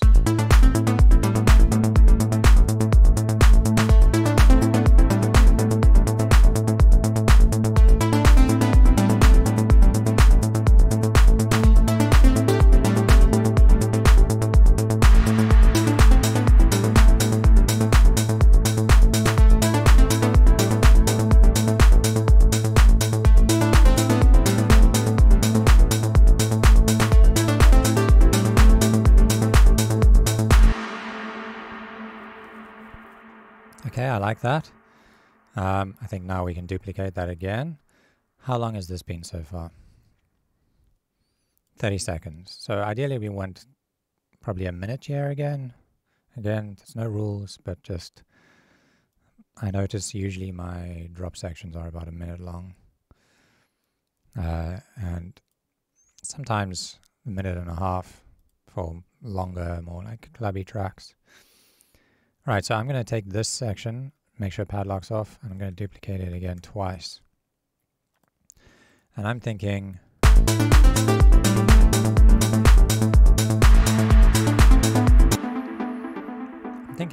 like it sounds like this lead should go up higher, like maybe an octave higher. Let's see how that sounds. I'm going to select all of these notes and just pitch them up one semitone using shift and up. Not one semitone, one octave.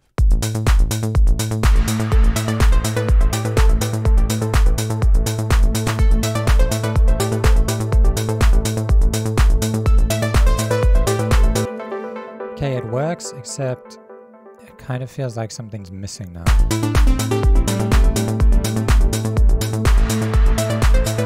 It's like lost some of its power. And that's because we're missing out on all these little mid-range frequencies that we had before. So one of the solutions would be to either just duplicate this, so make a copy of all of these notes and pitch those down an octave. So we basically are running 2 octaves of the same set of notes like this. So if I just highlight them all and hit Control C and Control V, then shift and down, now we have a copy of all the notes in 2 different octaves, and it sounds like this. Oops, I did it on the wrong clip. Should do it on this one. Control C, Control V, shift down. Okay. So you listen to how it sounds from here to there.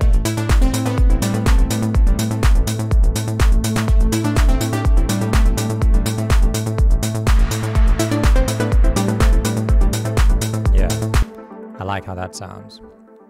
So that's one way to do things using your MIDI notes, but you can also use the second oscillator and simply pitch that oscillator up 1 octave, and I'll show you how to do that.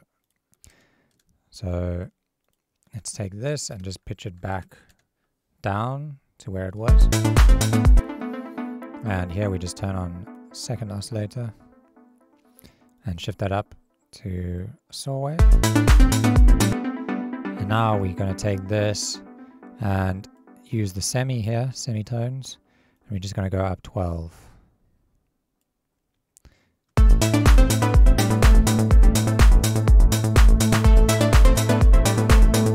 The nice thing about this is now we can control the volume of this oscillator independently to this one. So we listen to this. I'll just play this in solo and slowly blend this in. We can choose exactly how loud we want it. Or we could even have a different waveform on the second one. And we don't have the option to do that if we're just using MIDI.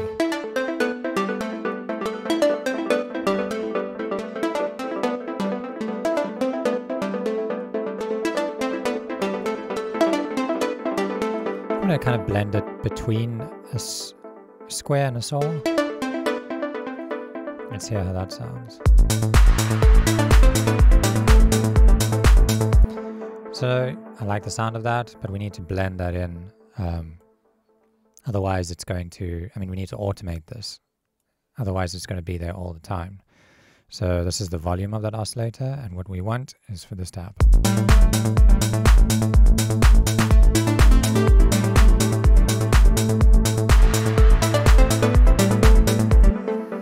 Okay, so we just need to take that lane and kind of automate it. Just blend it in over there. That works. And remember, let's click that plus sign so we can always see that automation.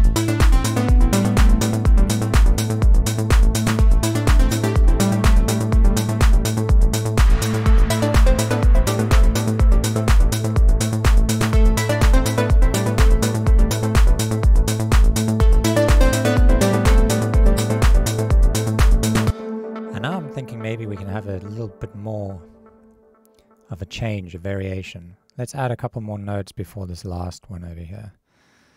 Like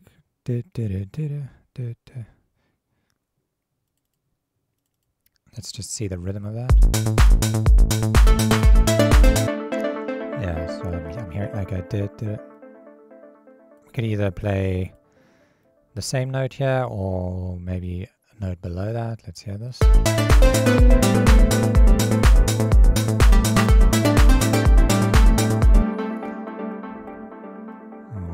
Maybe it was better like that.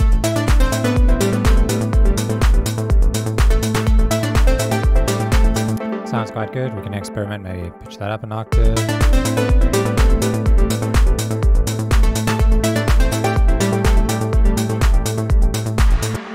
I quite like that. We can also start automating other things, like this time we can maybe make it a bit longer, so we can make all these values go up a bit higher. There's an easy way to do all of that. You can highlight all of them, and then you'll see these little squares appear in this box. And we can use that to raise the level of everything simultaneously.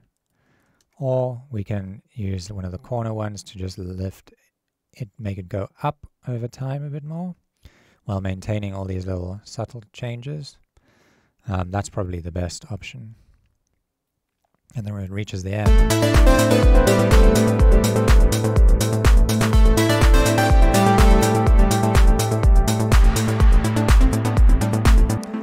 when it reaches the end, we're getting a lot more intensity out of it, but it's almost too intense, I think.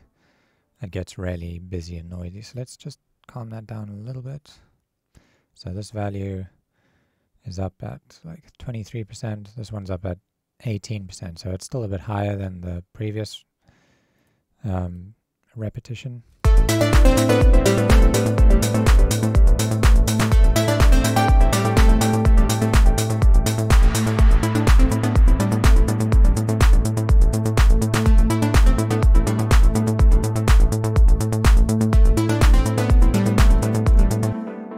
Okay, so we've basically got the first drop sort of down. We can always go back and add some stuff when we listen to the whole track in context, but I always like to move quickly through the arrangement so I don't get lost in the details. Alright, so I'm just opening up this loop brace so that we can keep on working on this. I think from here, let's go into our breakdown. And with a track like this, I think for the breakdown, we kind of want to do something a little more epic sounding. You know, our last song was like super chilled out and playful and happy. This one we want a bit more of a, I don't know, spine-tingling moment in the breakdown. It's not going to be too complex though. Obviously, we're still in the beginning stages here. We're going to keep it as simple as possible. All right, let's go. So now I'm just going to play it and listen. Maybe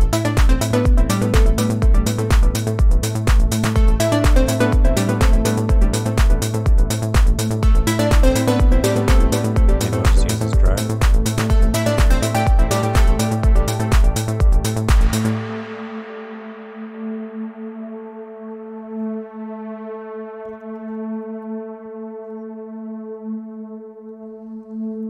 I think we could use this drone and turn it more into like a chord progression. That would be nice. So I'm just going to expand this out and I'm going to consolidate it, Control J. So now we have 4 notes, and maybe what we can do is make a chord progression. So if you remember the chord progression we did before, we made triads, which are 3-note chords, and they're done by placing a note, skipping a note, placing a note, skipping a note, and then placing a note. So see if you can make an A minor chord. Alright, so if you manage to do the A minor chord, well done. This is what it looks like. A, C, and then E. And if you are confused of how I just dragged and copied those, remember you can just hold Control on your keyboard, click and drag, and it'll copy notes. Okay, this is what the A minor chord sounds like.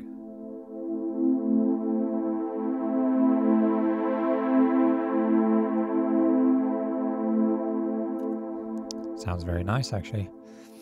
All right, let's use that A minor, and the next chord, I'm thinking we should go down. Let's maybe go down to F.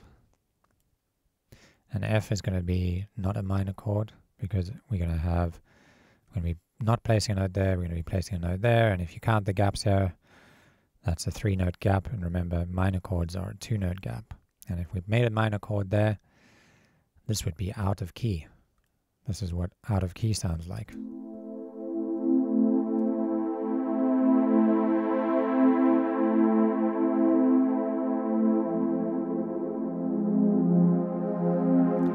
Yeah, it just sounds wrong.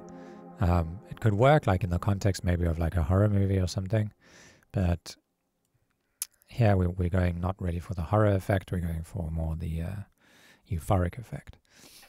Okay, so we're staying in key, we're using all the white notes. Remember, A minor is all the white notes. And so here's our second chord, and this is what it's going to sound like.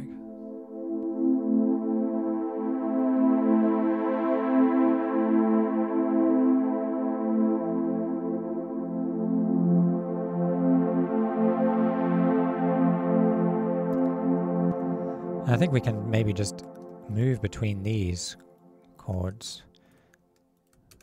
That usually works quite nicely. Moving just between the A minor and the F major. So it's kind of like this minor major movement, and it becomes quite hypnotic. So let's start adding some more elements to this chord progression. Maybe we can also add an octave below that. So let's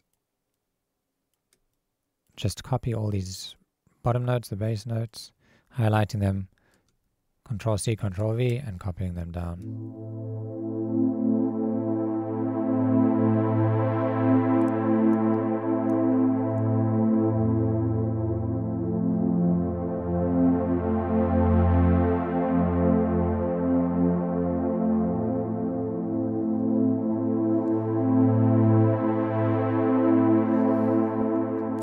Okay, let's see what our melody sounds like with these chords, because up until now we've had no chords. We've just been staying on one note with our bass line. Maybe this will sound really nice. So I'll just copy that across.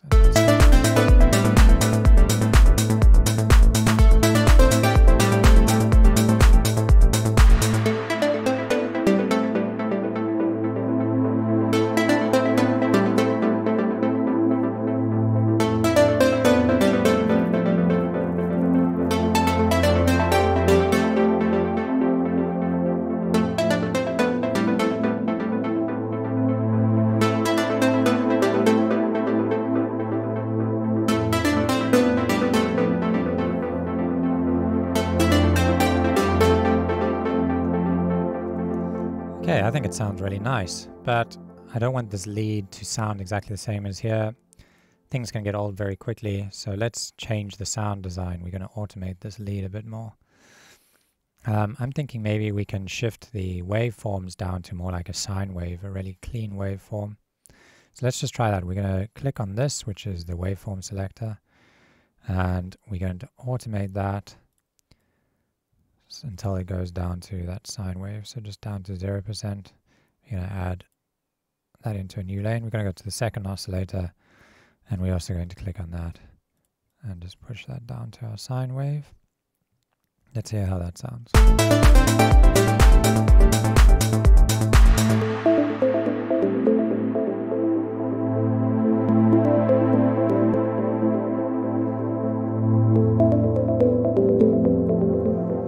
Okay, I like that, but I think what I want is to make this a bit more like atmospheric. So maybe we have now a nice long delay on it, decay on the reverb. Let's actually switch off that reverb over here, and we're going to use a different reverb. Maybe we can use the send reverb that we used before. That would be cool. Let's try that. So I'm just going to turn that up.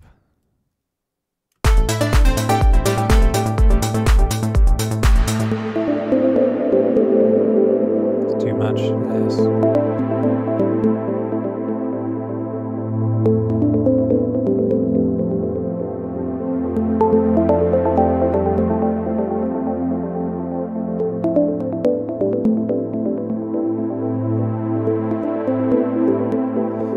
I think it's down, it's too low. Let's try pitching this all up an octave. And maybe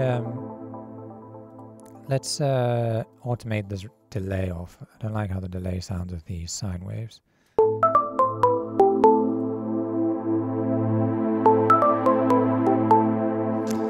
But I feel like now it's missing something. Yeah, let's change the sound design also a little bit. I'm thinking like a softer sound design instead of this clickiness. Let's go into this amp envelope, and maybe we can just fade it in a bit more. So if we extend this up to like, I don't know, maybe 18 milliseconds.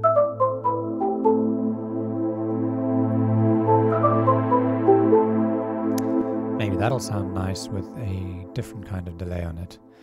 Let's introduce a new delay. What about echo? Echo is another Ableton delay. And remember, we only want this to turn on in this breakdown, so we're going to automate it. Let's put it at like 40%, and then we're just going to automate that in. So now we've got like lots of automations that are happening. And I actually forgot to add a lane for the attack, so I'm going to add that in there.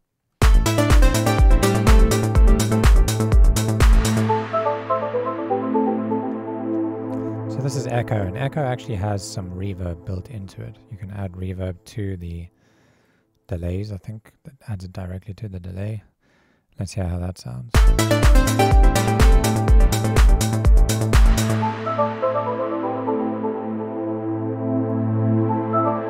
Let's add some feedback.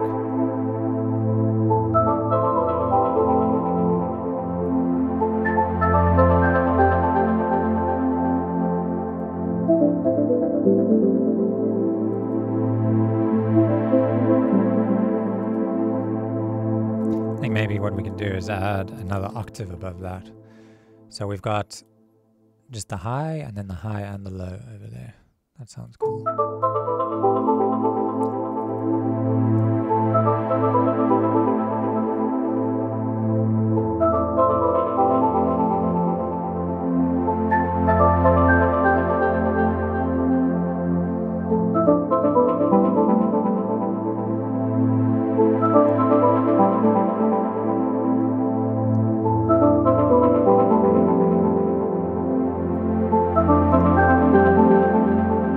Okay, so let's duplicate that again. I think for this breakdown I want it to probably be about that long, and I want to keep on building on the epicness. So here we're going to have some fun. So we've got this drone, I've just copied that across, and now we're going to start adding some more elements. We're going to basically keep enhancing this harmony of these chords. So let's copy these chords down. I'm holding Control and dragging that down. Now we're going to add another element. Let's add Wavetable.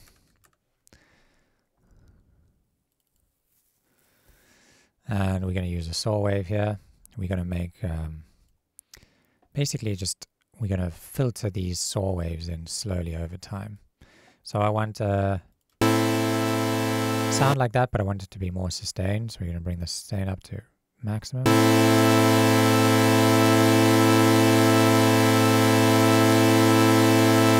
We're going to have a bit of a softer attack. And now over the course of this entire progression, we're going to just filter this in slowly. Like that.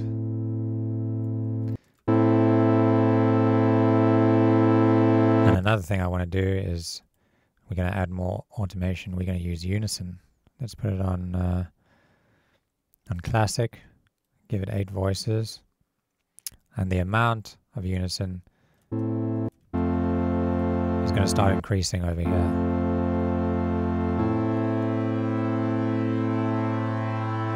And then right at the end, I want it to be almost like out of tune.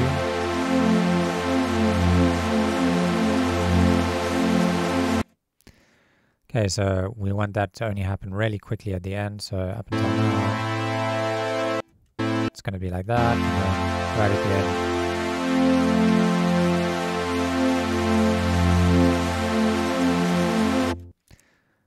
And that's going to bring us into our next drop. Okay, so that's one element, and I think maybe with this we can also have a little bit of reverb. Let's add reverb. I'm going to have a bit of a longer decay.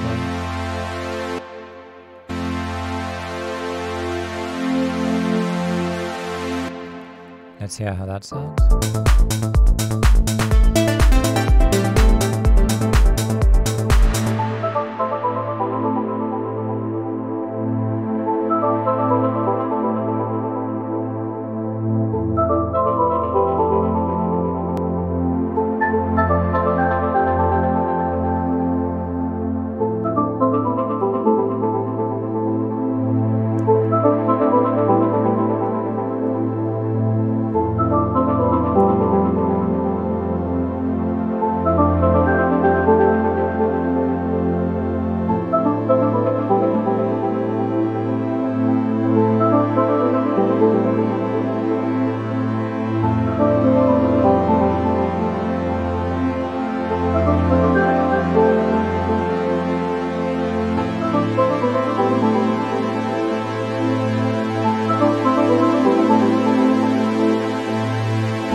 And then I can hear maybe like a big drop over here. Let's we can actually start using markers. I'll introduce you to markers. So here we can add a marker if we just right click and say add locator, marker, whatever you want to call it.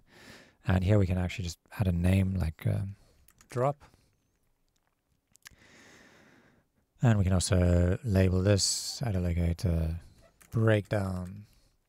And these are just more like labels for you to keep a more organized project, but also you can use them as like play buttons.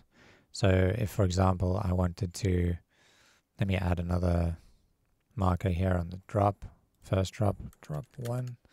If I wanted to hear how it sounds to go from breakdown into drop 1, I could play this, and then right before it hits drop here, I click the play button here and it'll jump to here. Let me show you.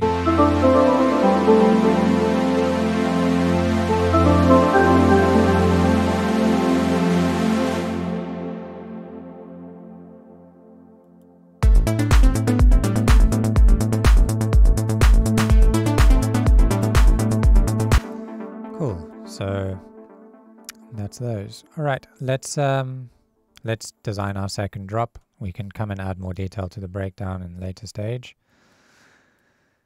Let me just open up this brace here. All right, so I'm going to just copy all of this over and then I'm going to chip away at it. Okay, so I think what might be super effective is to just drop into only the bass line with nothing else but the kick and the bass. The crowd usually loves that. So let's turn that off, and turn that off, and the clap and the snare. And if you don't know how I'm switching those off, I'm just hitting the 0 key on my keyboard. Let's listen to that.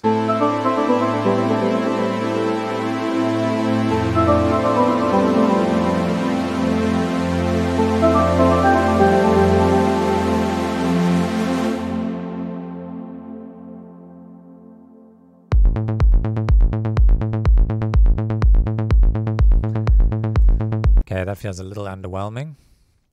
Let's work on that a bit. Maybe some effects would be cool for that. Maybe we can use the snare and the clap, because that last snare, remember, that has a big reverb on it. So let's just extend that out and make sure that the automation is still there. It's not being copied over there, so we just want to copy that automation here. Oops.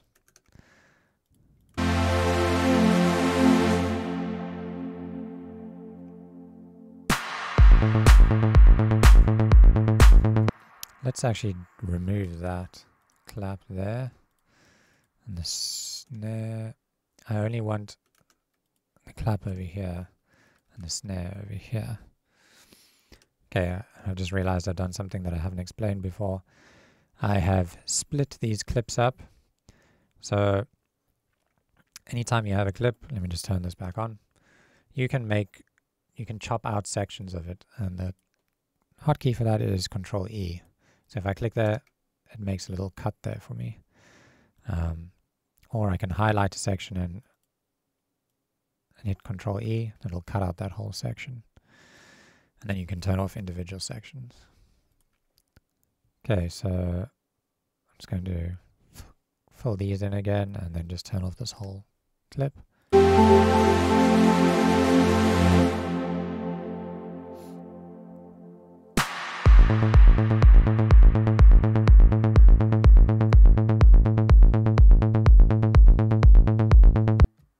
Okay, I think we should at least have some sort of atmosphere in there. Maybe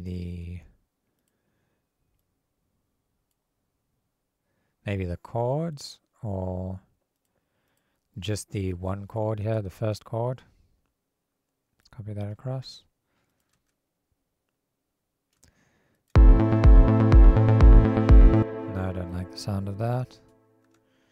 And also I think that might need sidechain if we use that. What about the drone? Let's bring the drone back in.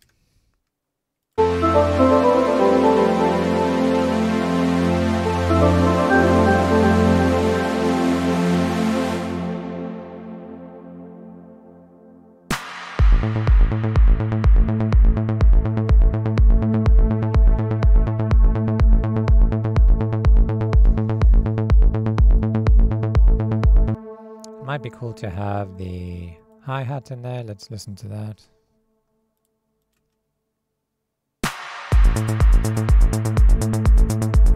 No. Okay, maybe we need to come up with another element. Because I don't want to just drop back into that lead. It's a bit boring. Maybe we can have an arpeggio or something in there. Let's try out an arpeggio and see if that works. This one might take a little bit of troubleshooting.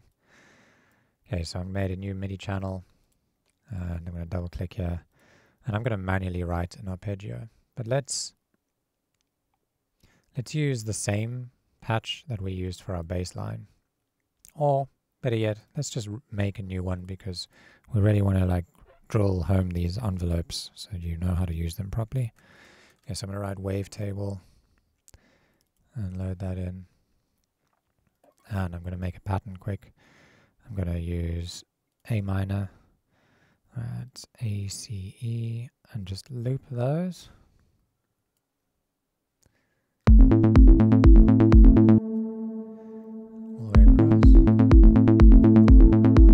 And now we're going to shape the sound. We're going to make it into a saw wave. And we're going to bring down this amp envelope. You'll see you can actually click and drag these boxes.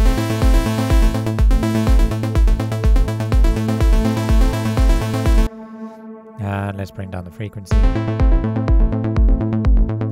Go into the matrix and map it to envelope 2. And then shape envelope 2. Play with this frequency.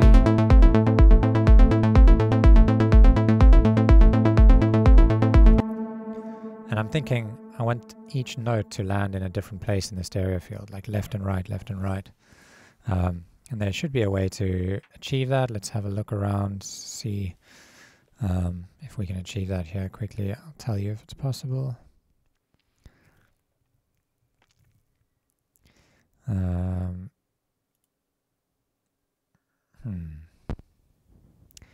think,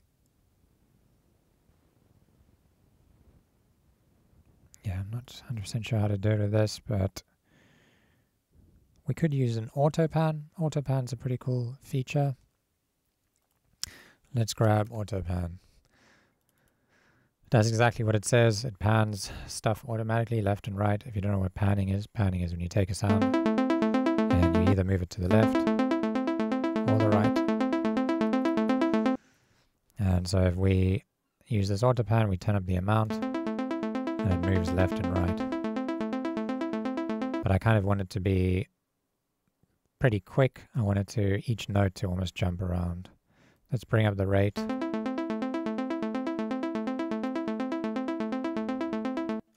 And bring down the amount. You can also change the shape to make it more snappy.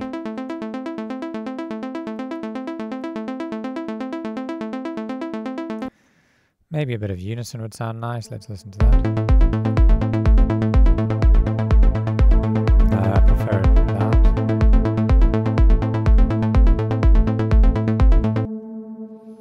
Let's try and make it super snappy.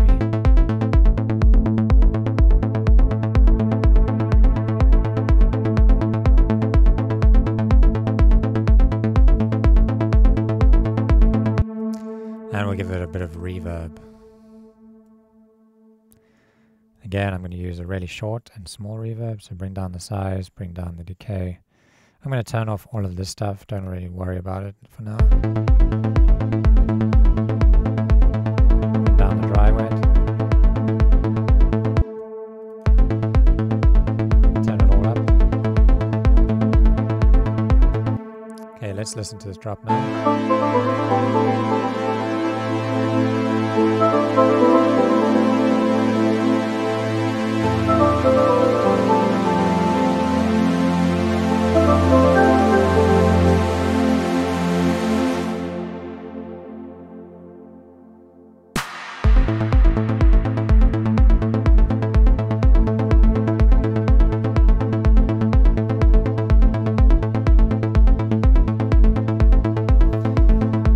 It's getting there a bit closer. Let's try a different mood on this. So if we change the notes, maybe we can make it a bit darker, something like moving between these three. Or even up like this.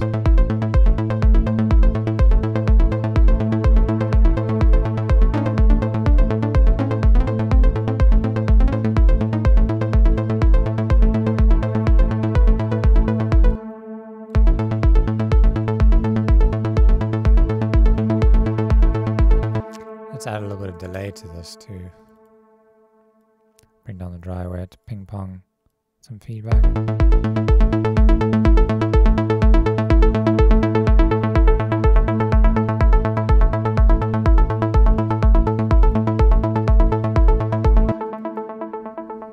Maybe we can do some sort of a melody where top note moves between here.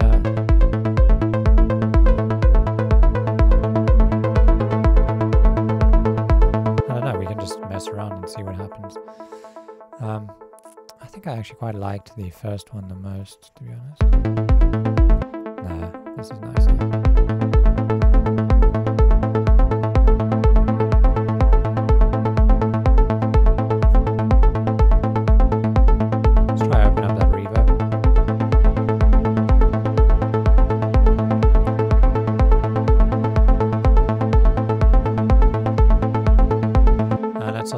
bit of sidechain to it. I'm going to copy that from the bass line.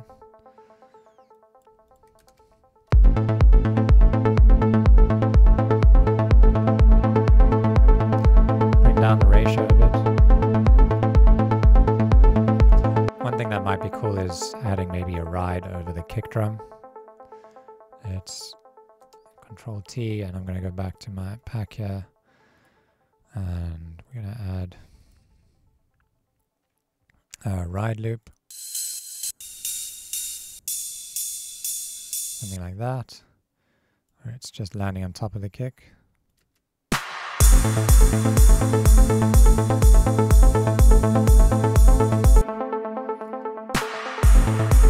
No, I don't like that. Let's remove it.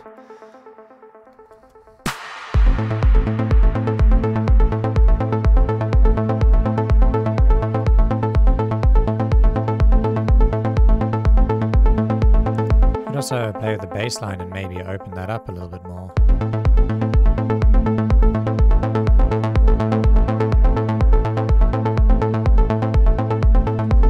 Let's open up the automation on that to like 100 or something.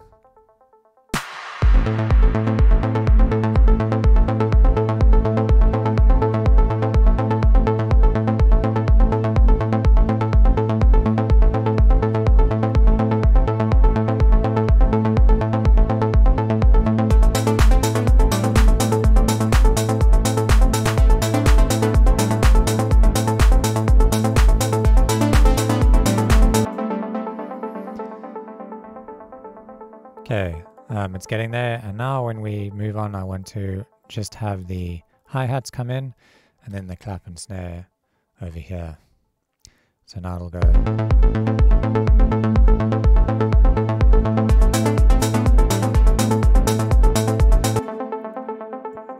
Let's also filter the lead in slowly. So here I'm going to use the frequency and bring it in really slowly. Turn that up.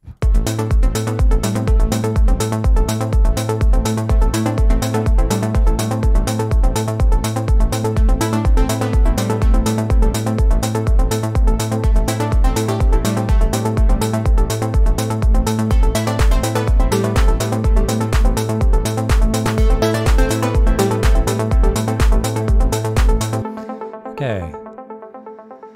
And now I think what we can do is we can kind of start using these chords.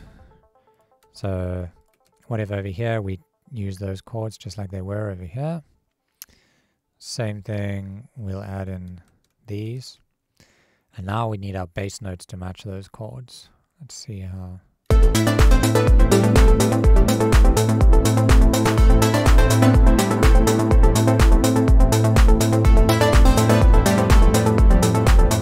Sounds cool, but now, yeah, we need to make these bass notes match, otherwise we get a horrible sound in the low end. So let's double click on this, and all I've done is highlighted the section, hit Control E, and now it's a unique section, and I can take all of these and pitch them down to F.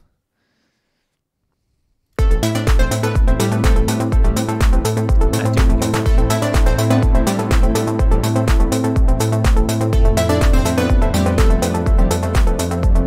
There's also a lot of low end in these.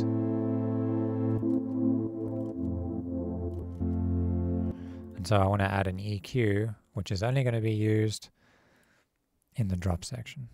So we're going to take this EQ and we're going to scoop out some of these low end frequencies. And we're just going to turn that on only for this drop section. And I'm going to copy that and just paste it onto the drone. Now it'll be a bit cleaner.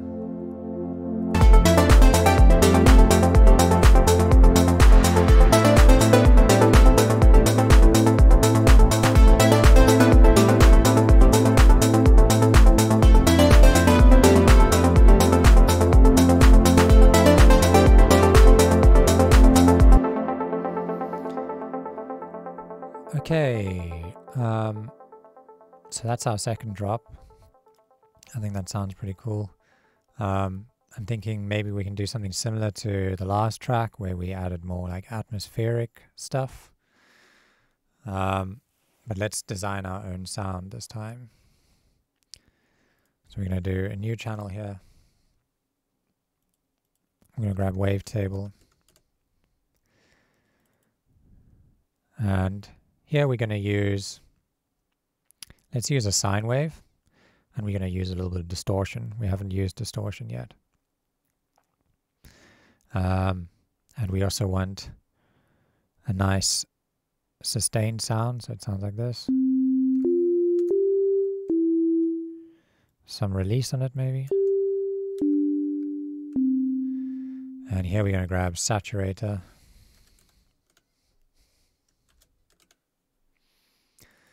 And what distortion does is it will take our waveform and it will basically take this perfect sine wave and turn it more into a square wave. So it'll add harmonics to it, but it's going to do it in a bit more of like a gnarly way. It's going to sound really awesome. So let me just show you what that looks like. So if I have this clean sine wave and I start adding saturation to it, it gets louder, louder, and eventually we start getting additional harmonics in there. Let me just turn this down a bit. And if I keep on adding drive, we get more and more harmonics.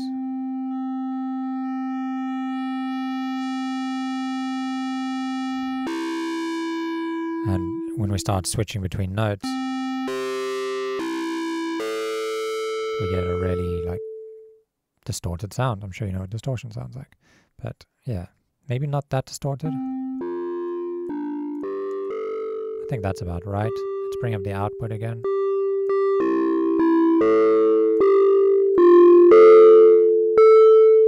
And what I want to do with this is add some big reverb to it.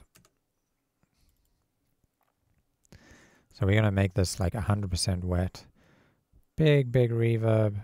Make the size a little smaller. And let's just turn this down.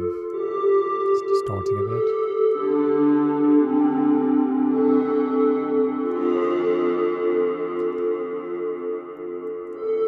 Let's try adding a second oscillator in there, a saw wave.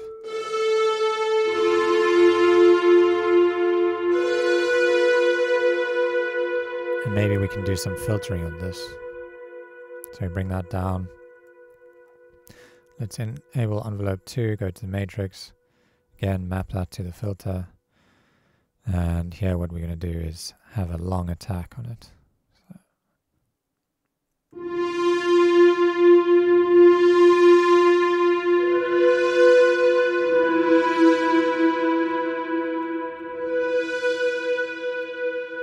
Now this is going to sound really cool in the track, especially on the drop. We're going to add maybe let's add a note right at the beginning. Like an A or something, just over there. See how that sounds.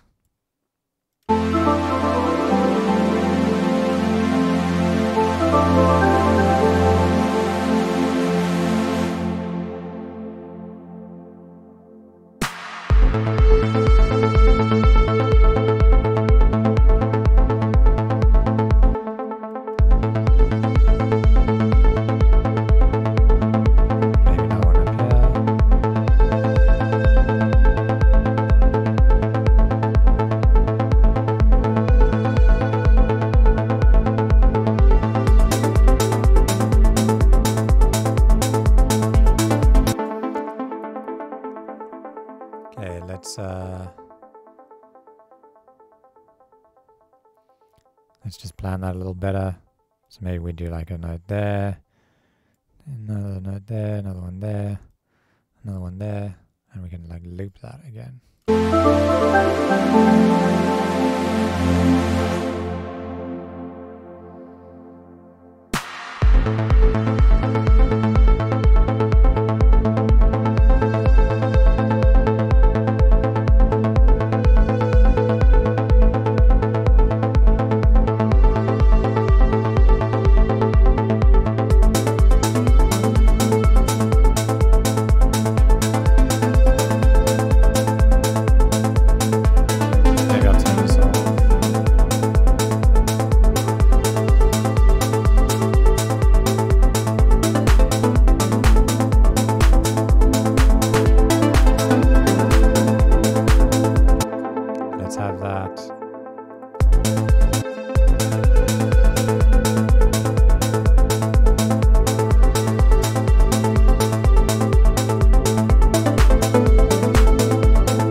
effect, so I'm going to turn those off.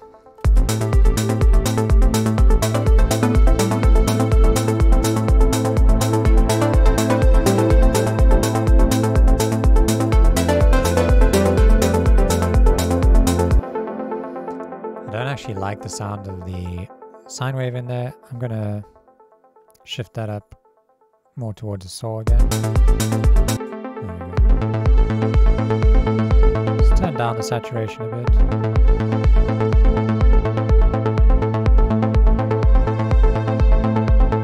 And maybe we can try 2 different octaves, bring down the semitone of the second one.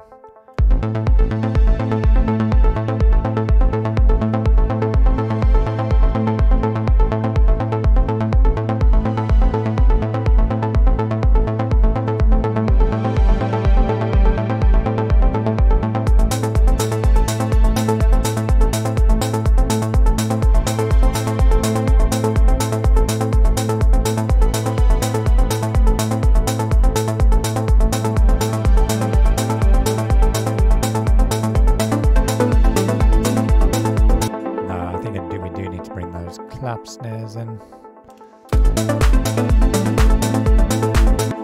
And I think we need another one of those big snares, so let's just copy that big snare in there.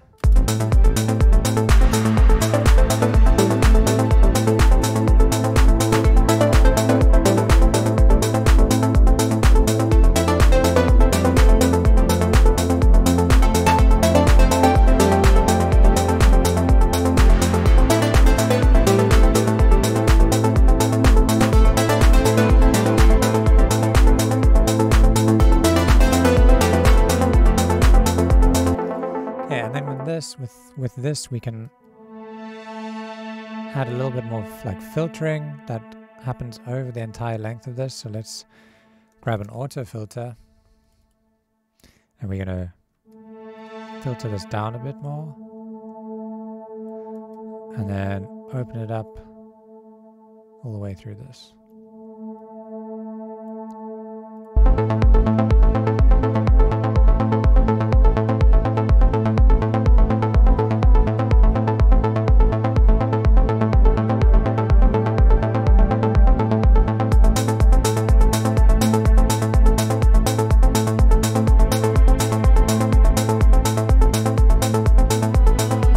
The kick drum maybe for a few beats over there.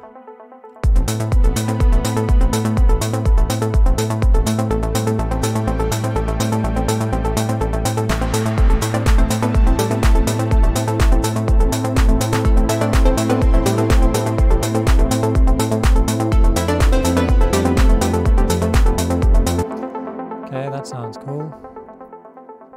Now we need an outro.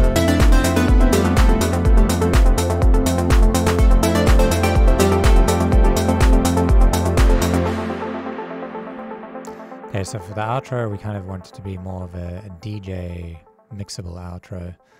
So we're going to duplicate all the drums. And here we're going to basically we're going to keep that bass line going. And we're going to go back to that single note bass line. And what else can we do? We can maybe just go back to the single note drone. And the chord over here, we can just stick to the A minor chord and let that ring out all the way through. Like this. And slowly filter that down.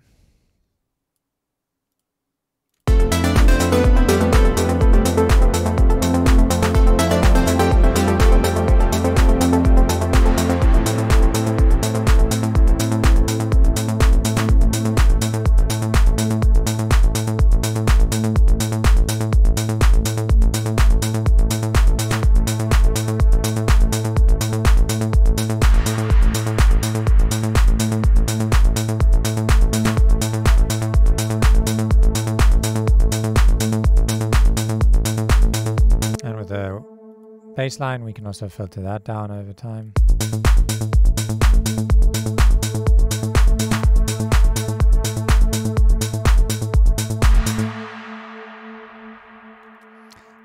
Could also probably be filtered down a bit.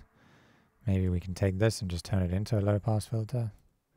And then drag this frequency and filter that all the way down.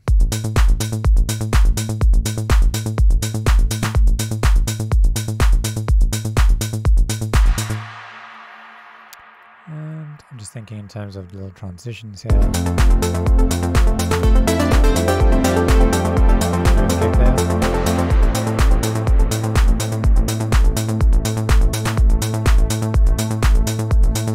Right, let's make a quick intro and then we'll add a few more details to this. So for the intro, we want a kind of DJ intro similar to our outro. In fact, let's just simply copy all of this and place it here.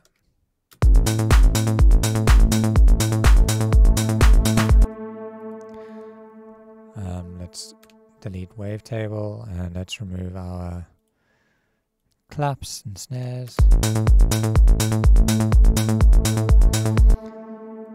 And we're also going to remove this drone.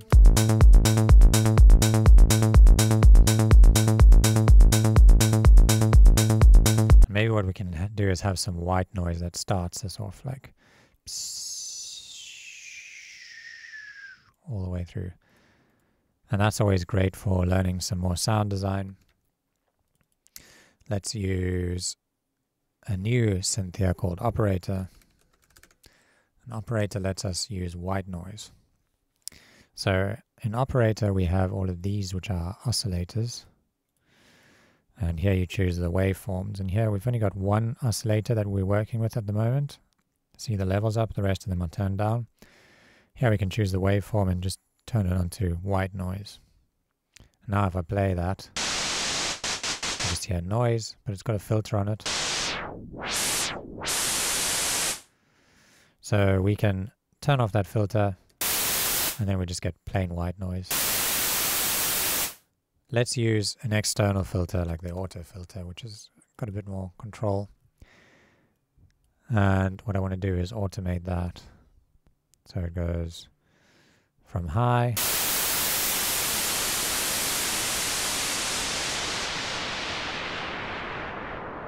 all the way down, but we want a bit of resonance. This is what resonance sounds like. Higher you go, the more it's going to start whistling.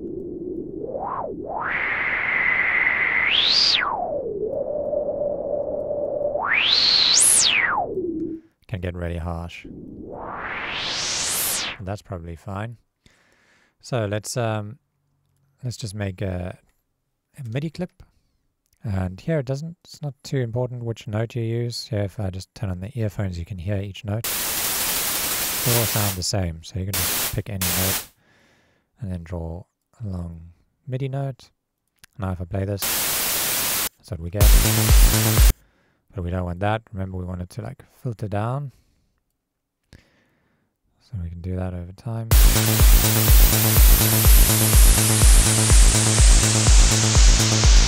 It's way too loud, so let's turn that down a lot.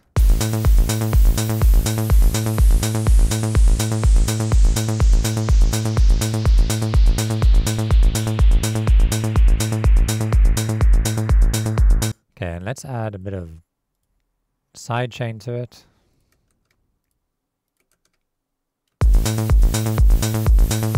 Make the sidechain a bit longer. Bring down the ratio to make it not as deep.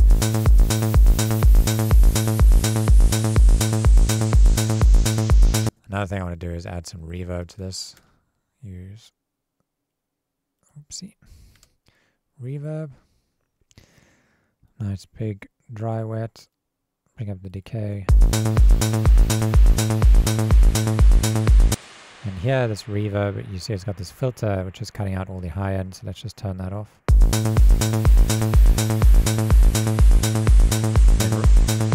Right before the reverb, I also want to take out all the rumbly noise at the bottom. So let's just filter that out.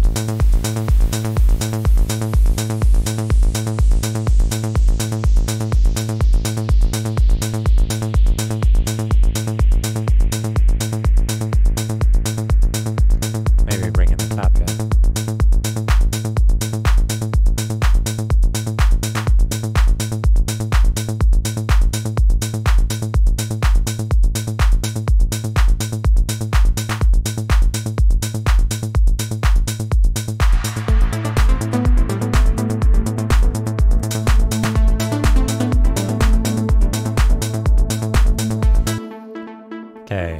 we need to do something else before we bring in this lead. So maybe a little gap here before we go into the drop. So what do we want to do? We want to move this whole drop over to the right. We also want to move everything else so that we can insert a big gap of space to work with over here.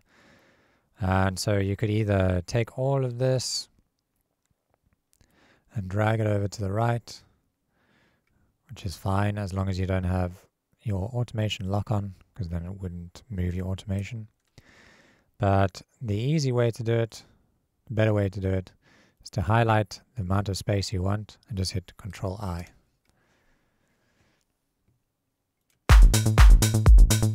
Okay, so now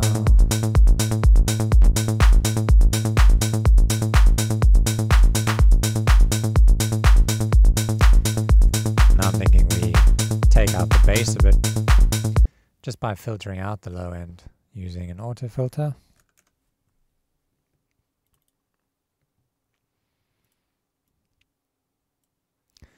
So here we can go like this. We're using a high pass filter which sounds like this. Takes out the low end. So here we can start filtering it up.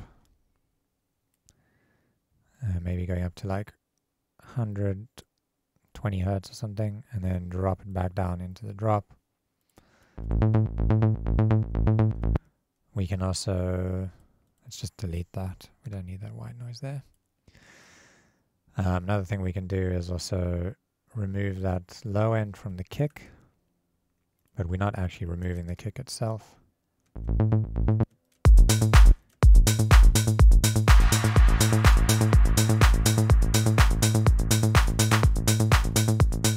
Take out a bit more from the beginning, like up to 100 hertz, and the same thing on the kicks filter.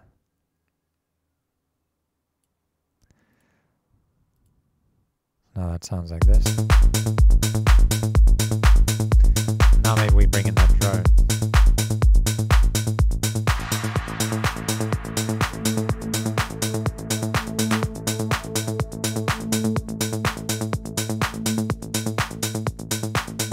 And let's start introducing this melody. What we'll do is we'll just play one variation of it and just repeat that maybe like twice like that.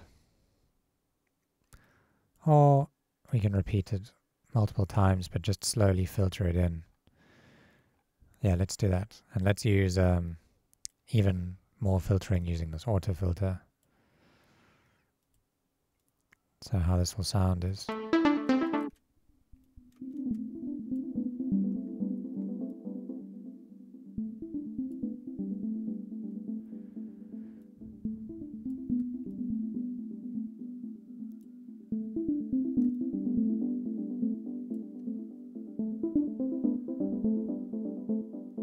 okay, let's hear how that sounds.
To make that sweep sound even nicer is to make it nice and wide, and Operator has this spread knob which will make it wide. There we go.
so we've basically got almost a full track down. There's probably some extra stuff that we can do here. I don't want to spend too much more time on this before we move on to the next track. But yeah, let's do a few more things. Just like in the last track, maybe we can add a bit more ear candy to it. And so I want to use this opportunity to introduce something called resampling. So instead of like the last time we made that little flourish using notes and a new MIDI channel, here we're going to reuse existing elements in the track. So for example, we can take our bass line and just play it in solo. And we can use audio to transform that into another element. This is a bit more of, I would say, an intermediate technique. So pay attention. Here what we're going to do is we're going to make a new audio channel below it, Control T. And we're going to turn on the record button. This is very important. You turn this into resampling. And so now with this soloed, when I hit the record button, anything that we can hear is going to be recorded into an audio file over here. So here we go. Okay, so now we can unsolo that one and solo this one. And now we are we've got this audio. But the cool thing about having this audio is we can manipulate it. We can, for example, use the pitch here to pitch it up. We could speed it up by hitting divide by 2. That's going to make it twice as fast.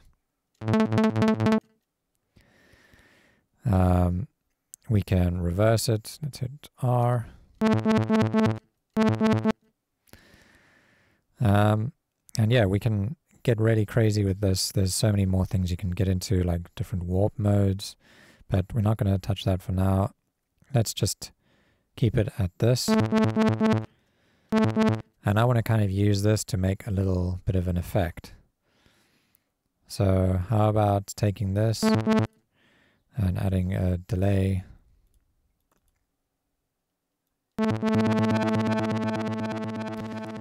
Maybe making it ping pong and then adding a reverb. Maybe we can pitch it up even higher.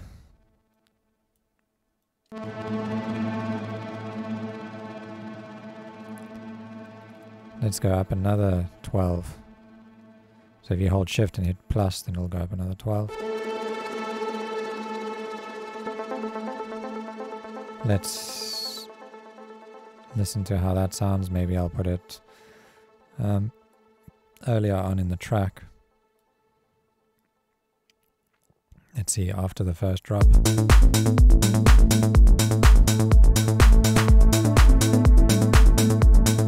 Maybe we can put it here.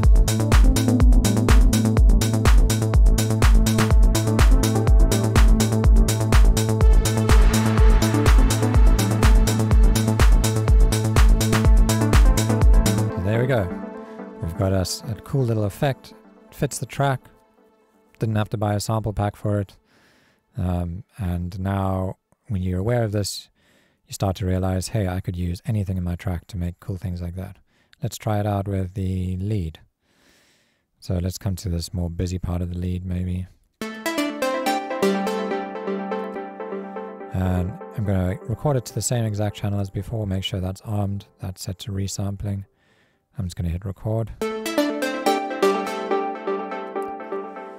Let's do the same thing as before. We're going to maybe take this bit and reverse it. Let's pitch it up 12.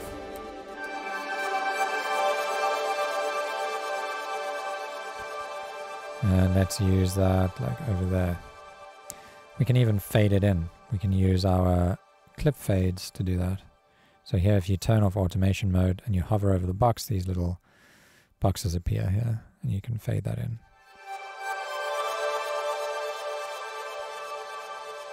So that's kind of cool. Let's listen to how the drop sounds now.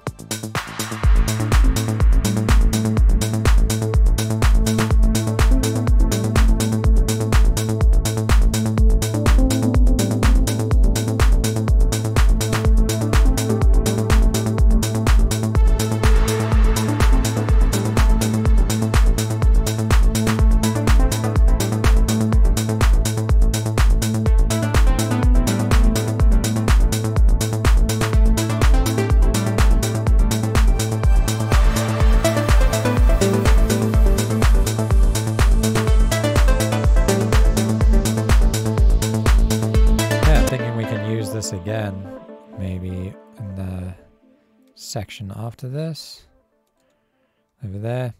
And instead of it doing exactly the same thing, what if we change this number here? Okay, so a little bit of music theory time. In music theory, we have what's known as a fifth, or a perfect fifth. And all it is if we're looking at any note, say we're in A minor and we're looking at the note A. A fifth above that is if we count the notes that exist in the scale, 1, 2, 3, 4. It's the fourth note above that. And that's also if you just count it up in semitones, 1, 2, 3, 4, 5, 6, 7. It's the seventh semitone.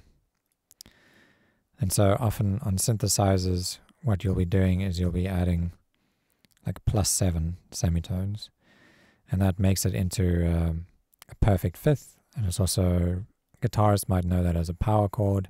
It's basically just a harmonic relationship that sounds, I would describe it as like triumphant, powerful. It usually sounds really good, especially in like darker tracks and even in brighter tracks.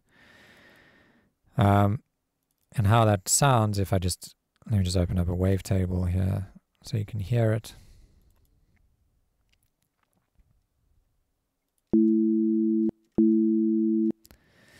Let's use that. So without the fifth, with the fifth, fifth sounds really nice. You might recognize that interval. It's used so much in music.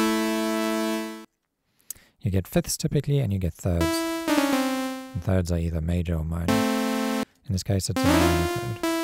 So all these together make our A minor chord. Remove that C. We don't have an A minor chord anymore. Now we just have a perfect fifth.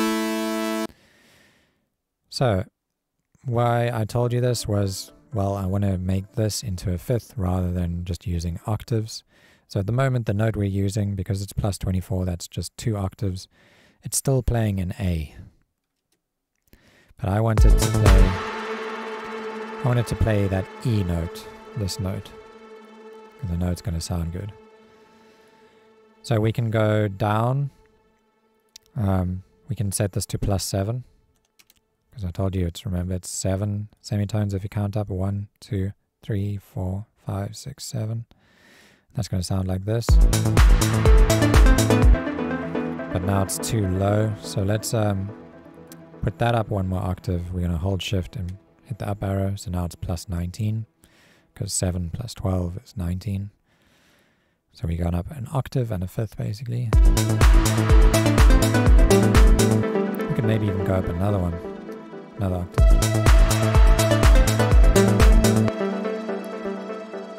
Maybe filter that a bit. Let's use an auto filter. Something like that. And I'm only going to use that filter here. The rest of the time it's going to be open. Let's feel that section now.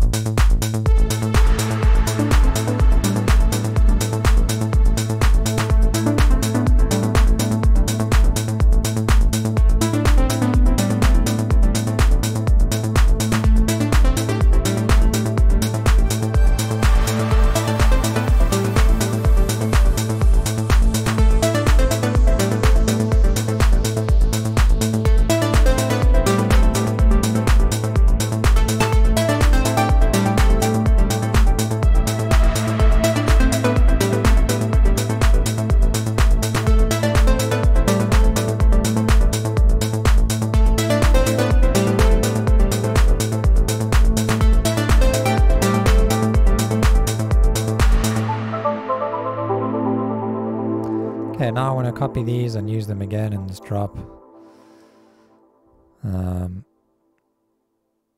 Maybe we can use this one more time at the end here. And just remember that automation. I think that's enough for today, enough for this session. Let's put our quick limiter on the end just so we can push this to its loudest.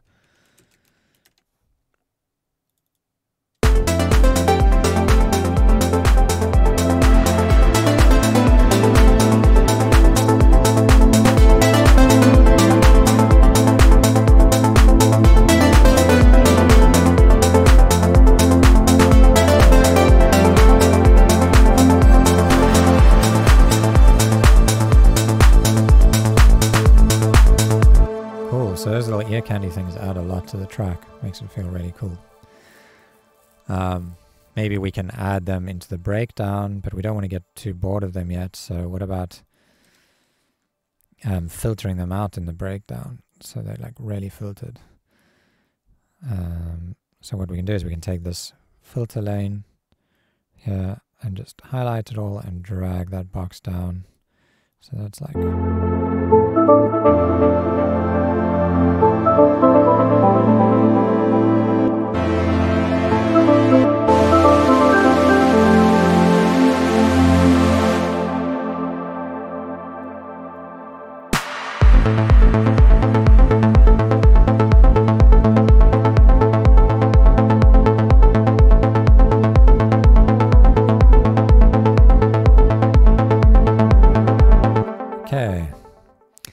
Okay, so some final touches here. I just took a little break and came back and listened and realized I really don't like the sound of this lead. Possibly too much of a square wave in there on that higher octave. So let's just try bringing this slider up here down, and we're just going to take it down from 78% so it's landing on the saw wave. Let me just highlight that whole section, bring that down. Oh, we need to go.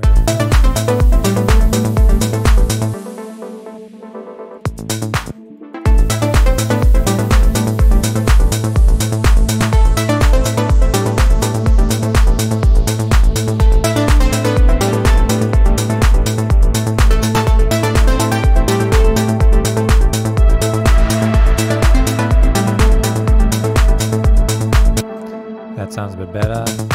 Let's listen again.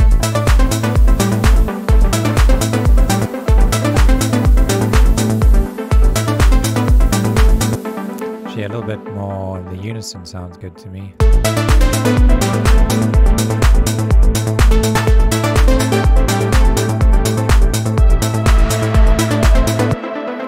Okay, let's go back into this automation quickly and just fix it over here.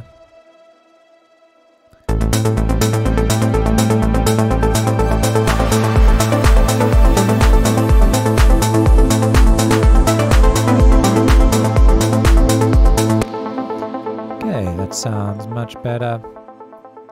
Let me just double check this one. Okay, sounds good. Let's do our final playthrough and see how it turned out. 3, 2, 1.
Okay, that turned out quite nicely. Hope you enjoyed that and you managed to follow along nicely. Just as per the last time, I recommend going away and writing 2 or 3 of these sorts of tunes, similar tunes, using all the techniques that you've learned, and really try and drill those into your mind. You know, specifically the envelopes and how they work and how you can modulate your filter with envelopes, and also shaping drum sounds with envelopes. And yeah, then come back and we are going to do something a little more complex and do another track in a different style. All right, see you soon. All right, we're in the next stage here, and I want to talk about a new sound design concept that you probably haven't heard before, and that is the LFO. So an LFO is a low frequency oscillator, and I'm going to use Serum again to illustrate what an LFO is, and then we'll jump back into the Ableton stuff and use it more practically.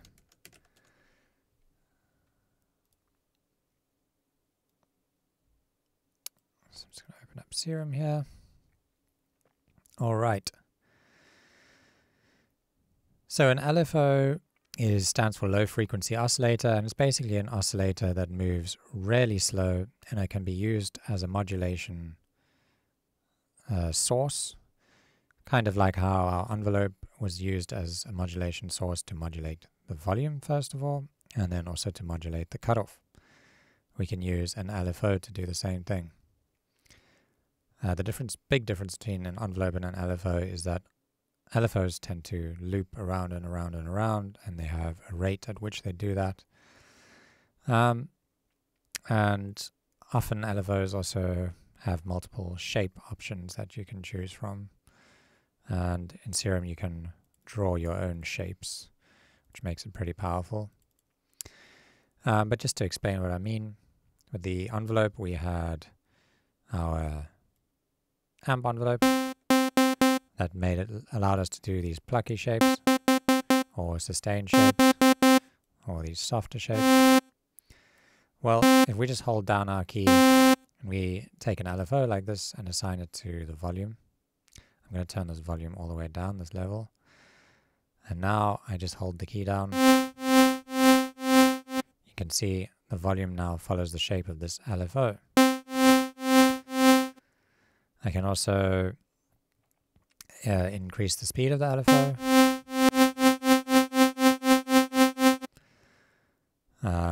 We can unsync it so it's not following any sort of BPM.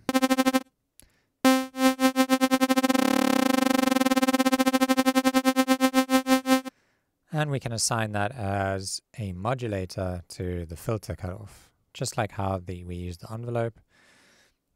So let me just turn the modulator off here. Remember, with the envelope we assigned it to the filter cutoff, and that allowed us to make a plucky shape. Well, if we want this to continuously go bong bong bong bong bong bong, then we can, let me just bypass all destinations quick. Then we can use the LFO and assign it to the cutoff.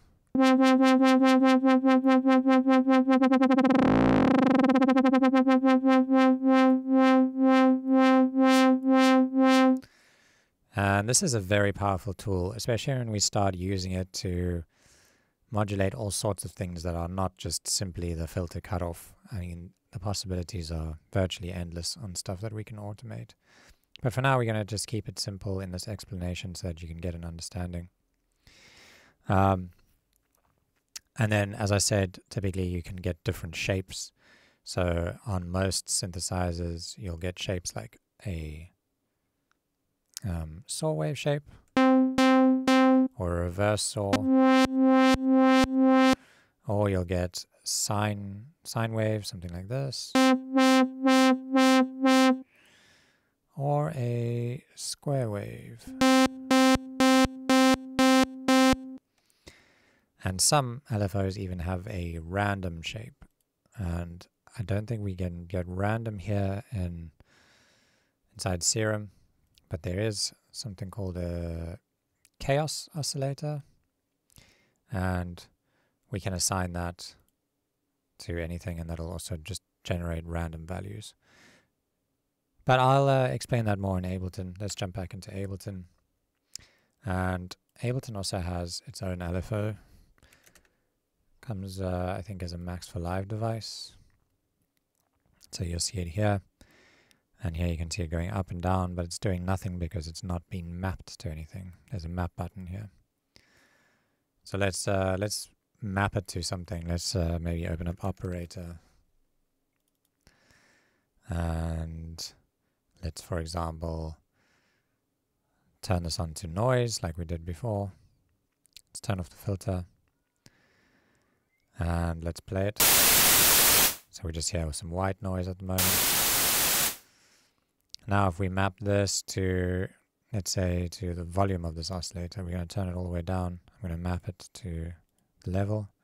Now you can see it moving up and down at the speed of this.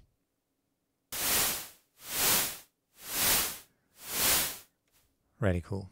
And we can increase the rate.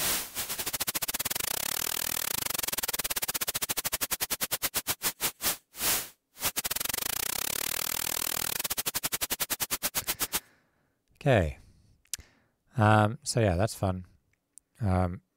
This is a cool way, by the way. You can do things like get creative with it, and let's say we turn it into a down shape. We could make our own little hi-hat loop with this, for example. Set it to 16th notes.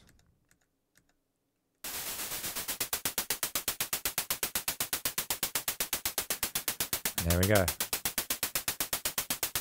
We've got like basically hi-hats. We can just shape it a bit more. So yeah, LFOs are super powerful.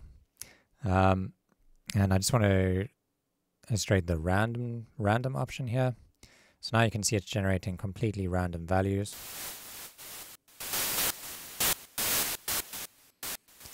And something like this is really great for introducing a level of, what do you call it? Almost like a level of humanness to elements. Humans aren't perfect, and if we're playing an instrument or a drum, typically there's a bit of unpredictability in the way it will be played. Like if you hit a hi-hat 50 times in a row, it's not going to sound identical every single time. Your drumstick's going to land in slightly different positions with slightly different velocities, and depending on how skilled you are as a drummer, the level of the variation and randomness is going to increase more and more. So yeah, with that in mind, let's start a new project, and we're going to make use of the LFO as much as possible in this one, so you can really get used to it. So I think for this one we're going to do maybe something a little more on the progressive side. If you think about record labels like Lost and Found, something like that, or maybe even slightly more organic. Artists that come to mind, maybe like Tim Engelhardt. Yeah, you know, those sort of things. Even like All Day I Dream, stuff that's like very percussion and groove focused, that also needs a lot of variation. Let's make something like that. Okay, so I'm gonna pause the video and come back, and we'll get started with that idea. Okay, welcome back. Today we're going to be making our third track, which is going to make use of LFOs. We're going to get really familiar with LFOs. Yesterday I showed you what an LFO is and how it works. Today we're going to use it over and over again to kind of really drill it in, and yeah, let's get going. Okay, so I think I'm going to just bump the BPM up to 122 for this one. And first thing we're going to make here is, let's make a kind of like a pad sound. LFOs are great for Sorry. LFOs are great for pads because they have tons of movement. Pads need a lot of movement to be interesting, otherwise they kind of just get really boring to listen to. So yeah, let's highlight a section here and just Control-Shift-M. I'm going to set this grid on the piano roll to narrow. You may have seen me do that before. Narrow is my favorite adaptive grid to use. I just like the way it scales. So yeah. Anyway, let's open up a synth. Let's use Wavetable again.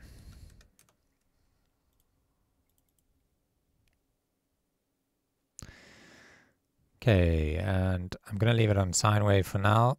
And then I'm just going to make some chords.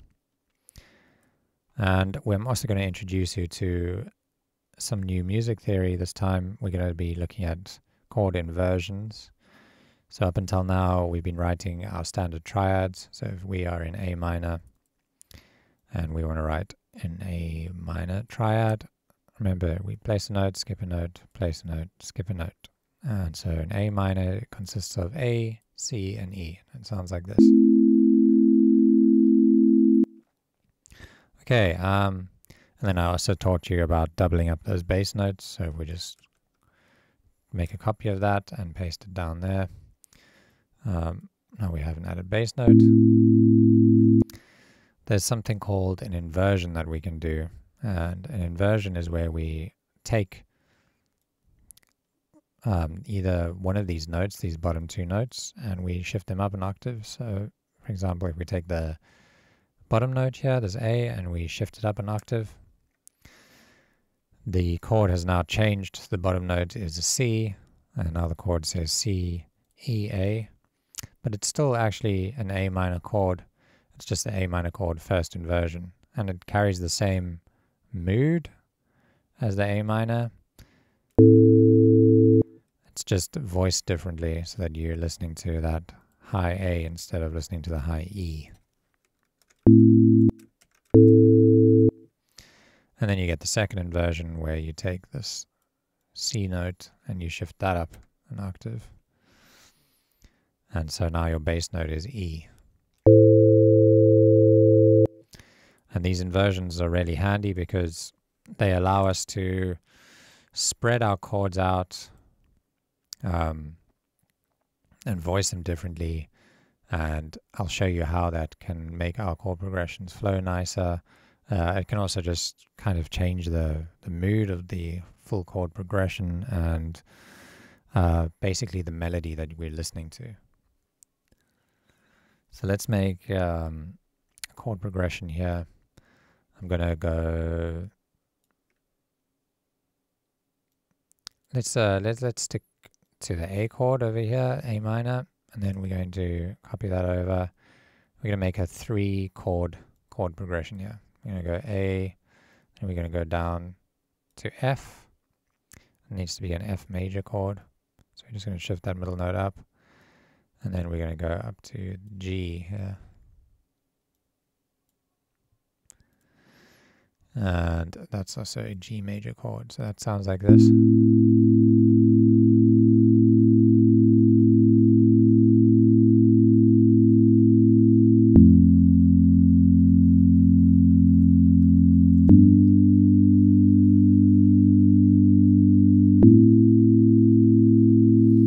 Okay, so it's quite a long chord progression. Maybe we could divide that by 2. Let's just see how that feels.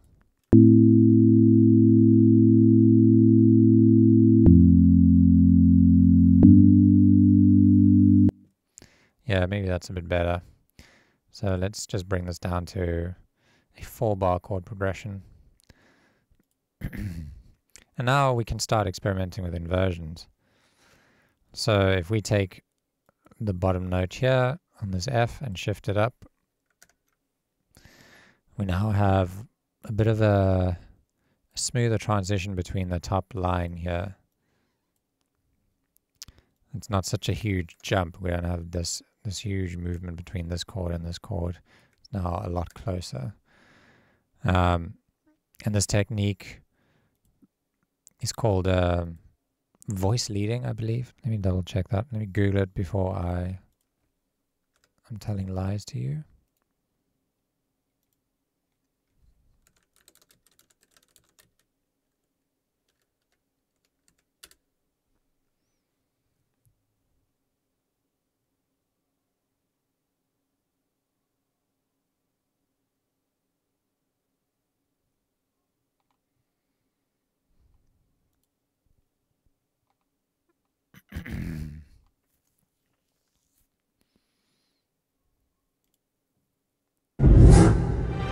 Contribute one note to an overall chord progression. Voice leading helps people in a choir or a orchestra stay in their own playable and singable range. So on the screen, it's root.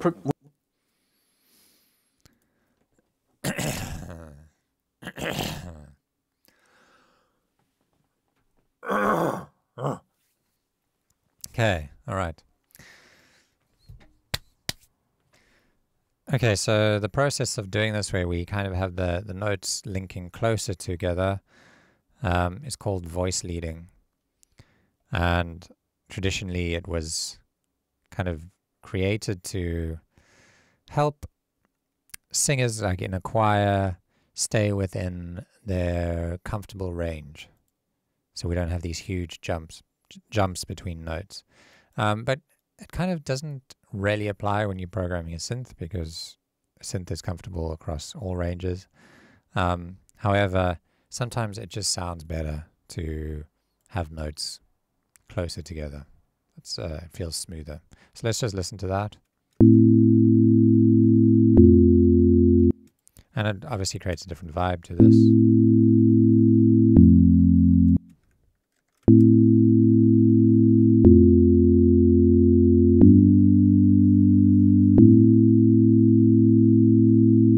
So listening to that, I don't know if I like it. Let's try actually shifting both of these up for a second inversion.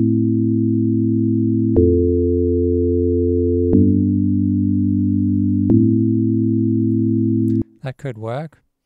There's another option we can do, and that is to just shift the third up, this second note over here. Now that is not actually an inversion, because we still have our E in bass. I'm sorry, our F in our bass note. And technically, I mean, if we look at this, shifting that note up isn't really an inversion either, because we still have our F in bass here. But I would argue it is an inversion. It sounds like an inversion to me still. Anyway, so we can shift this third up, and doing something like that, it is still the same chord, but it's just, I guess you'd call it a different voicing. The chord is voiced differently. It's not an inversion because we still have the F in bass. But yeah, it can often sound really cool, and sometimes it sounds great to do that across the entire progression like this. Let's do it with this one too.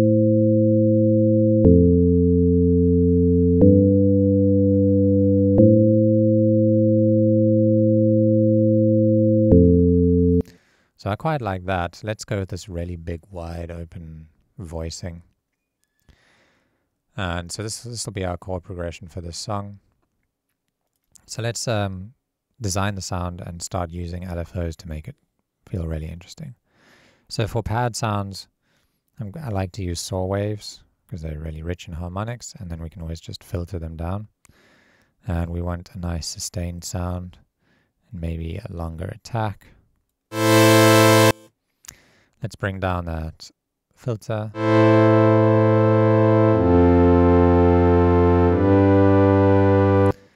Okay, and we want to add some unison to it so that it's nice and wide and we get all that nice phasing sound. Let's try just like a classic one. Add tons of voices.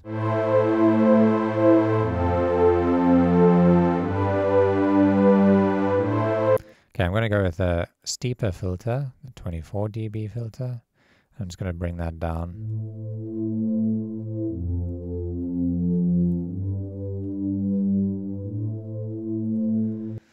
Okay, so now we can start modulating this filter to make it sound cool. Let's use the LFO that's built into Wavetable.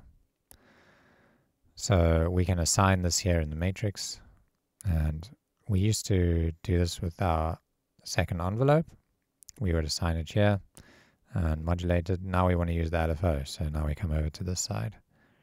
And if we just turn this up, you can see it starts to kind of oscillate back and forth. I don't want it to do that much, so I'm going to just bring down this amount. And I don't really like that it's just going up, down, up, down, up, down. It's a bit boring. So let's slow it down to the point where it feels a lot more subtle. Let's bring down this rate. And another thing I want to do is, well, let's just listen to that.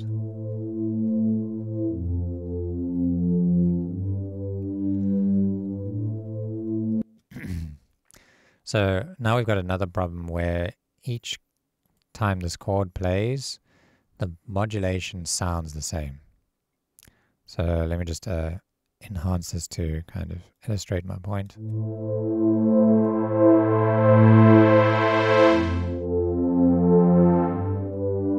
So you'll see each time a new chord plays, the filter snaps down and starts opening up again. And I don't want it to do that. I want it to keep just going through that wave cycle. And so how we do that is we need to turn off this R, which is the LFO retrigger. And this just tells, when you have this enabled, it tells the synth that each time it gets a new MIDI note from our piano roll, it should restart this LFO from the beginning. We don't want that. We don't want it to restart every time. We just want it to keep on going through the cycle. So let's turn that off. And now listen to this. Oh, what's happening here?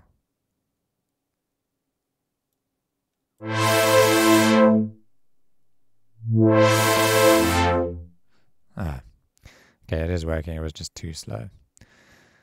Okay, so now let me just increase this so you can see it doesn't re-trigger anymore.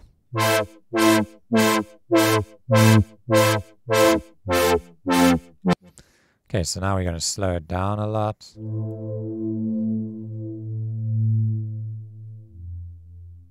And we want to just reduce the amount. So we can do that in two places. We can just reduce the amount by bringing that down. We can also go back to the LFO and just bring down the amount like this. Speed it up a little bit.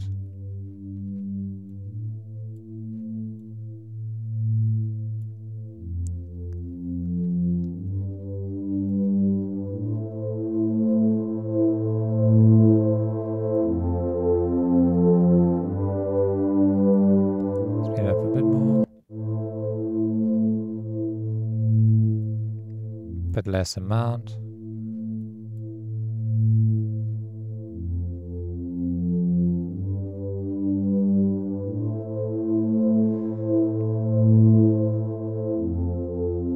Now we've got this nice subtle movement in the filter. Let's go even less. Open up the frequency a bit.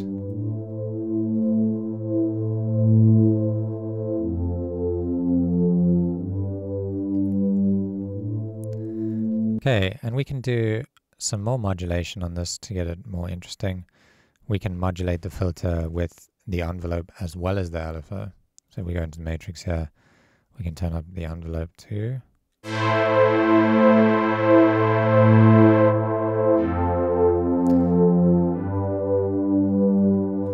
And let's just shape this into a more pad shape, so a nice long attack, long decay, long release.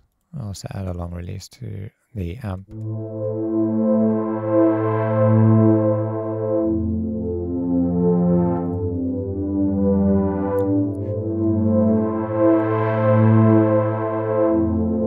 Okay, I want to go into this and really reduce it down to probably just like, yeah, 4 or something.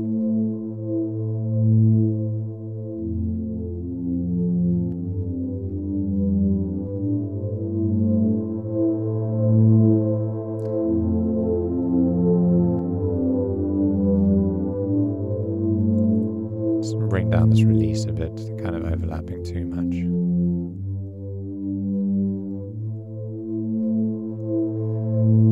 So now we've got a really nice, like, subtle movement. It feels like the pad's constantly changing. We can add even more movement to this pad. Let's add a second oscillator. I'm gonna maybe add this one. I don't know, let's go an octave higher. 12 semitones up there.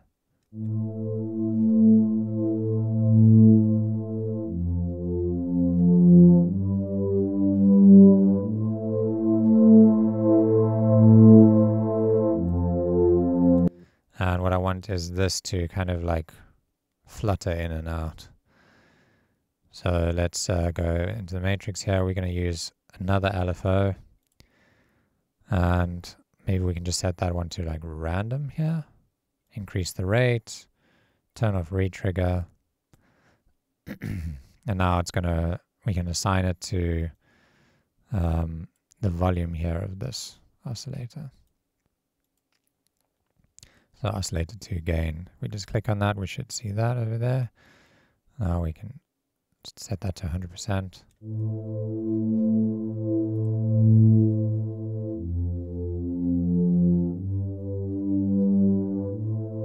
And I just want to open up the filter to see if I can hear that it's actually working. Let's make it a bit faster.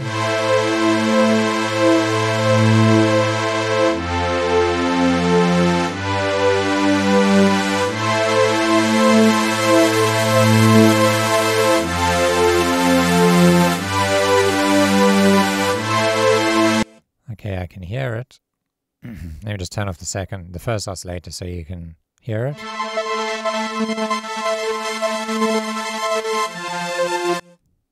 So yeah, that's how that sounds. Let's see if we can go in and fine tune this a bit more.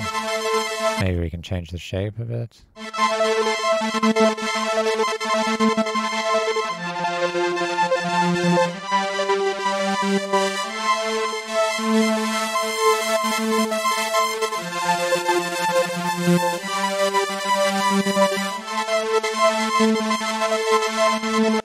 And when we use the first LFO to modulate this, so it's kind of like floating up and down, like that. So yeah, let's go in here and assign the LFO to this slider. So you can see here that's oscillator 2 position.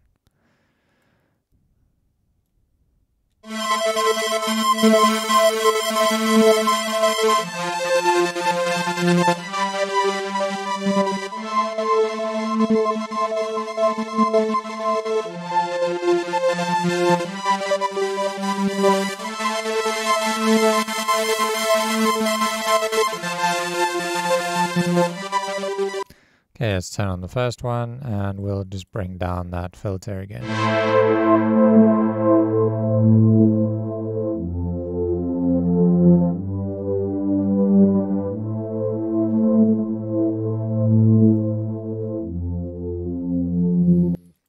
Okay, I think I actually want to double the length of this because I'm just thinking if this is going to be like a nice atmospheric dance tune, it'll be good to create a bit of tension with a much longer first chord. So let's double the length of the loop here, make it 8, and then hit ×2 here.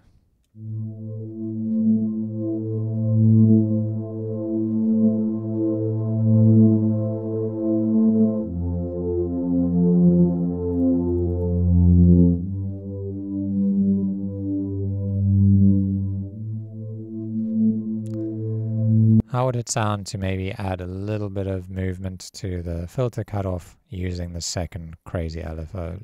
Let's check that out.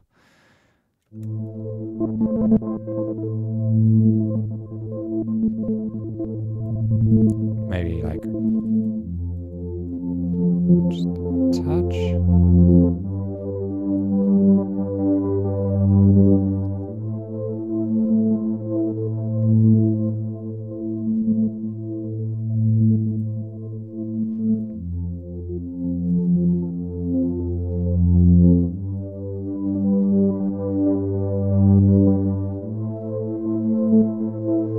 And then I'm thinking what we can do is add some delay to it, so we can hear all those like little subtleties bouncing around. And maybe some reverb.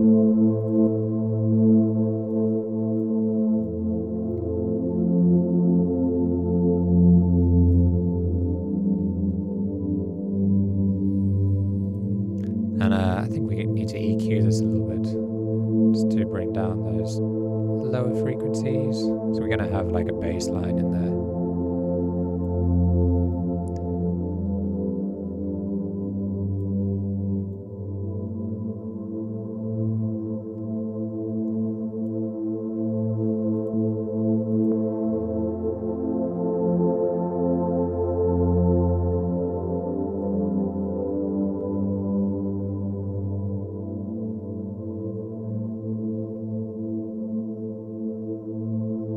Okay, so now we have a really pretty pad. Let me just save this project quick.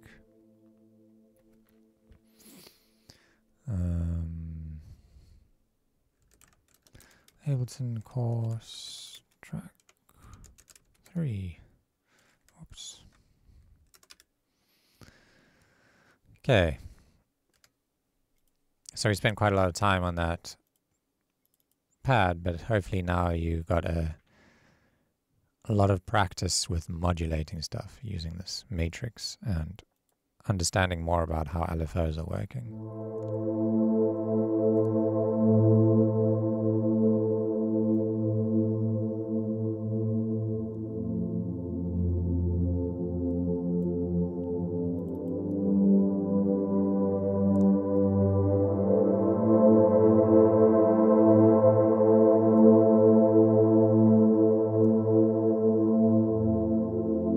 Yeah, opening up that frequency to 360 sounds pretty good to me. Okay, so this is our pad. Oops, didn't mean to put a question there. All right, so what other elements do we need? Let's, with this single element here, let's start bringing in some drum elements, and then we can write our melody, because I kind of want the drums to lead the song idea here. I want it to be a very groovy track. So let's get a kick drum in there.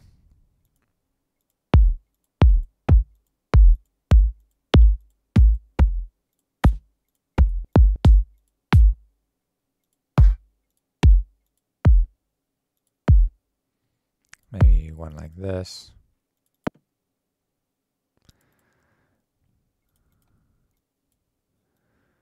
And place a kick drum here and just copy that out.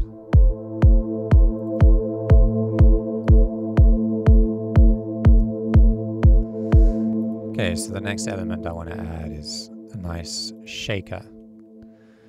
So I'm going to add a shaker from this pack here. Shaker loops, processed. So this is deep organic percussion. I made this sample pack with a very talented percussionist named Jeroen de Rick. I don't know if I'm saying it right. He's worked with Michael Jackson and Bruno Mars and David Guetta, a whole bunch of really big artists. So he's been doing it for like 40 years, and he's been on stage with some really big artists too, performing.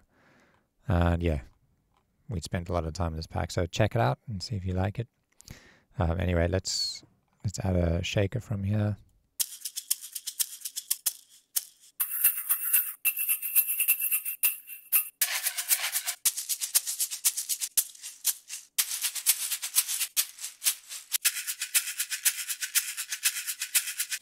I like to just, whenever I'm adding in loops like this, to just drag them in and just try out a few different ones.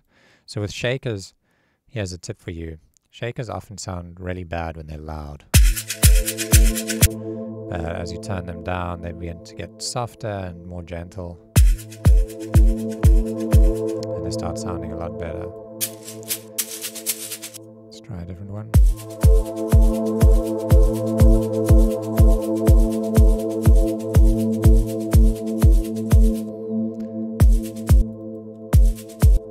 I think what we can do is just loop a section in this that sounds the best. So I'm going to take this loop brace and just hone in on one loop.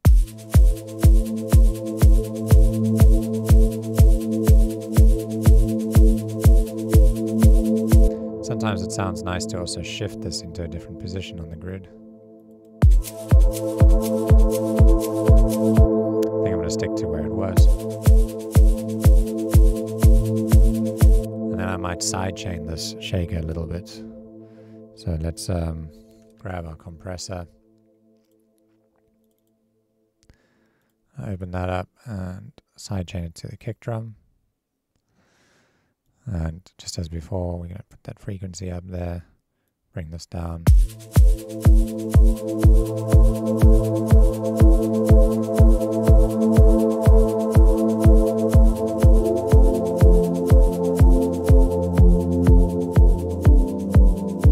turn that down. And now let's bring in a hi-hat.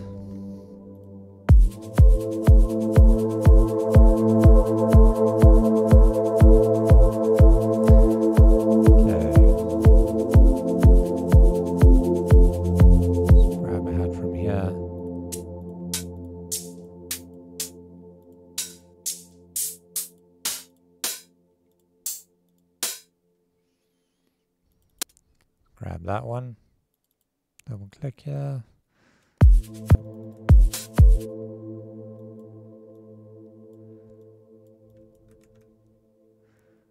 And drag that up.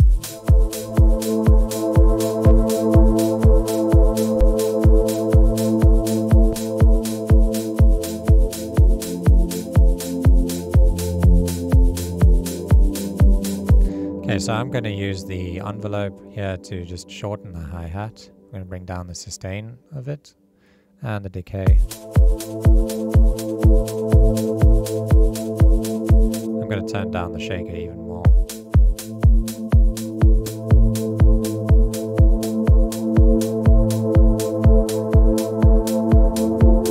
And I'm going to keep on probably adjusting this while we're working on the song, but I'm going to bring down the pad a bit more.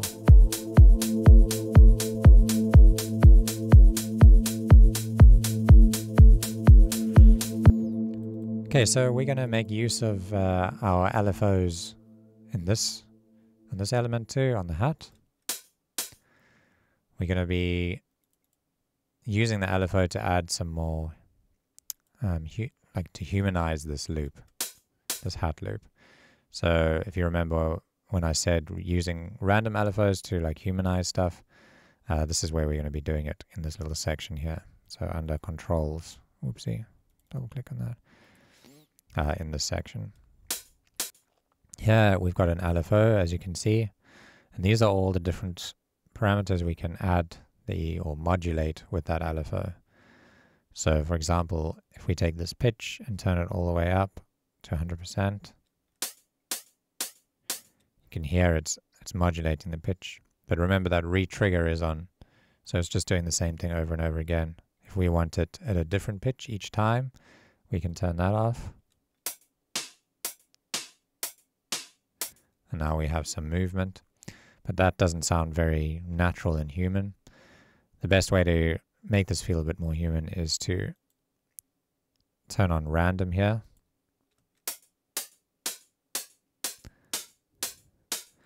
And then what we can actually do is turn on re-trigger. And then because this is a random LFO, each time it starts over again, it's going to start with a different number, a different value. And that's going to cause the hi-hat to sound at a different pitch every time.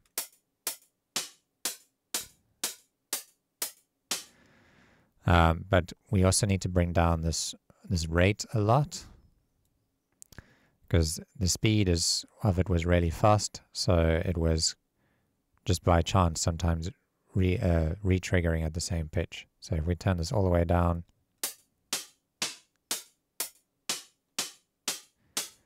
we now get a different value every time. So just if you didn't follow that again, I'm going to show you what we did. We made sure that re-trigger is enabled. We set this to a random LFO and slowed that down, and then we assign it to the pitch. Okay, but that still doesn't sound very natural. What we need to do is just bring down that pitch amount to, I usually use something really low, like just 3% or something.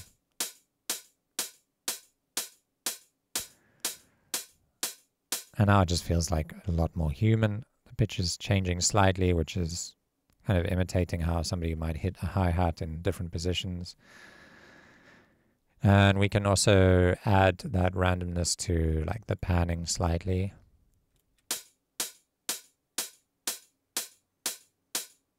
So it's just moving around ever so slightly. Okay, so that sounds good. Another way we can add some randomness is by using the LFO that I showed you earlier, the Ableton LFO. And we could probably map that to something like the decay of the hi-hat. So if we hit map and map it to this decay, you can see now that decay is moving, so it's going shorter and longer, but that's too much movement.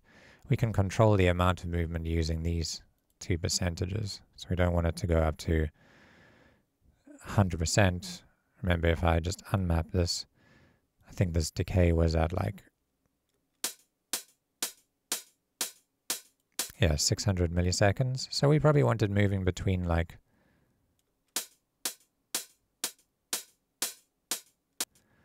probably about 400 to 600 milliseconds, or even less of a movement. So if we map that again, we can just, let's just slow this down so we can see how much it's moving by. And just bring up that bottom amount until it gets to around 400, I'd say. And the upper amount,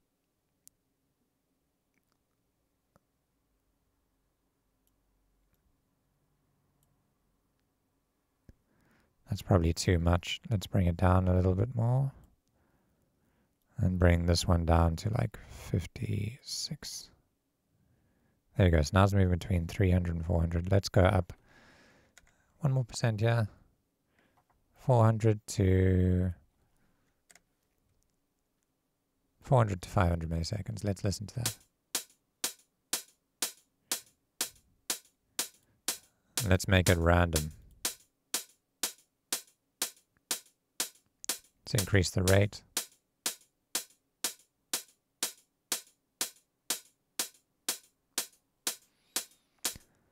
Okay, so now we've got a hi-hat with very subtle movement in it, and to a beginner this might seem like, what's the point? I can't really hear a difference. Trust me, when you start doing this to every single one of your drums in your track, it'll start sounding a lot more alive, a lot more professional. One thing I wouldn't do it to is the kick drum. The kick drum is kind of like the one thing you want to be the same each time.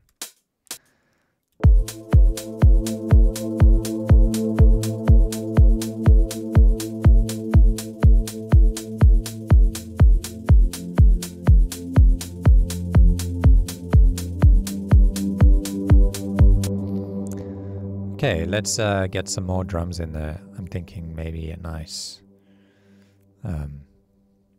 tom groove or something. Let's grab a tom-tom. And the drums, if we just search for tom.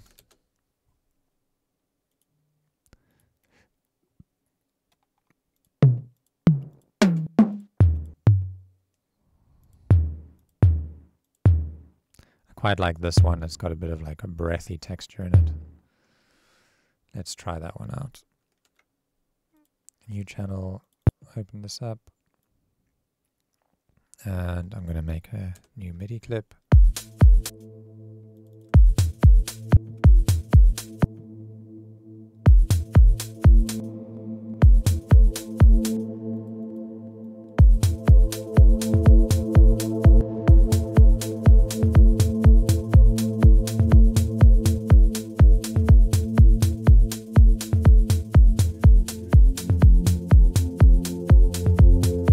got a nice groove to it.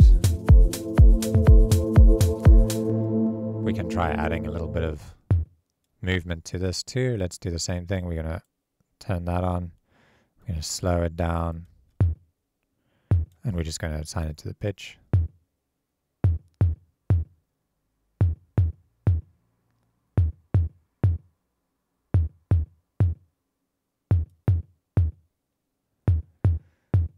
Sounds good. A little bit of panning maybe.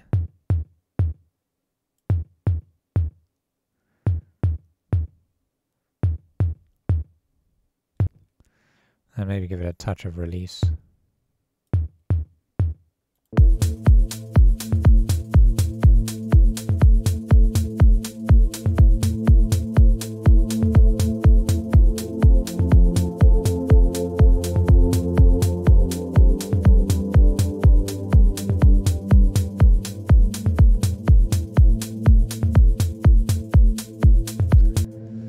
Okay, I think we can add a bit more interest to the hi-hats by having like maybe a second hi-hat loop in there. Maybe something a bit more like acoustic sounding. Let's see. If I just search, or actually I think I've got one here in this D Premium 7 acoustic. Loops.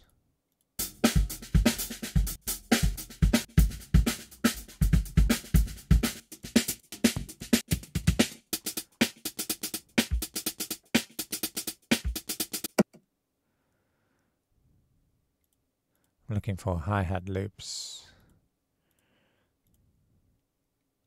Do we have any acoustic ones in here?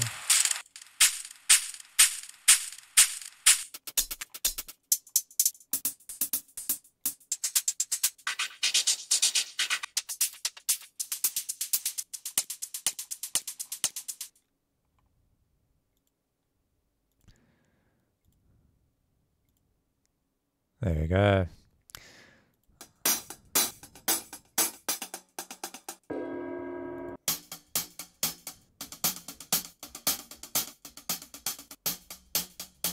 So this is D Premium Volume 6 by PML, which I'm very closely affiliated with. I work with them a lot.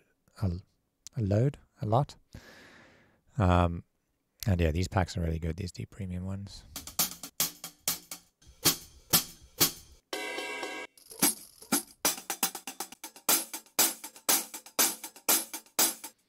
Yeah, maybe we can use something like this, and we're going to chop it up and use like subtle elements of it, not just keep it in there all the time.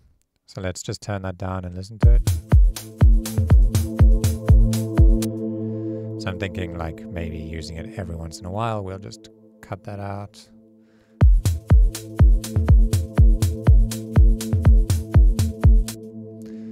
And I'm going to chop this, Control E, and maybe place it over there too.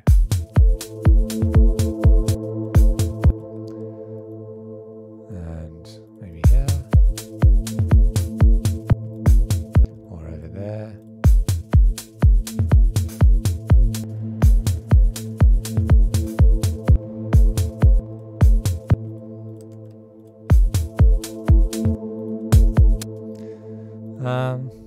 Yeah, that's nice.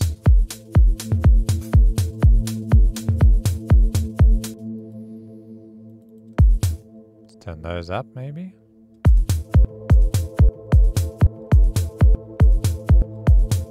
No, I think just like that is fine. I'm just gonna duplicate those across.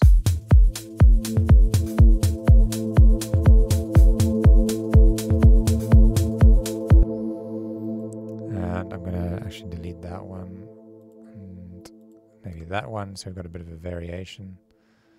Let's see how this.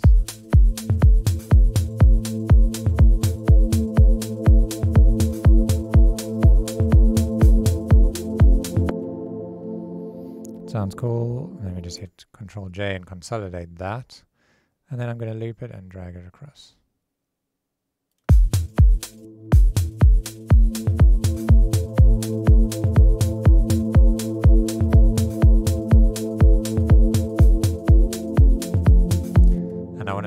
it's softer and more gentle, so I'm going to EQ this hi-hat, take out all of the kind of mids from it.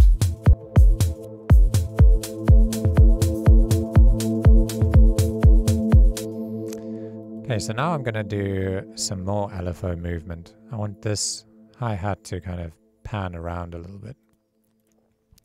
And we can use something called auto pan, which is the same as using an LFO to just move things from left to right. So here we can just turn up the amount. And if we listen to this now, plays on the left, middle,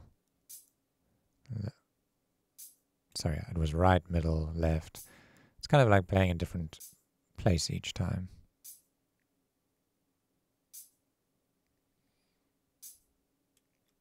Which I like. And I'm thinking maybe a bit of reverb on there to just give it a bit of a tail.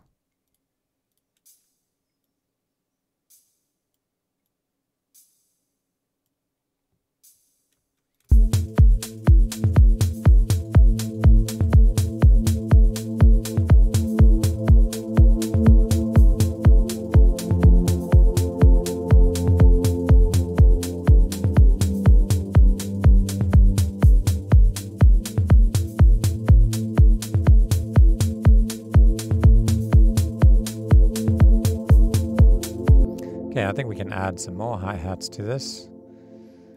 Let's add another channel, and we're going to just find a different hi-hat sample.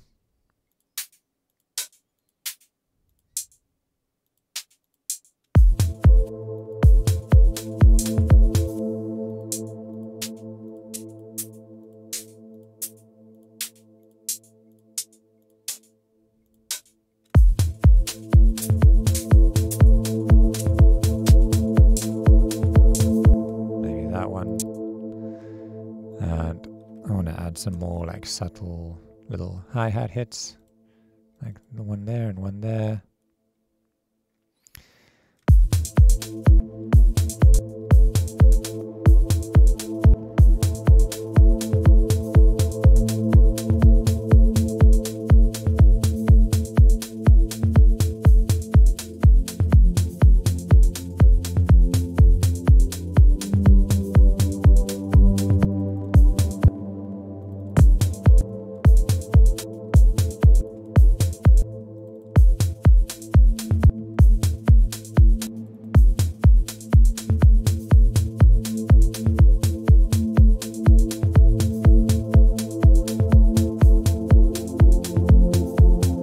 Again, let's keep on doing this. We have it set to retrigger. We're going to put it on random. We're going to slow it right down and then add some pitch movement to it.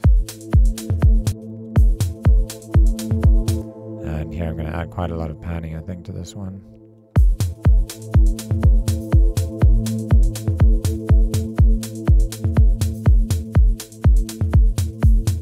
Turn it down a bit more.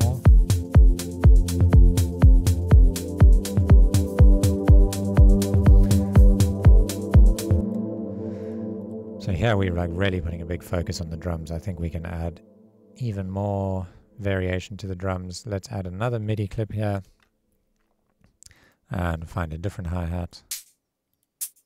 Maybe that one.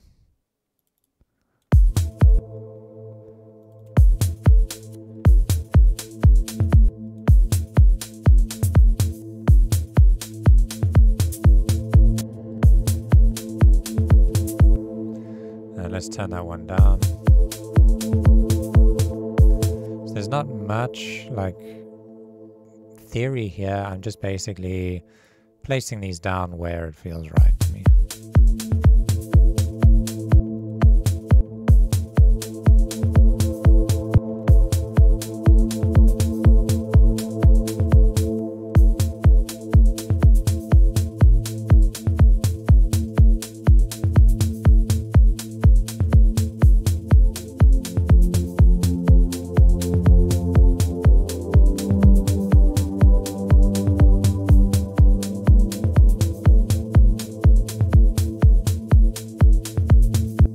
Okay, some more random panning. Over here, slow that down, let's turn the panning up a lot, a little bit of pitch too.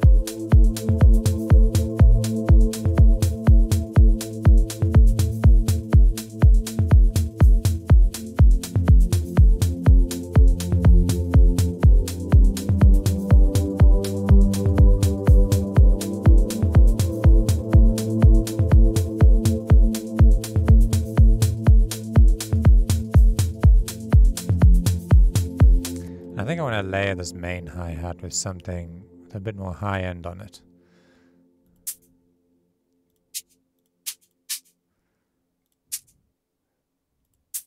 I might use this one again. Let's see.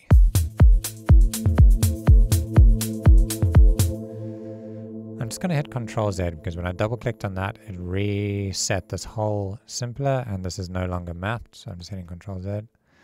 And here, if we want to just swap the samples out, we can just drag the sample into here. And now it keeps all the same settings.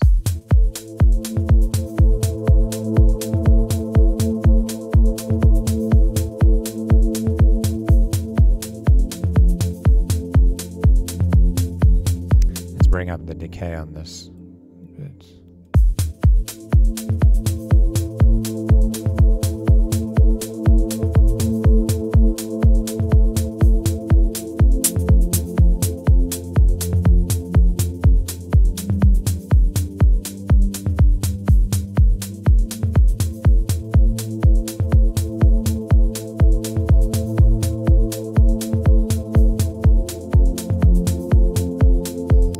Okay, maybe we can add in some more loops, like here we can use, I've got this just top loops pack, and I've got a whole bunch of basically full percussion loops that I've broken down to where sometimes there's no like snare in them, no hat, no snare, you get the point.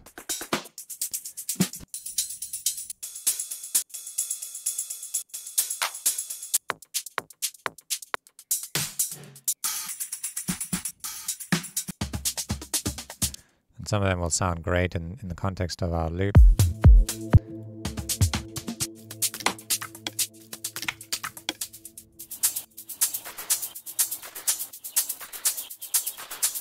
Let's try this one, it's got some nice bird sounds in it. Maybe we can just layer it in really quietly.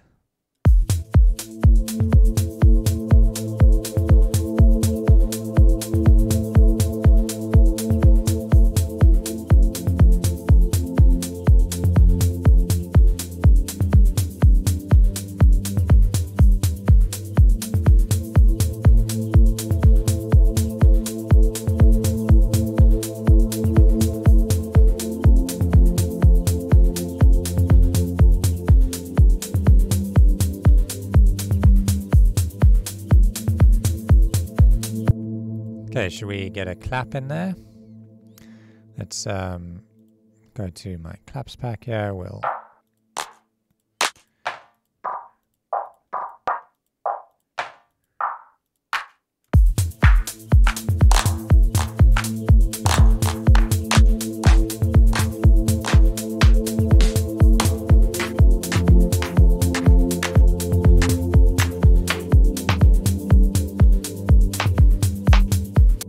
something snappy like that. And just, I'm not going to put it too loud.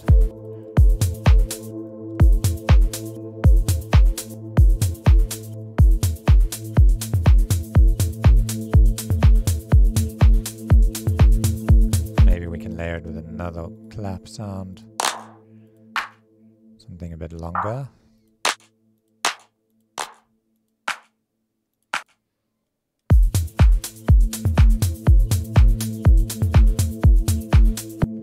And we can maybe pan this one out to the right.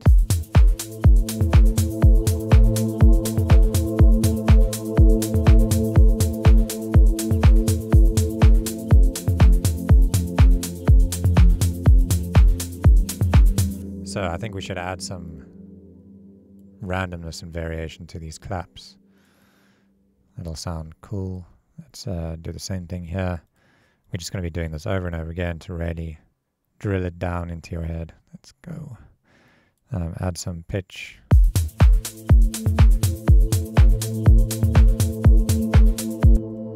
Maybe a little bit of panning. Same thing on this one.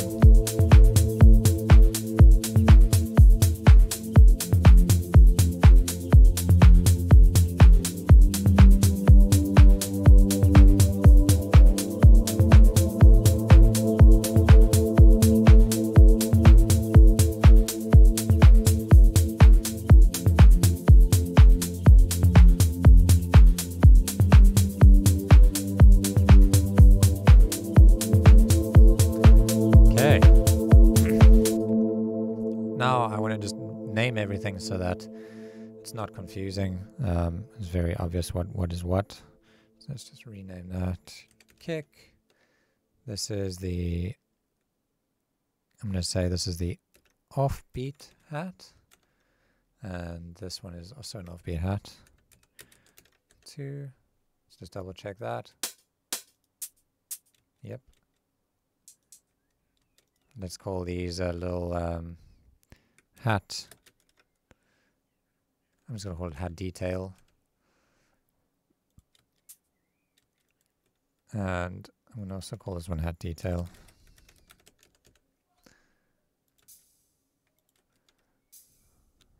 Hat detail acoustic. Okay, that's obvious. It's the tom. Shaker, top loop, and then we got clap 1, clap 2.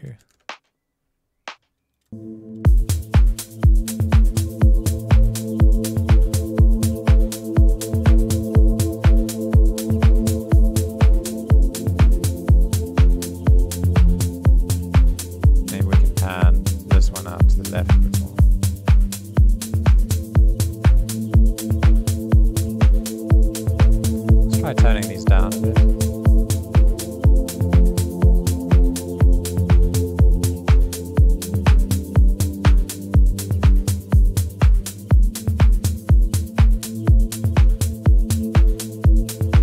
Quite like how that sounds.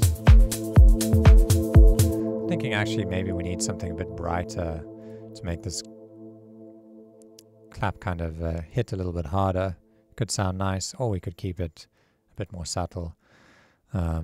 But let's just try like maybe adding a snare drum into there.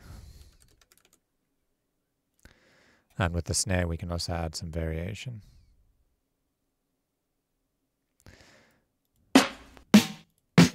So a good way to choose a sample is to play the loop and then just click on different snares until one of them sounds nice in the context of your track.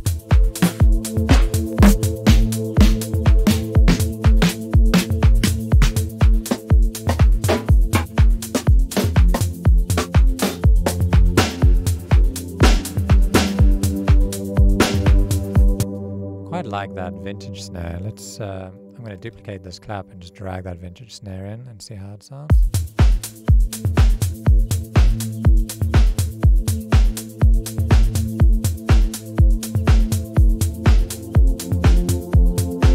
Okay, I don't want that random panning on it.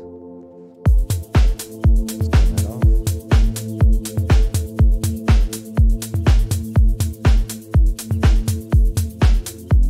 Probably also EQ this a bit.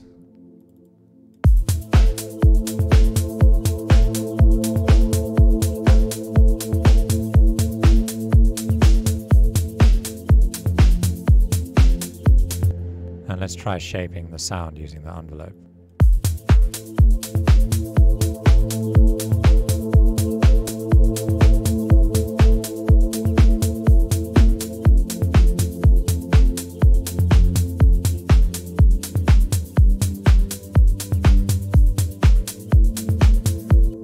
Now we got a really nice drum loop going, and I mean, almost on its own,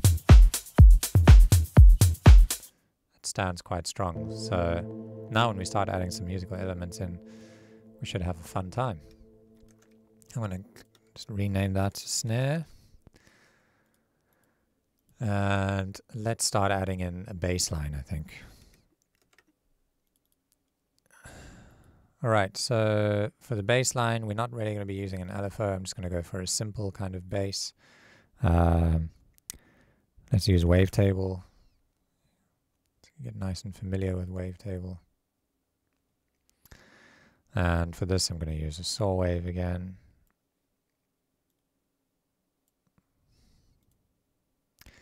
And I kind of just want to figure out a nice groove that follows these lower bass notes. So I'm going to copy this MIDI over, and I'm going to delete the other notes other than the bass one, and let's just listen to that. Oh, still got the high notes. We need to go down an octave to get that sub in there. Let's bring down the frequency. So now we got those bass frequencies. And let's enable this envelope. We're going to map it to the filter.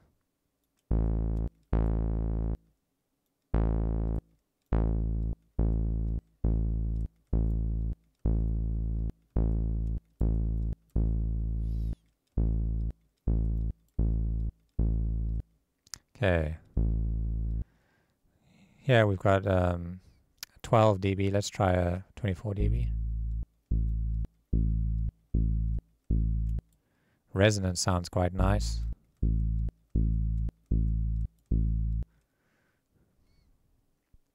And I want some sidechain. And remember, we added sidechain to the shaker, so we can probably just steal that and paste it here.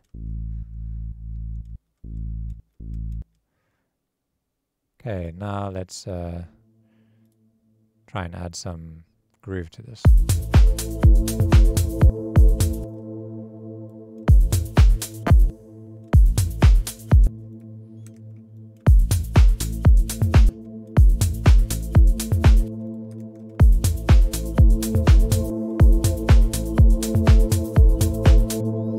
Quite like that rhythm. Dum, dum.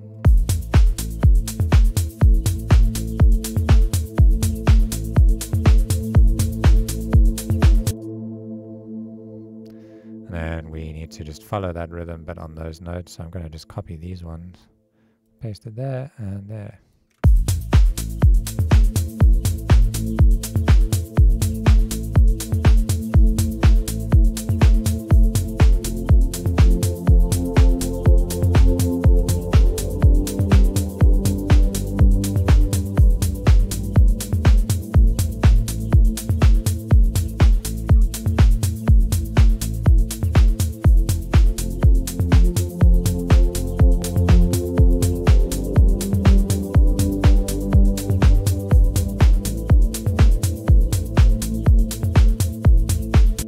Nice.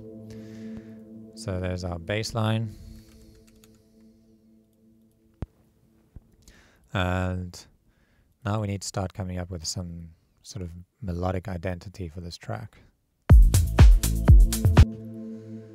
I'm going to filter down this pad even more. I always like to change things up while I'm working, so my ear doesn't get tired of hearing the same thing over and over again.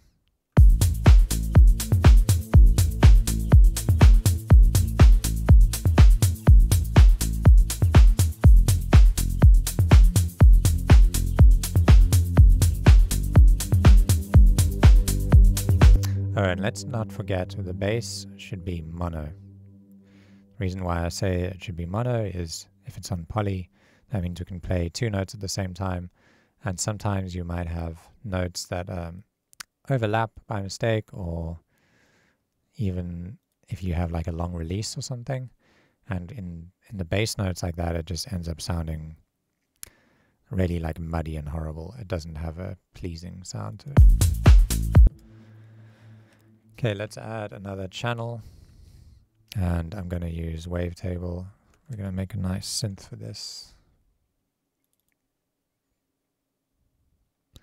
Let's go and Turn that into a saw wave. And I'm going to bring the frequency down. We're going to do the same thing as before. We're going to map the envelope to frequency here.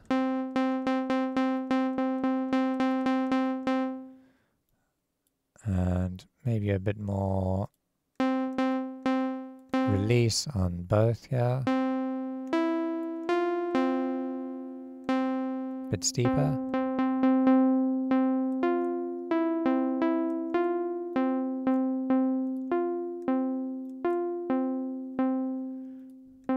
Should we blend in another waveform?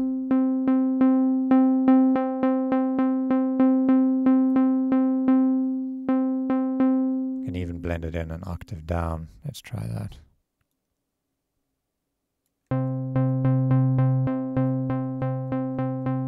Maybe turn down the second one.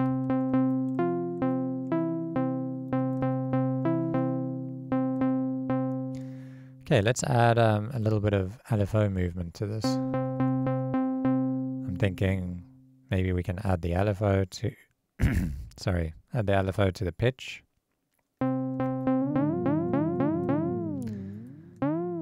Now it's re-triggering every time. So if we turn off re-trigger, now it's moving up and down.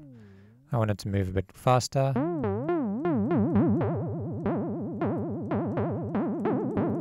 But that sounds weird, so let's just bring down the amount. I'm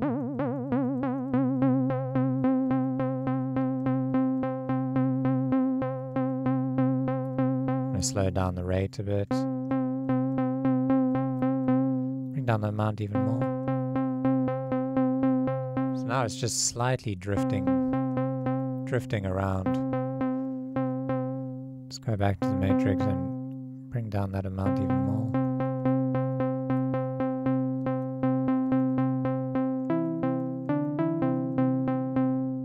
And with the second LFO, I might add a little bit of movement to the filter.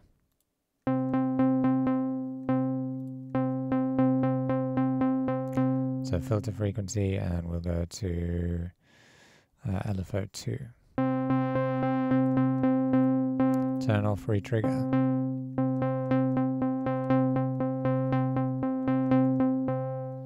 There we go. I think I'm happy with that movement. Okay, should we have a look at maybe a new effect? Something you haven't seen before. I'm going to try erosion. Erosion allows us to do stuff like we can, it's hard to explain what it does, but it's basically like degrading the sound in a way in the sine wave.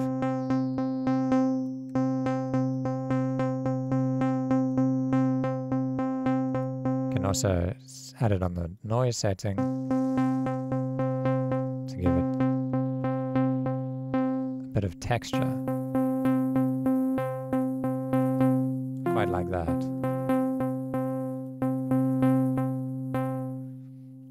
I'm going to fine tune this envelope again.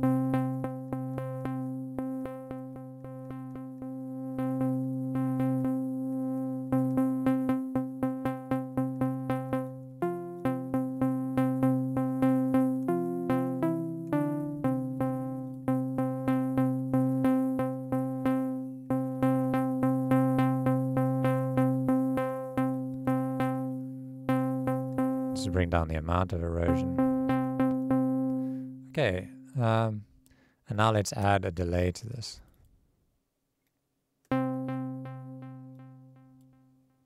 Maybe 4.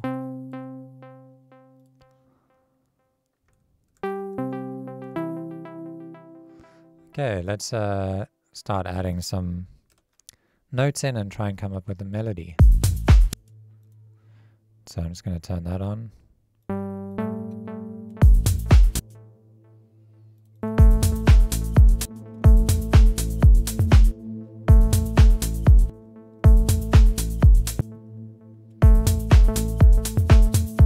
going to turn that off again because I don't like hearing a note every time I click.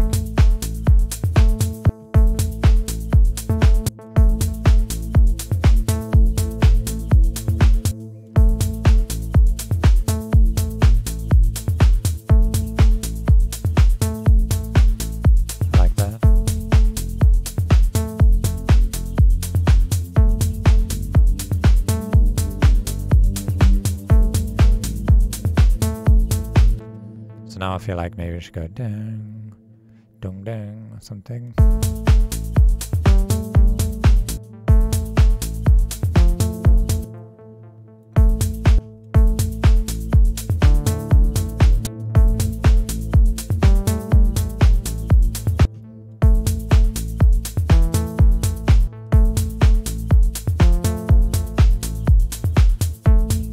So that mood, you can feel a very different energy when I go down to the F. It almost feels like dissonant, but it could create a nice like dark mood.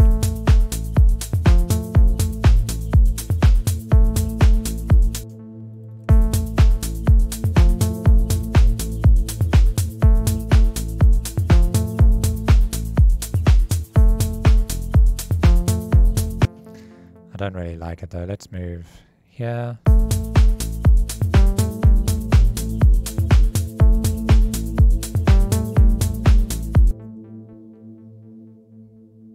And then I'm hearing like a dun, dun, dun.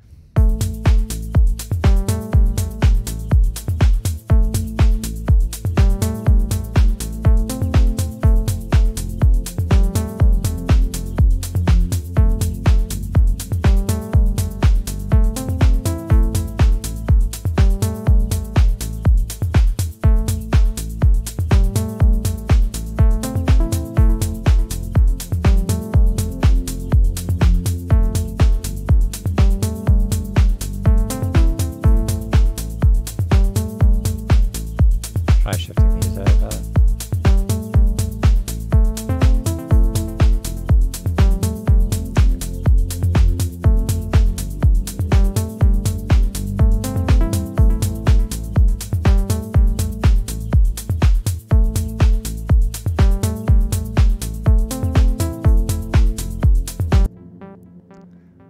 Maybe some additional notes.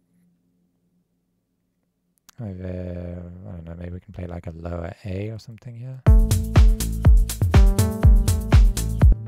To go dum dum dum dum, something.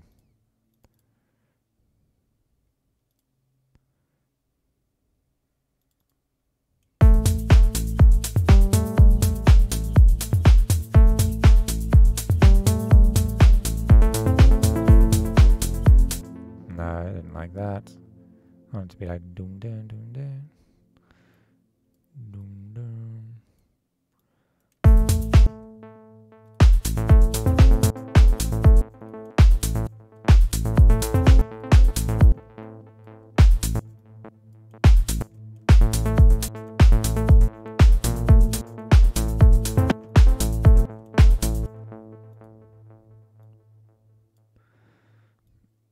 Let me just use that.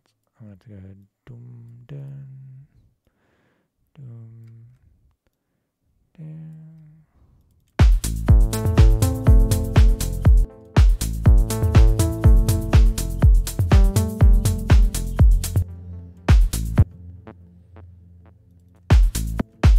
Let's listen to this.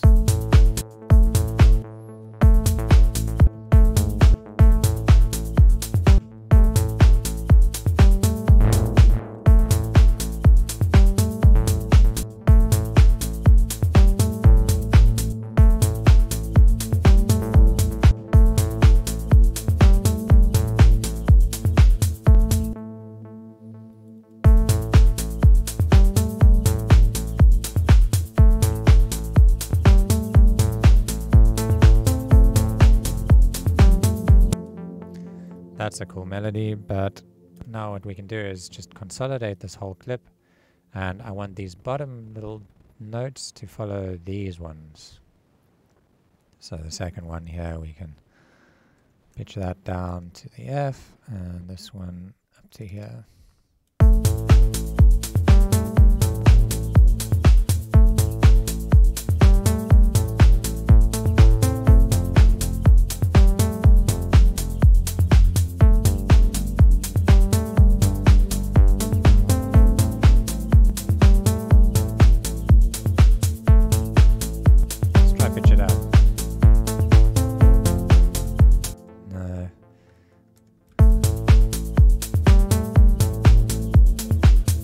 grab the C here. Let's see.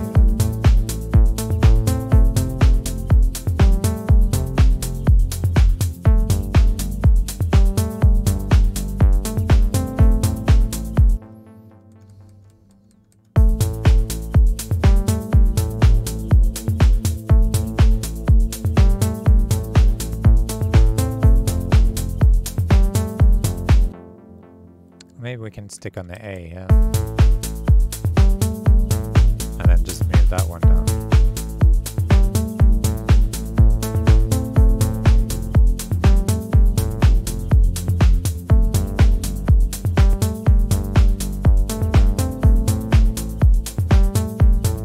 I'm going to try this on 3 with a much higher feedback.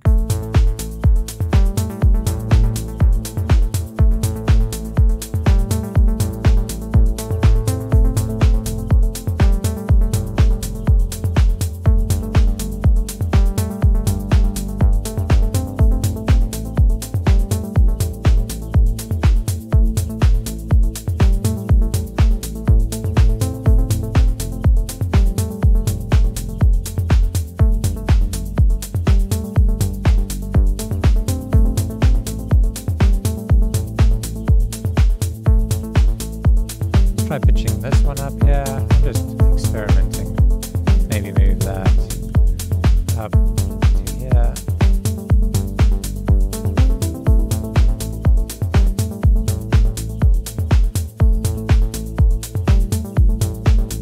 I'm going to turn on ping pong.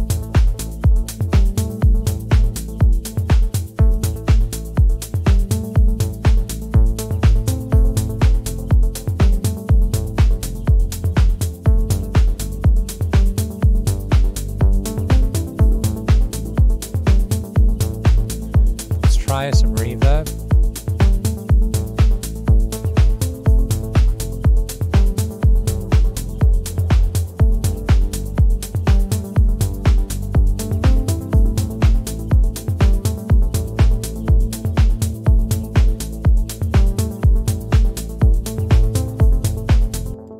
Okay, the kick, I want to just EQ it slightly here.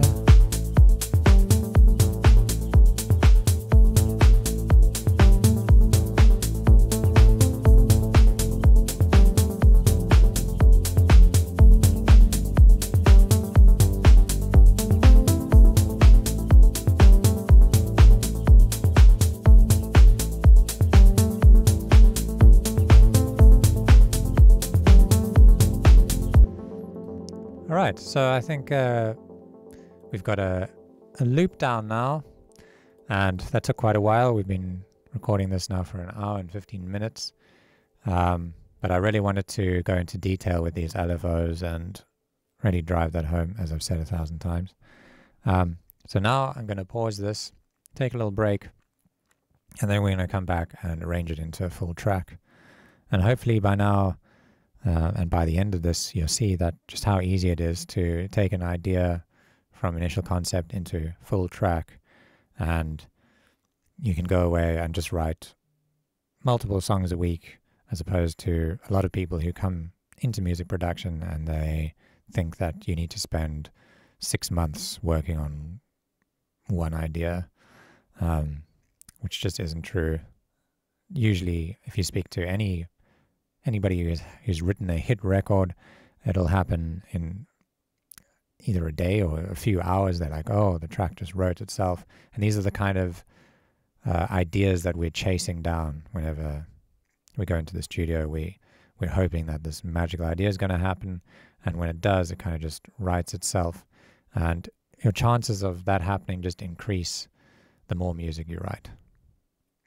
So yeah, I'm hoping that you guys come away with this with the ability to just sit down and write music super fast and just crank tunes out. Okay, yeah, see you in a moment. Okay, I'm back, and I just listened to the loop again after a short break. And it's always nice to hear things with fresh ears, because usually you will hear something that you want to change. And for me, it was the kick drum. I just don't feel like this kick drum that we have. It sounds nice, but I think I just tried out this other one, which is the green cycle one. And I much prefer like the transient, the beginning portion of it. But I quite like the tail of this one. So what I want to do is combine them together. So let's take this, and we're just going to fade that in a bit. We can actually use one-shot mode so you can see the fade in. Oopsie, I'm busy tweaking the wrong one. Take this one, we fade that in, just to get rid of the click on it, and then take this one, and we're going to do a fade out. We're going to bring that all the way back there.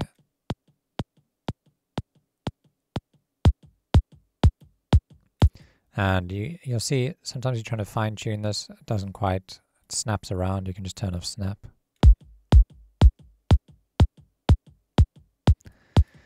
And let's just see how they sound. Sounds good. Let's just try low pass, high pass this one.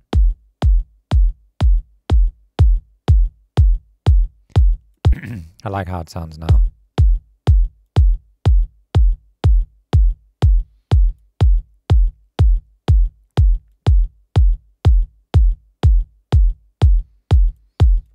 There, it sounds good. Let's try fade this one in a bit more.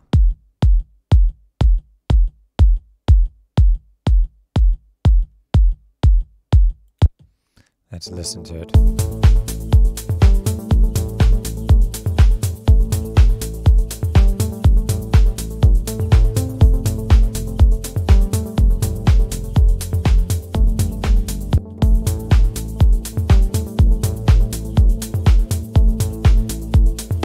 Quite like it like that. Okay.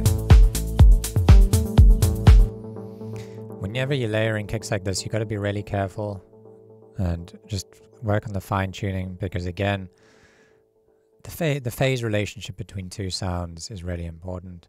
And I know I keep on glossing over phase, saying it's a bit of a complicated subject, but maybe now is the time to explain it, because it's very important when it comes to layering kicks together, for example.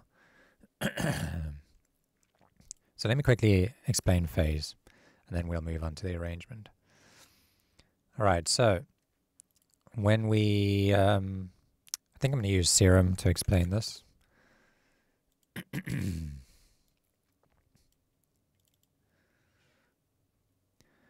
and we're going to use sine waves. I'm just going to go to basic shapes here and turn on this one too. Okay, I'm going to turn down the level of that one so we're only listening to this one on the left. And I'm just going to turn off this random over here. Alright, so now you're hearing a single sine wave. And I can visualize what that looks like if I just resample that. Let me make a note here.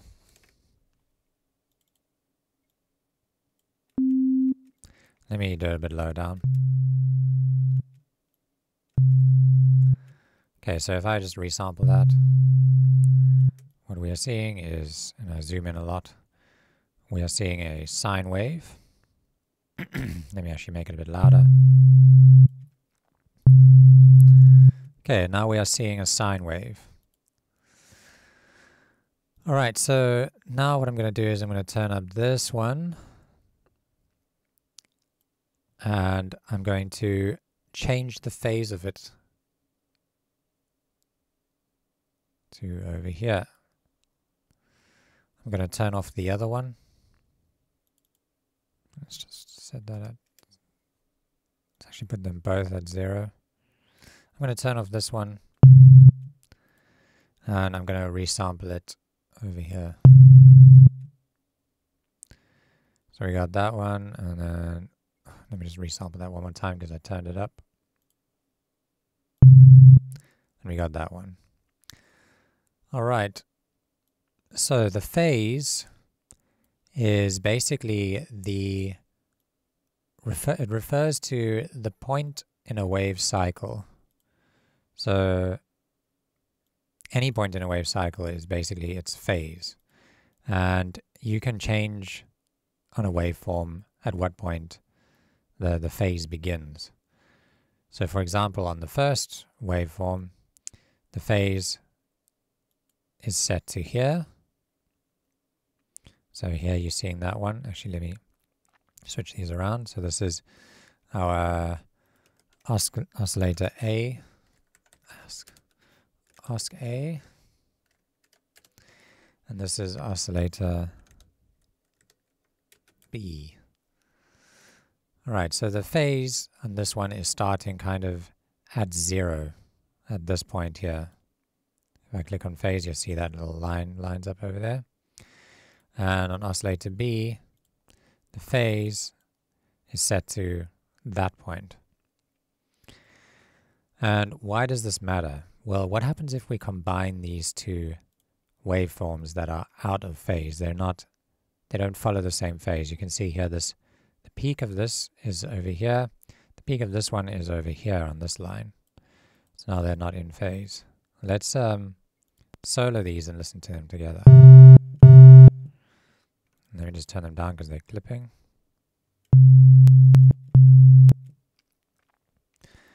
Okay, so what happens is, because they're out of phase, the overall volume of them combined starts to decrease.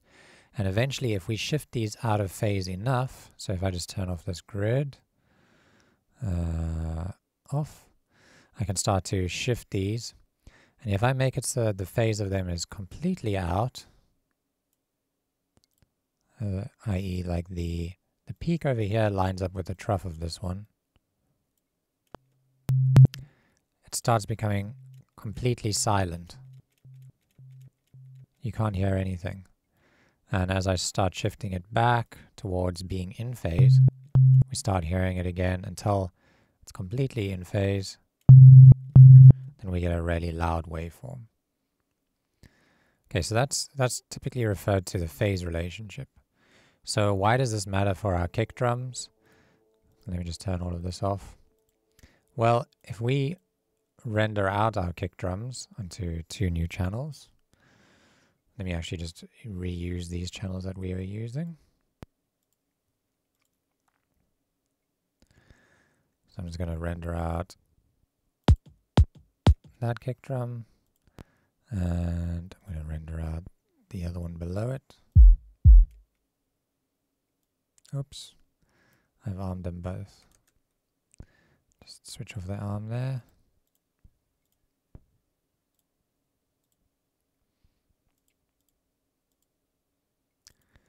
Okay, bear with me. Okay, now I'm just going to render out the second kick drum. We can see that they both consist of sine waves, and these sine waves have a phase relationship. You can see here we've got peaks over here and over here, and these peaks, kind of the phase relationship over time is changing. And so when you combine these two the way we've layered them together, if the kick drums were completely out of phase, what you would hear is the kick drum would just get completely weak, and it would lose all of its power in the sub frequencies. So at the moment, I did it by ear and it sounded good, and it seems like I was pretty spot on, because we can see here these are more or less in phase. They don't ever go completely out of phase. But if we had to shift these completely out of phase, so let's take these and solo them together. If I had to take these and shift them out of phase like that, you can hear how all of that punch of the kick is completely gone.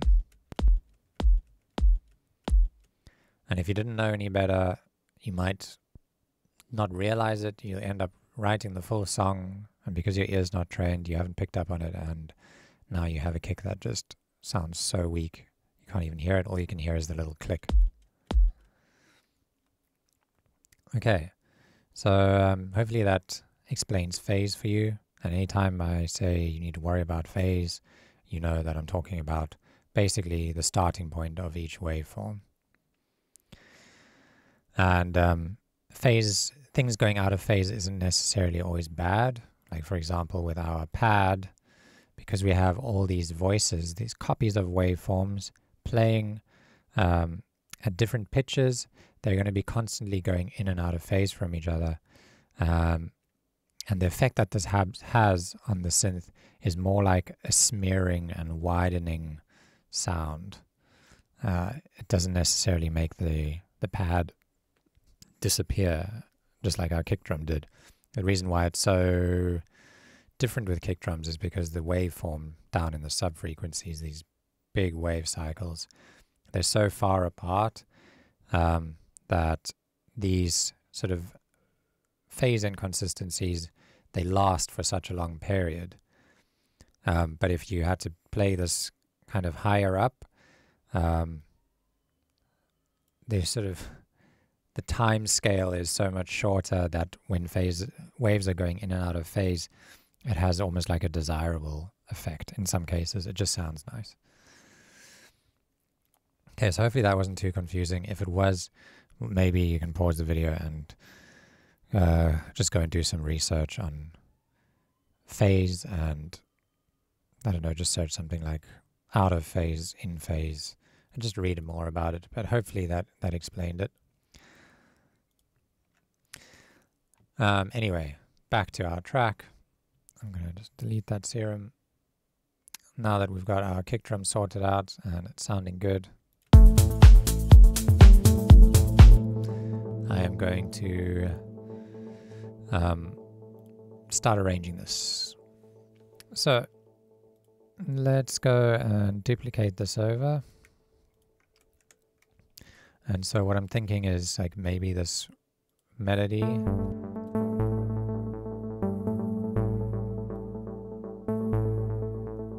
maybe it can develop over time. So what I mean by that is we've got all of these notes. We can maybe create a pattern out of the top line and then introduce the second line and then introduce the third line, or in the reverse order, something like that. Let's just try removing both of these and seeing how that sounds in the track.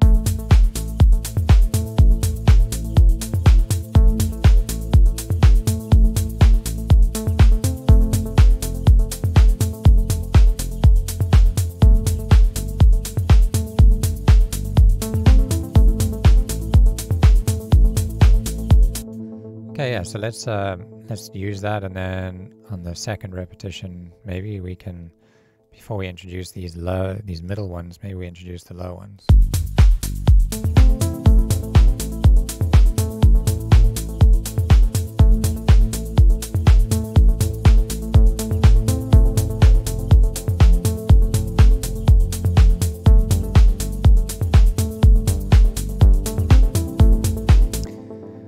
Okay, but I'm thinking we can have maybe like 16 bars. So there's 8 bars at the moment. So maybe we just make a gap here, and I'm going to hit Control I. I'm going to duplicate this. And then we'll duplicate this one. And then as the track develops, we'll begin to introduce that third line of notes. But for now, I think that's fine. We can also start adding some automation to this.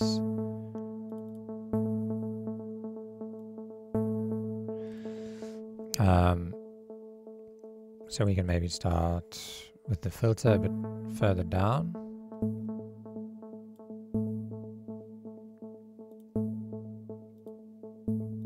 And then slowly shift it up.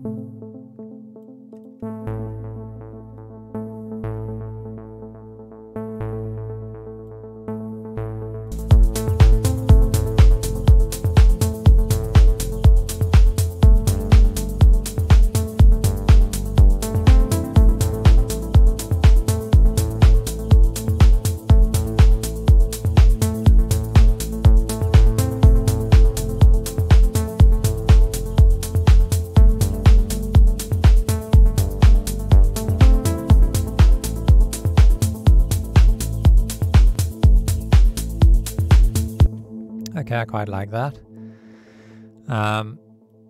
There's probably some more automation we can do with this lead. There's lots of other things we can automate, like for example the attack of it maybe.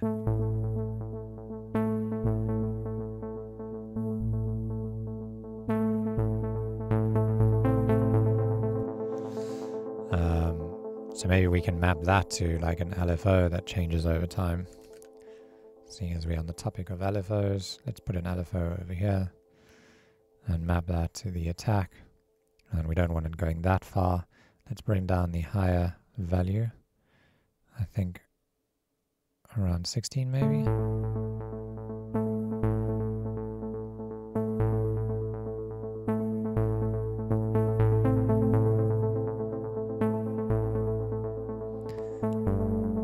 Maybe we can put it on like an up and then do it rhythmically, like over a long period, so maybe like 1.5 bars.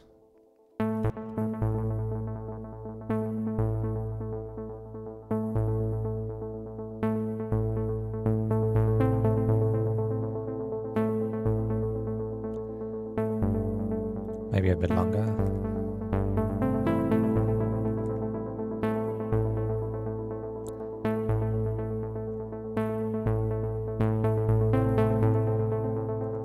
Higher percentage.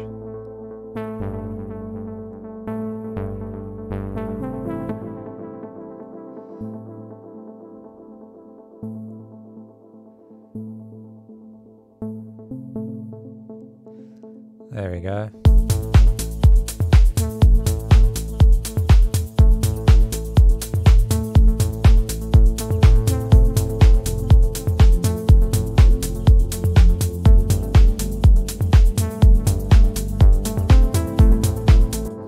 And I'm also thinking maybe we can use a second LFO and we can map it to the panning of the notes.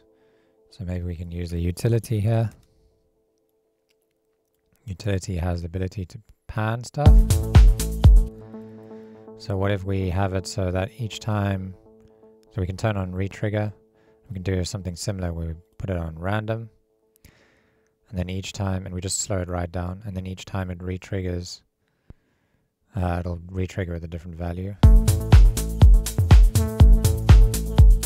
Should technically be doing that. Oh, wait. Re-trigger. It's disabled in sync mode. Oh, we can't use this retrigger. It's like a manual retrigger. Maybe there's a different way to do this.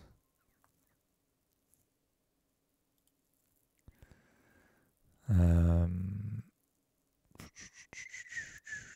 think I've tried to do this before with this synth, and you can't really do it, I don't think. There's no panning anywhere.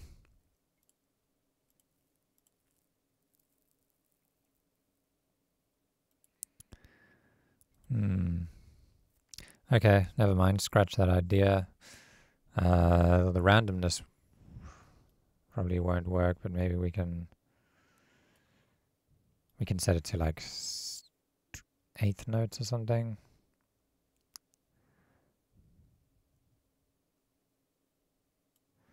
And then we just map it to the balance. And then each time it plays, it'll play in a different spot. Let's bring down the amount so it's not so panned. Bring it up to like maybe 70 and 30%.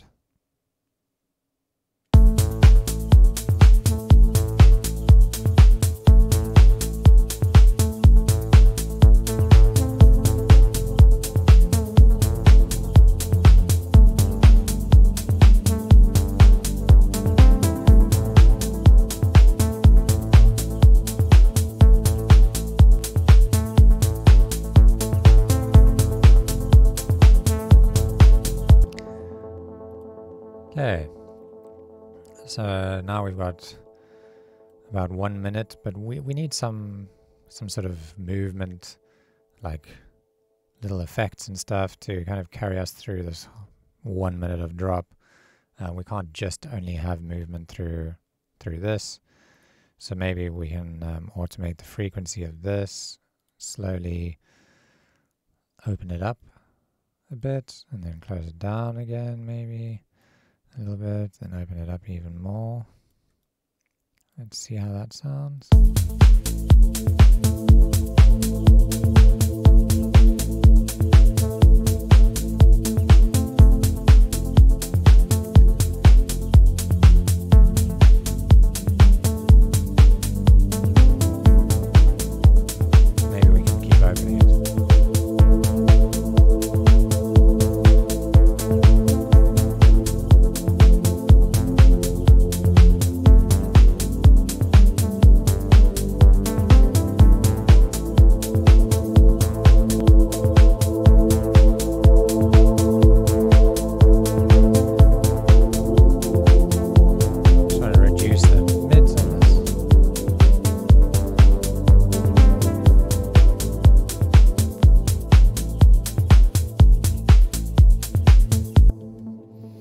Okay, now let's maybe do some resampling to add some cool little effects. Like at this point, and at this point, maybe we can do something with this. So I'm just going to make a new channel and turn on resampling and then hit the record button. Let's do one here. Let's do one here. And let's do one, maybe on just one of these. And I'm going to take these all and pitch them up 12. And I'm just going to reverse all of them and kind of use them as little sparkly effects. Maybe we have one over here. I'm not too worried about timing. I'm planning to put a bunch of reverb on them anyway. And reverse this one. So I'm just tapping R if you've forgotten how to do that.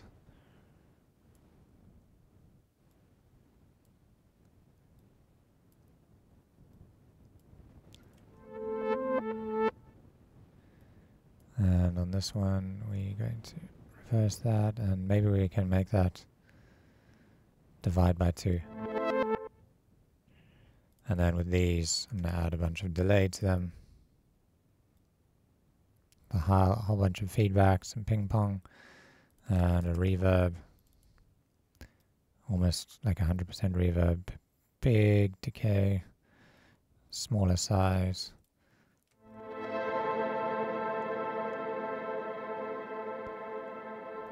Maybe a bit less high end.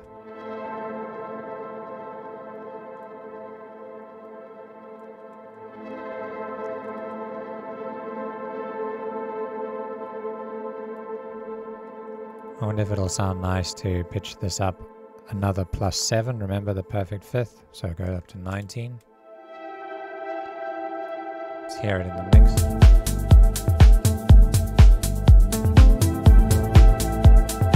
Sounds a bit off to me. Let's rather go back to 12. And I think I might put an auto filter at the end of this, so that it's not so bright.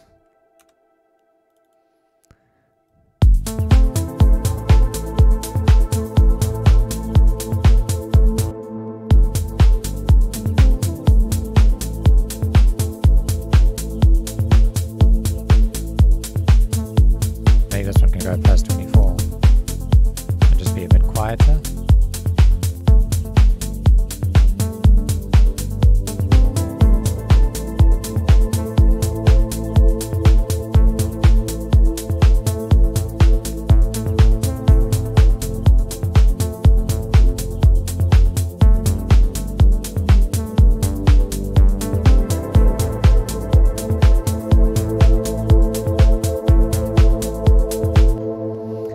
Want some fills here and there, so I'm thinking the snare would be a good one for fills, or even just everything together. All three clap snares. So like maybe over here. I don't know, we can come up with some sort of rhythm for these. I'm just going to cut all of these. This is the last kind of beat.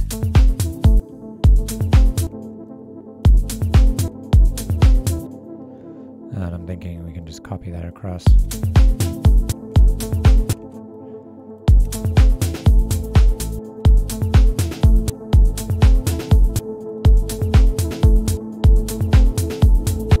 Something like that.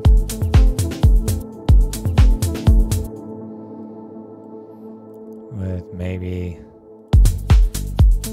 we can do a little bit of a delay. We can send it to the delay. Let's hear how that sounds. No, maybe the reverb. Yeah, just sending it briefly to this reverb. Sounds pretty cool. This is the reverb. Maybe we can make it a bit bigger and a bit darker.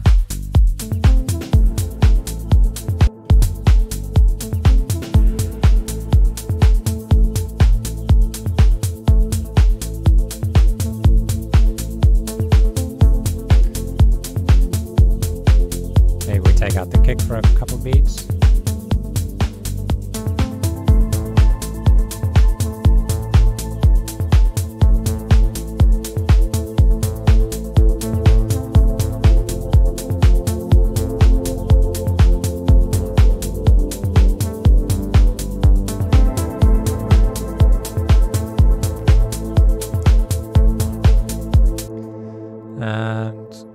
Let's do that again. I'm just going to copy this whole section, duplicate it over.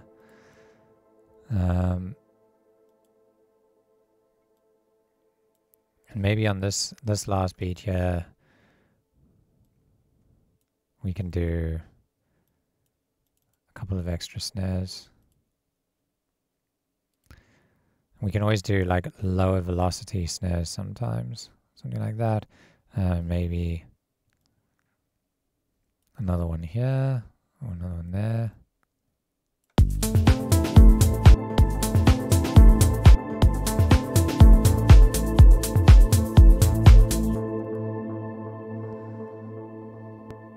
Okay. And maybe we can introduce that a different loop or something. Let's see, maybe we take this out here. And then in this half we introduce that shaker.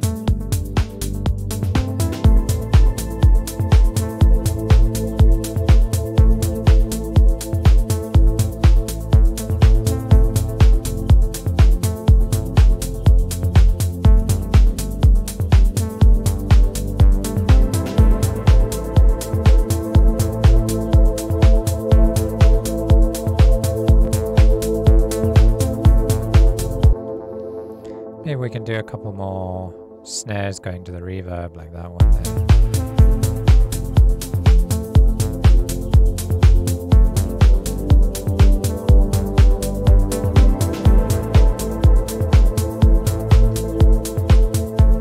And then maybe we just keep increasing the frequency of them. And then right here at the end we do another big one.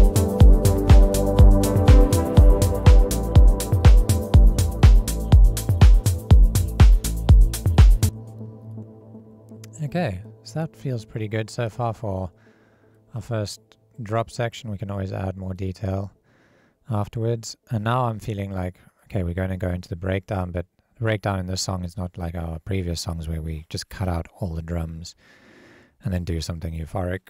We're going to keep this one kind of grooving. So I'm going to keep in a lot of the elements and maybe just high pass the kick drum. So let's just, let's copy everything over. Like this. And I'm going to remove all of these big reverb hits and just keep it a bit more simple through here. And then what I'm going to do is take all of my drums, I'm going to put them in a group. And if we haven't, I don't think we've gone into groups yet. But groups just basically allow you to take everything and put it all into one group by hitting Control G. And then we can name that group drums. And the cool thing about having a group is you can run everything that's in that group through whatever processing you put onto the group. So for example, if I put a reverb onto this entire group and turn it up, now we're just hearing reverb on everything.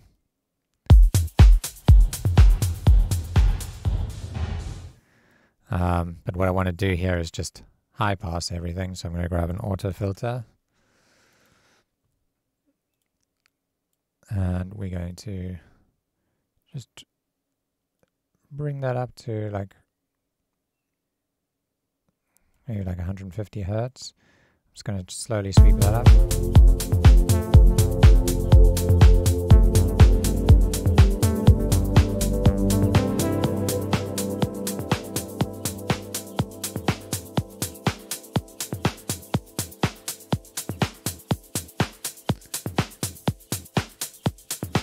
I'm going to keep moving that up a bit.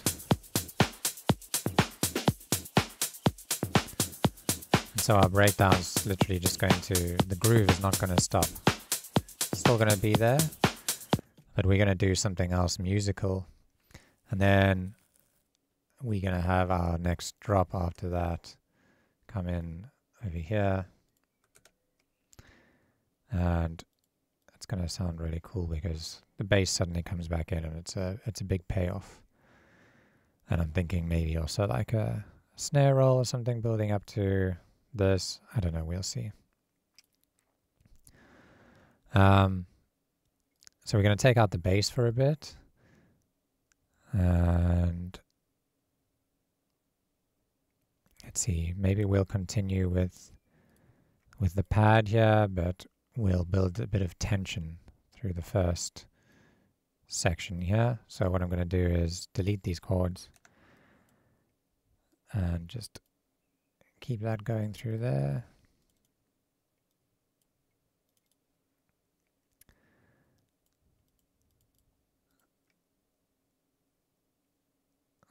Let's see how that sounds.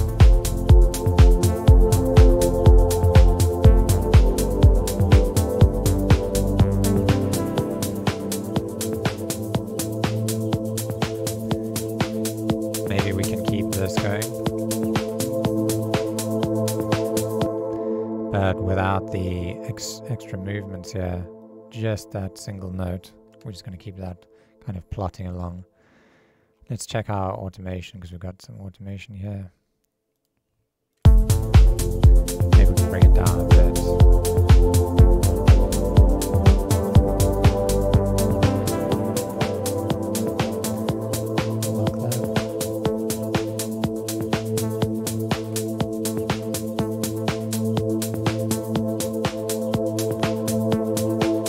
Make it a bit darker.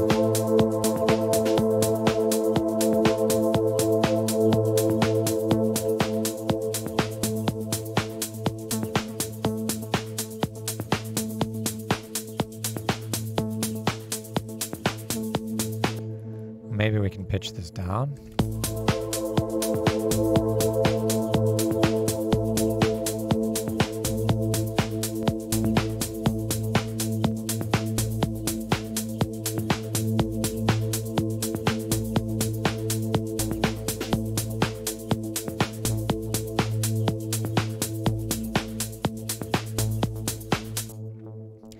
And I'm going to copy these across.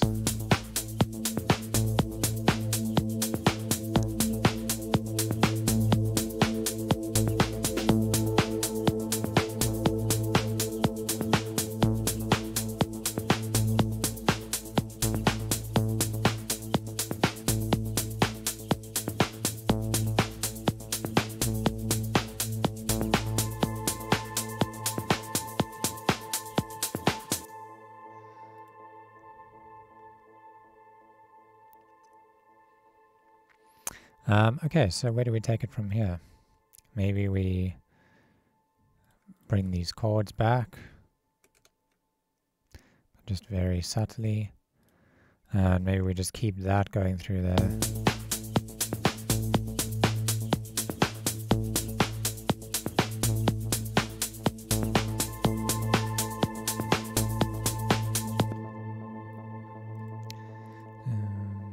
And maybe now we can introduce, I don't know, another lead or something. Maybe something sustained, that like a nice long, you know, like a typical synth solo or something. Let's try that out. Let's grab Wavetable again.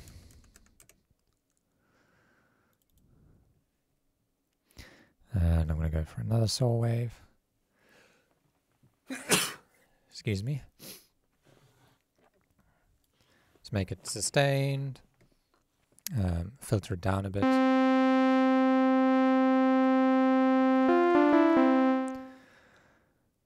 And what I want with this is maybe we can use an LFO to modulate the pitch again and give it like a bit of vibrato.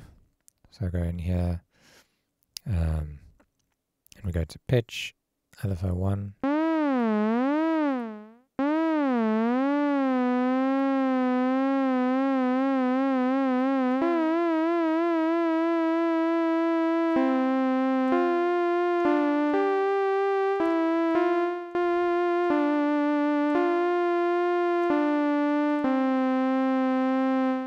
Maybe actually just a bit of drift sounds nice.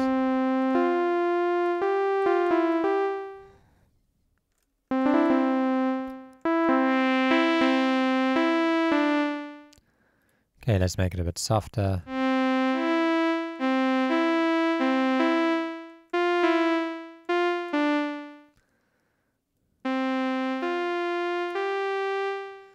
And I'm going to add a little bit of maybe delay and reverb. Actually, we can use echo. Echo. Make it ping pong.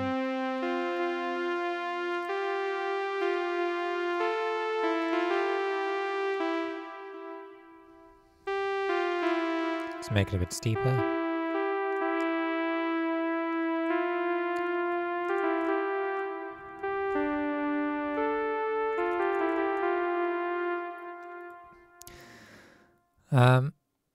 I think we can add notes. We can assign our notes to the filter so that the higher the note we play, the higher the filter goes up. Let's just try that.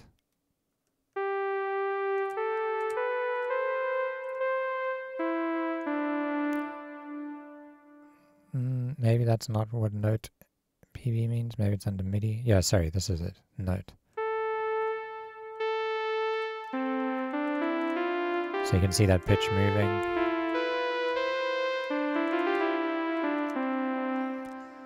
That feels nice. Okay, so let's also maybe add a piano to these piano chords. I'm going to just add another channel below this, and then I'm going to take these, duplicate them down. I'm going to search for grand piano. Here we go to instruments, we go to simpler, we look for that grand piano. Let's hear how that sounds. Sounds really cheap and shitty. So let's make it a bit softer. And I'm going to also pitch this down an octave. I'm going to select all, hold shift and hit down.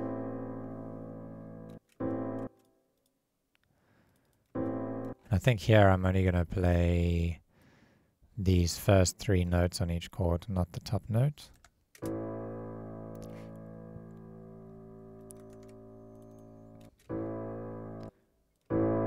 Make it a bit louder, and then let's just grab an EQ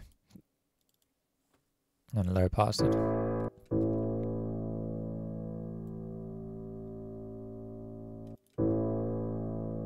Maybe some reverb.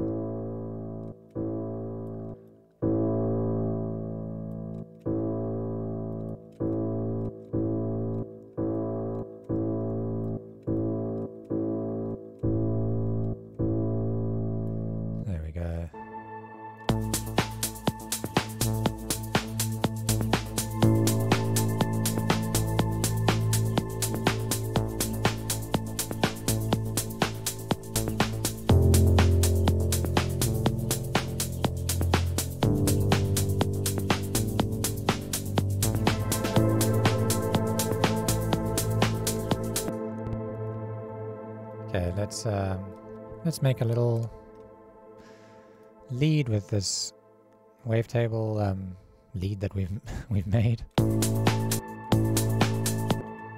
I'm gonna start on A.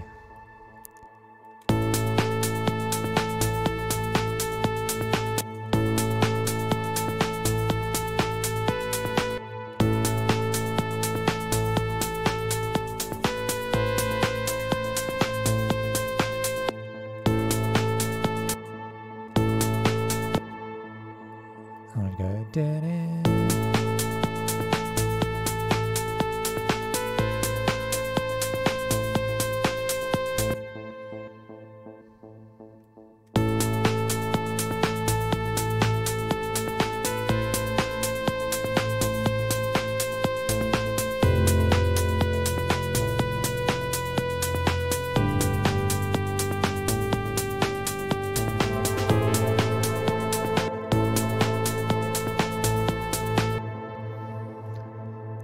Maybe we can go.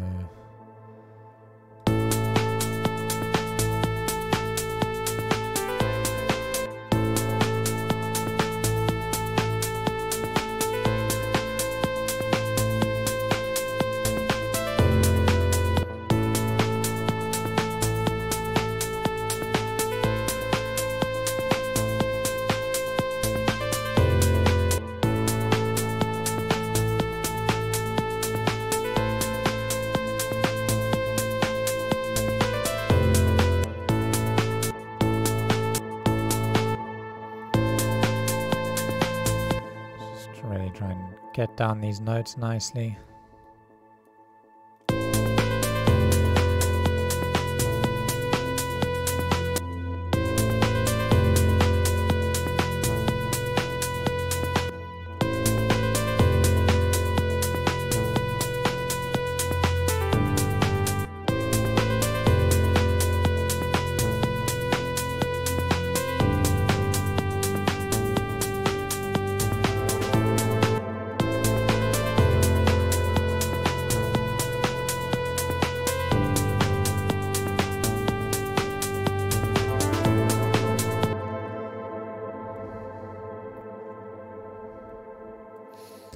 Okay, let's work on the sound a little bit more, get it sounding nicer.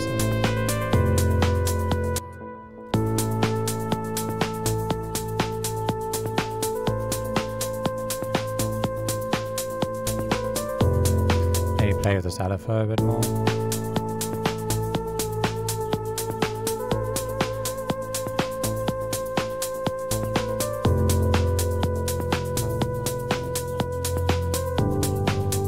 Maybe map the frequency here to another LFO or maybe an envelope to get it moving a little bit. I'm thinking like a long envelope that kind of grows over time. Maybe a 1 second envelope. Map it to the filter frequency.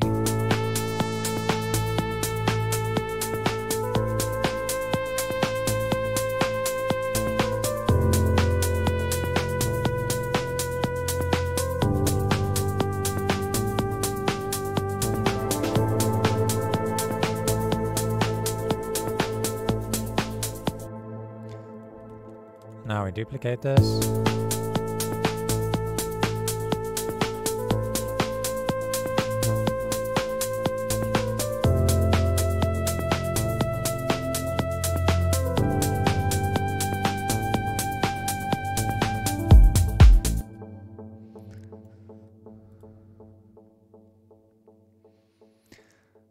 Okay, let's feel this out.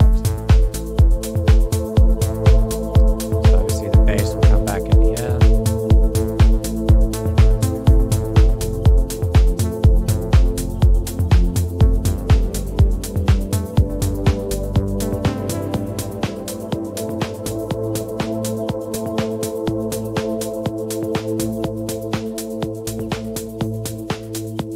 I'm going to just duplicate that over again. And the piano and the pad. Keep this going, and then maybe we can bring this back in here with these additional notes.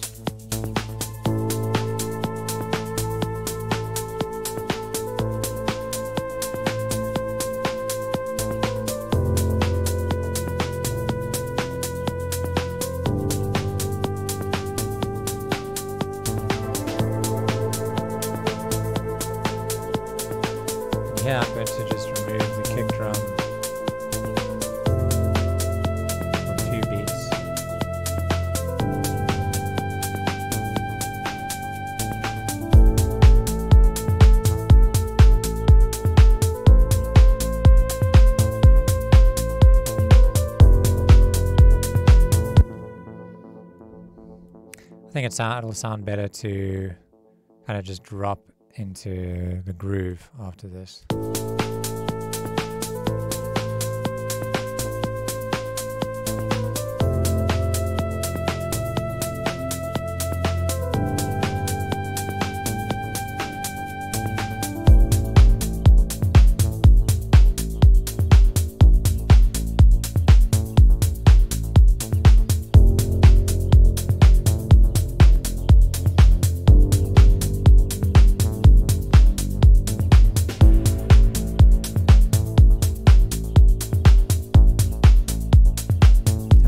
This in maybe with the filter.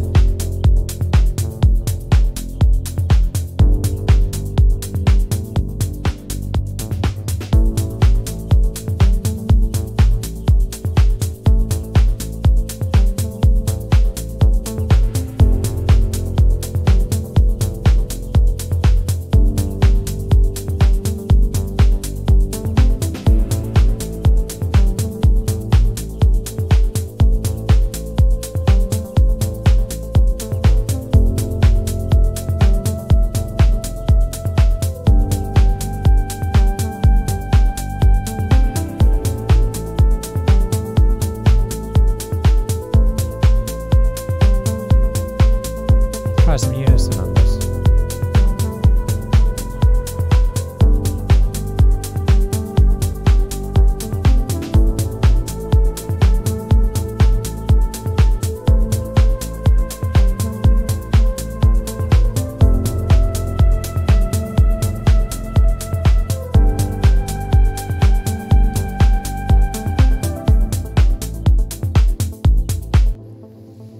Yes, that sounded pretty cool. Now we just need to work on like all the effects and stuff, so I'm gonna use these again. I might take the first one here and just put it on the drop.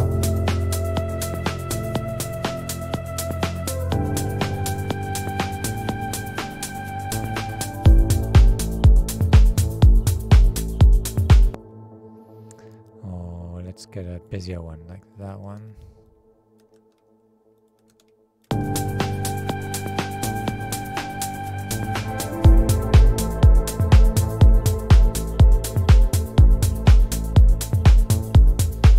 I think the drums at this point could really use something extra here.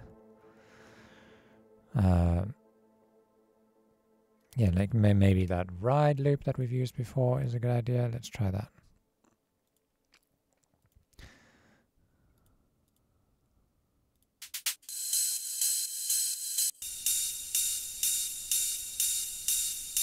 Let's try that one.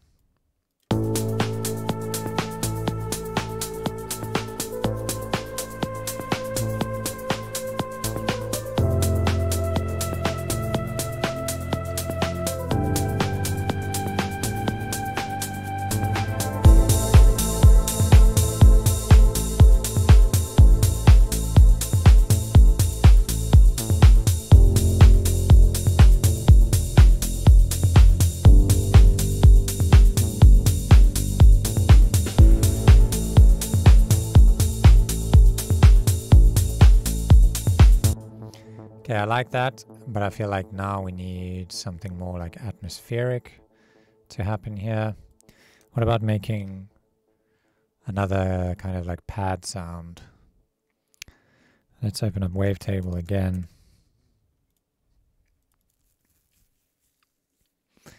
And now we're going to use again a saw wave. I want something that takes a little while to open up. I'm going to map it, bring the frequency down and map it to that.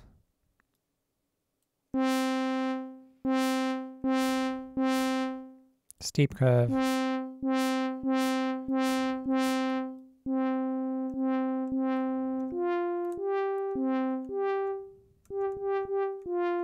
Something like that, and maybe a bit longer attack.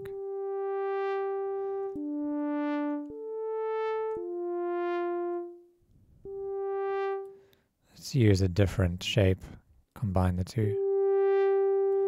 Maybe two different octaves. Or we can turn this one into a perfect fit by doing 7.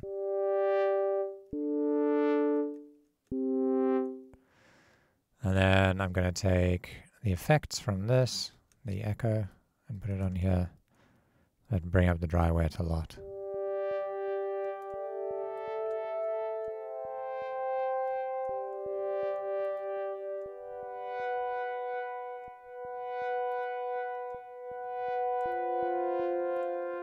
Yeah, that sounds cool.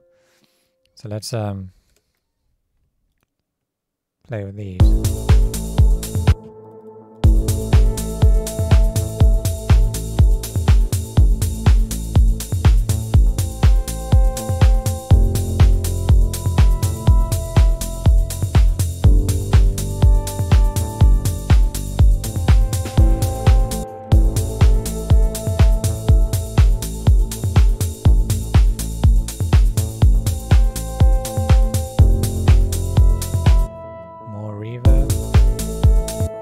Feedback.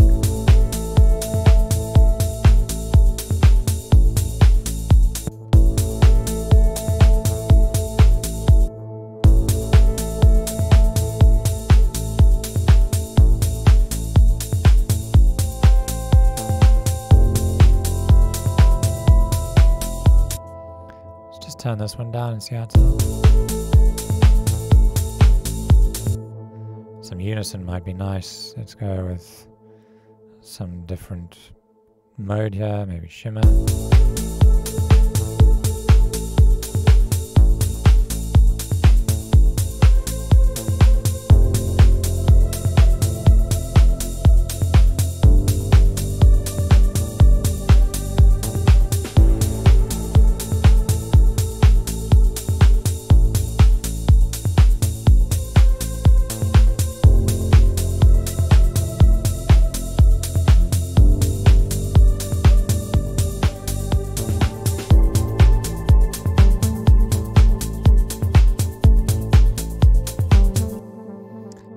Let's bring that reverb into the snares here.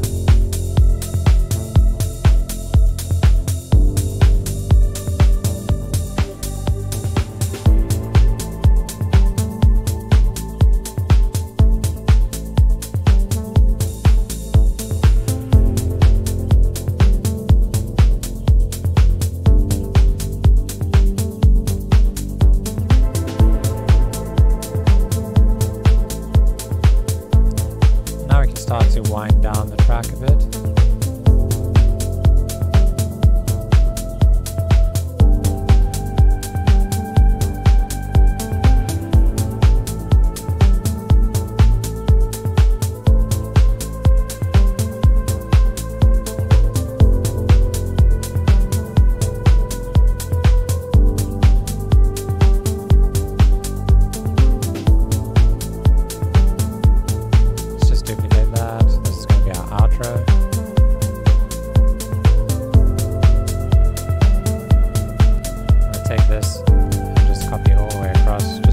This note.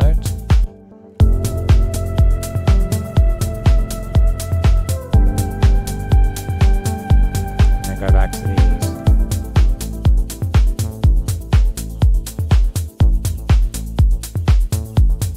And we get to fade that out.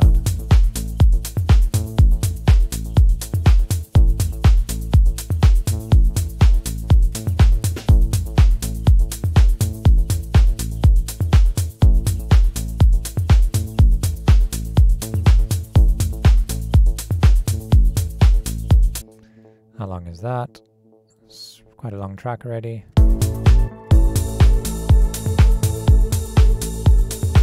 Maybe we can copy these pads across.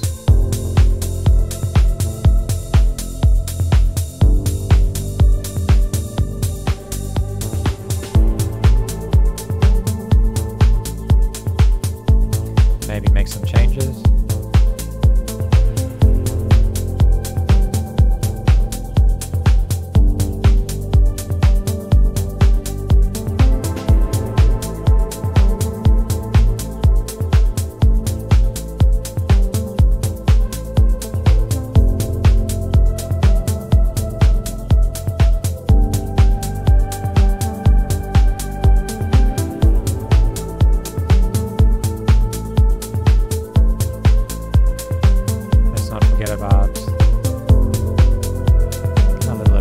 here.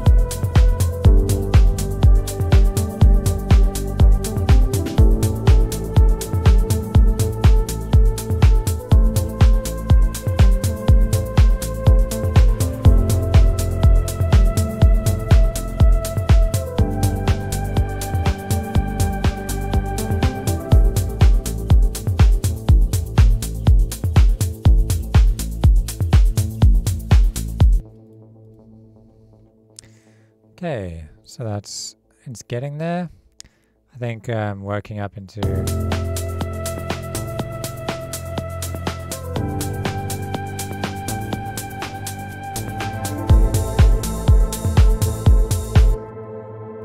this section could probably use a little bit more of a build-up. And there's ways we can subtly do that. One is through use of reverb on the group. So if we use reverb here, we can kind of make it sound a bit more like that.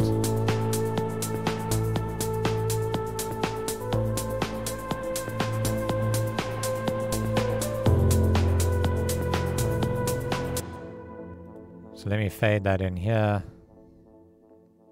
to like 50%, and then we drop it out again.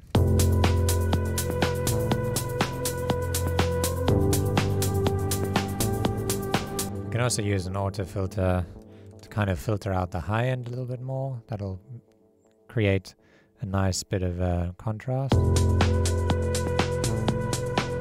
then open it up on the drop.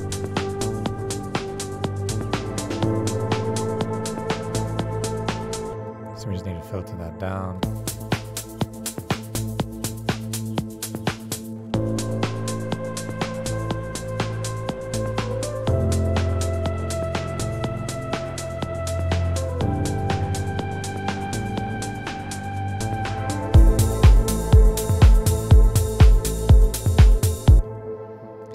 Maybe we slowly bring that back up over here.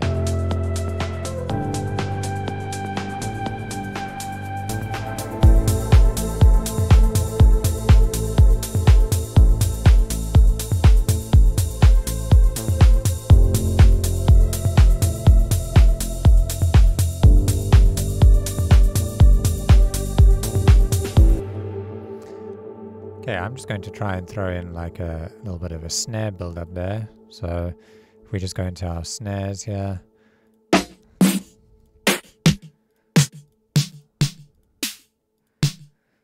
Find a nice snare, like maybe that one. And I'm going to double click on that new MIDI channel. Let's just place these on 16th notes here.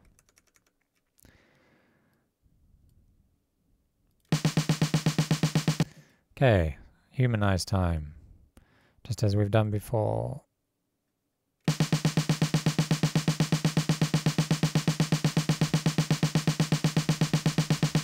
Maybe a bit of volume here. We can tighten it up a bit.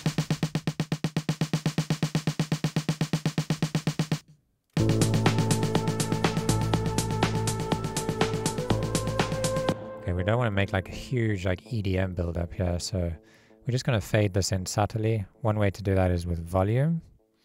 So if we consolidate this whole clip, we can take these notes and increase the velocity over time. So you could sit here and manually do this one by one, which would take a super long time. So I'm not going to do that. Or you hit the B note on your keyboard, which brings up this pen tool. You select all of the notes, Control A, then you hold down your Control key and you click and drag, draw a line through here. And then you get that nice rise over there. The first one, I need to just turn that down. That was a mistake.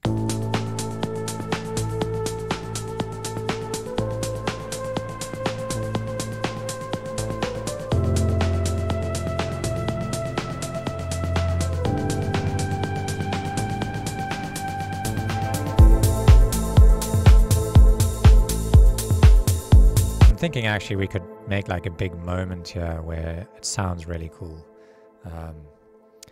something we can use, like maybe an LFO to do a cool kind of exponential effect. For example, let's make another pad sound with Wavetable.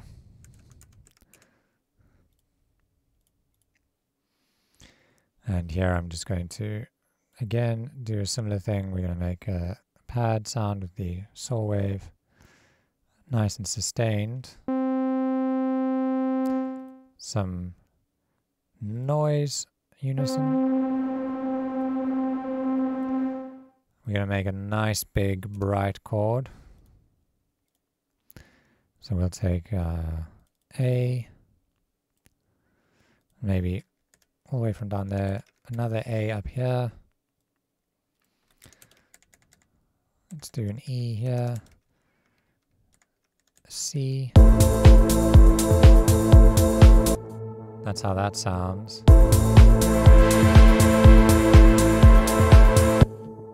Okay, let me just put an EQ on there. I don't want the low end in there. Now what the idea is to use an LFO to make this go wop wop wop wop wop really fast, but then slow down. Like, if you know what I mean. Okay, so we'll grab this LFO and we'll assign it to the frequency. And now we take the LFO and we can just play with the rate. So that's one way to do it. It actually might sound better to, rather than assigning it to the frequency, we can assign it to the amp. And then adjust the frequency over time. Let's go back into the matrix. I'm going to double click there to delete it. And we'll assign it to the amp.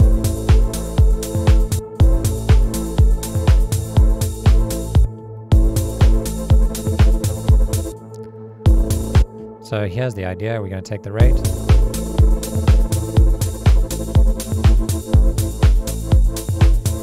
Do that over time.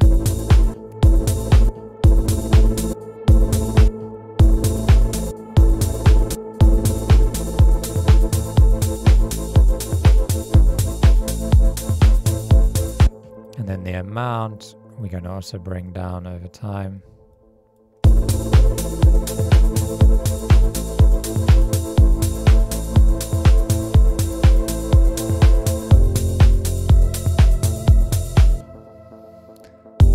Now we can take this frequency and we can maybe use an envelope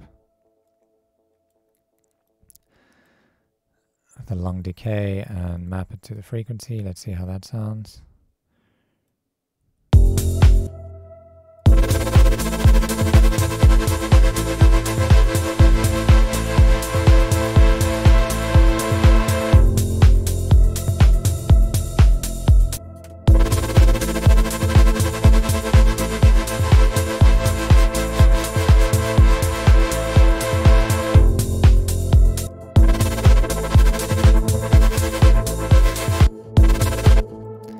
Sounds kind of cool if we have an LFO mapped to the frequency too and it's doing something different. Maybe we can try something crazy with like a random LFO, bring up the rate a bit. Let's see how that sounds.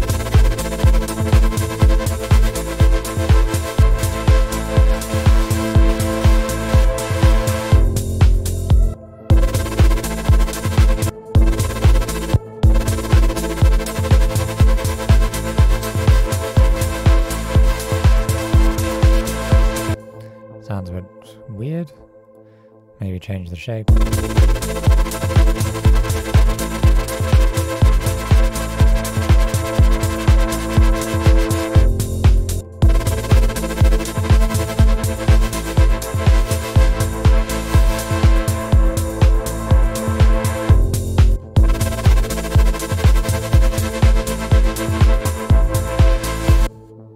Maybe just a little bit of movement there.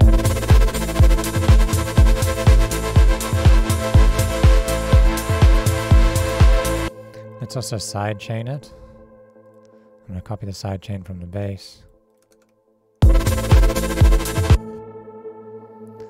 Oh, the sidechain is broken because of all the layering that we did with the kick drum. We kind of took out the power from one of the layers. So now we just need to fix that. Let's go to the second kick.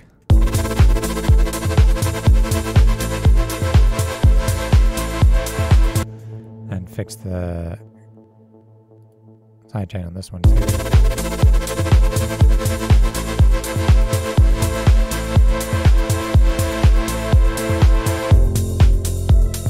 Maybe a little bit of reverb, and I might take out a little bit of the high end from this.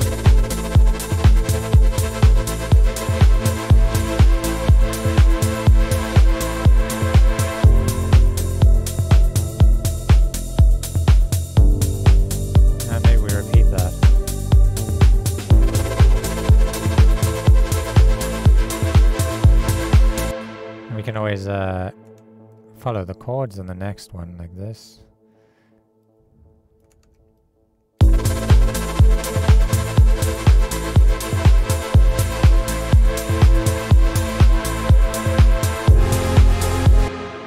Whoopsie, we need to fix that. This note needs to move. Because remember, this is an F major chord, F. So we need to make that an A. And then this one also goes up. Let's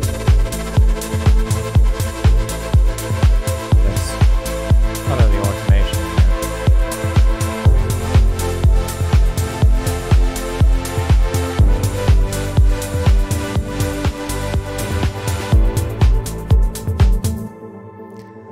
I'm not too sure about those other notes, but I just want to try it out quickly. Maybe we can have the rate here going up. And then down again.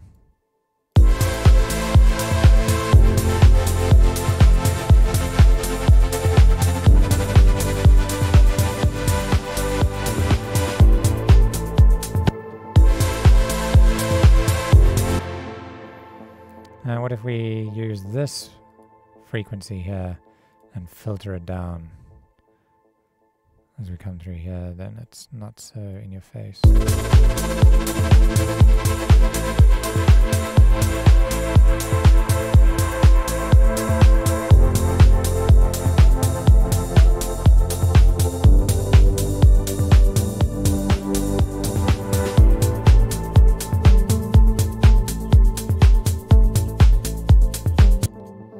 Let's feel this build up and drop there.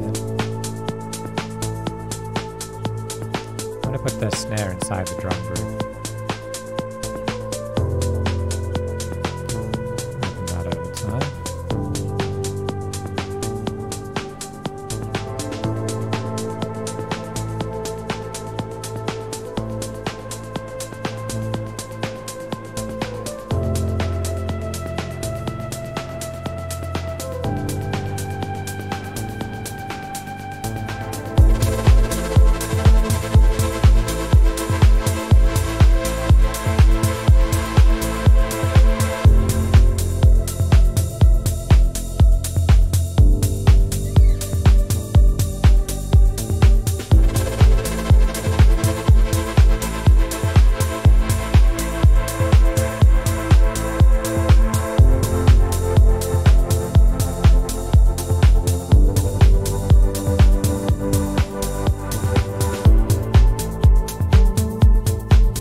That's cool, except I think this just needs to repeat twice. And you can have that frequency doing something different. The amount. Do something like that.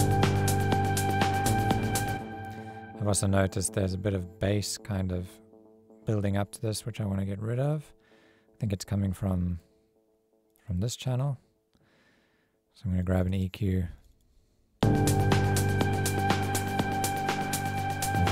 Do this.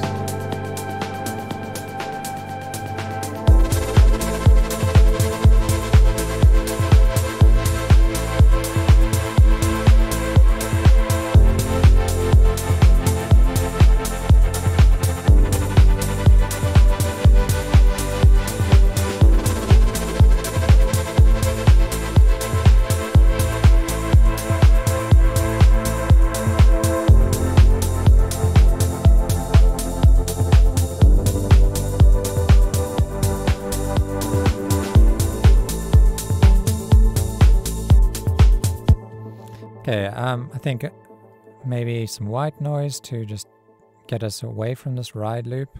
Just like a little splash through there would be good. Or a crash or something. Yeah, maybe let's just do some white noise.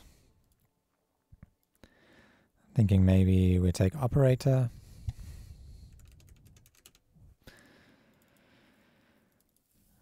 And here we can go just a couple of operator hits. Maybe a bit faster.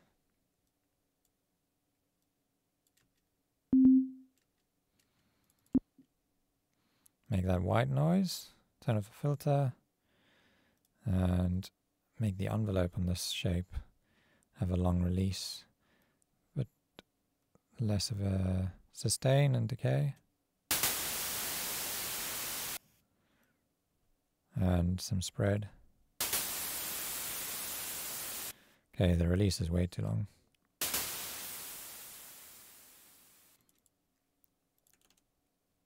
Let's grab reverb, long decay. And I'm just going to shape this noise a little bit with the EQ.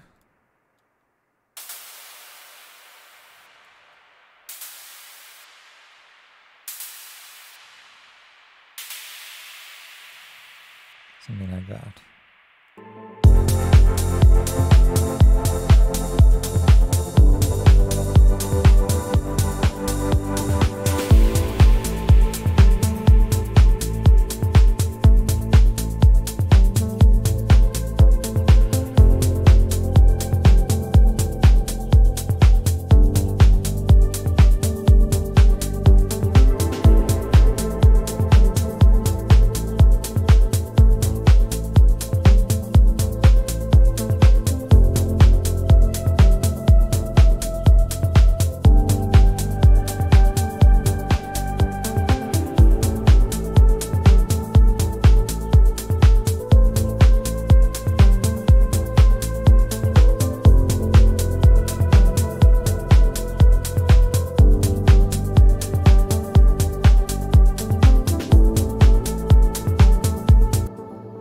Okay, so most of the track is done being arranged, I think.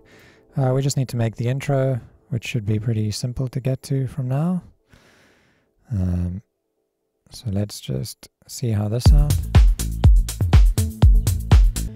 I mean, this is virtually an intro in itself, so I think we can just copy all of this and then maybe remove that over here.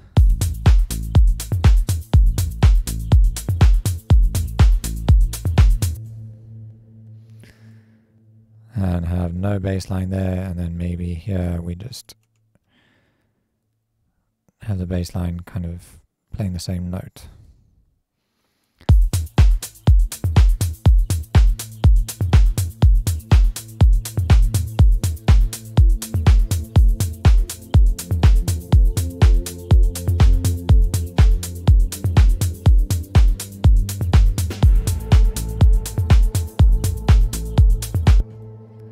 Yeah, I think also with these pads we need to also just be playing a single note here.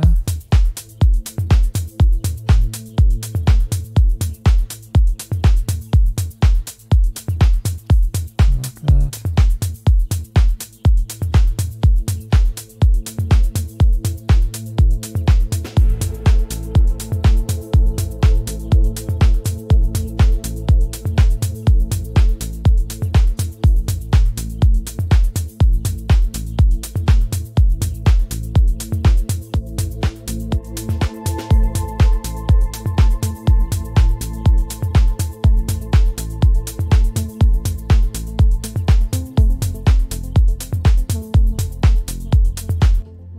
Okay, I'm quite happy with how this is sounding now.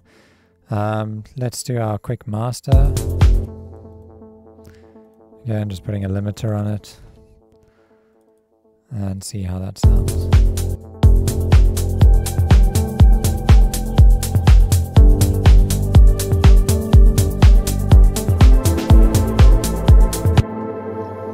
Okay, We're ready to play the whole track through. Maybe I should just quickly rename some stuff that's already named. Piano. I'm just going to call this melody. It's quite in the background, but anyway. Lead. And here we have, oopsie. That is a pad again. Pad 2 maybe. And then here we have big LFO chords and earcandy.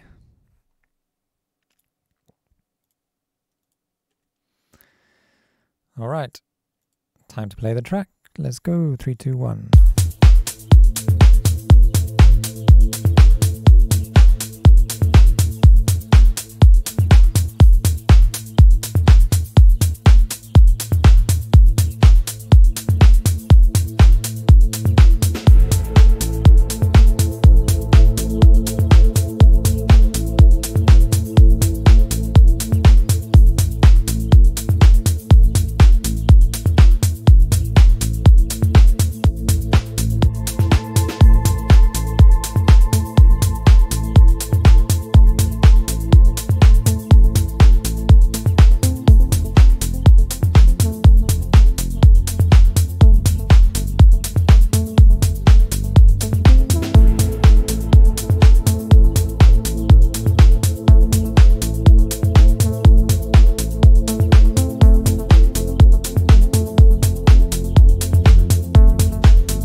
Okay, I don't think we're done because the breakdown into the second drop just didn't feel right to me. First of all, it was too long, this section.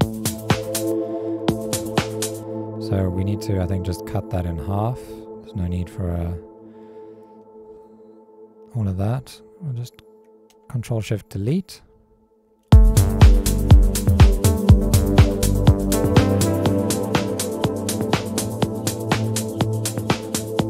I think we can start hinting at this melody through here. And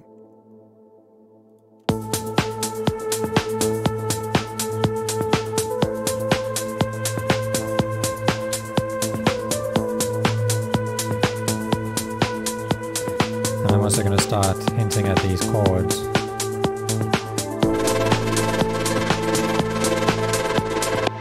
but we're going to filter them down a lot more. Okay, hang on. I need to turn off that padlock before I copy. And we're going to do them twice here. And so to hint at them, we're just going to play them exactly the same, but with the filter all the way down.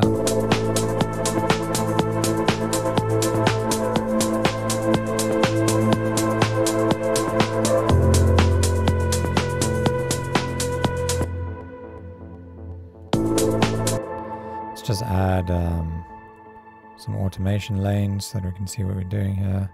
We've got the amount, we need the rate here.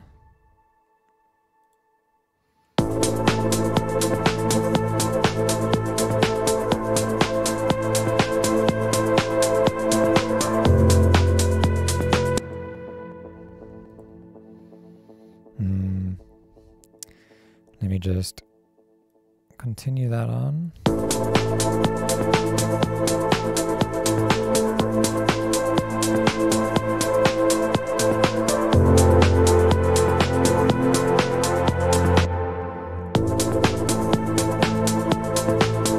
Yeah, maybe I'll just hold out that chord.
I think it's nice to cut everything and then maybe just bring in that clap on the last beat.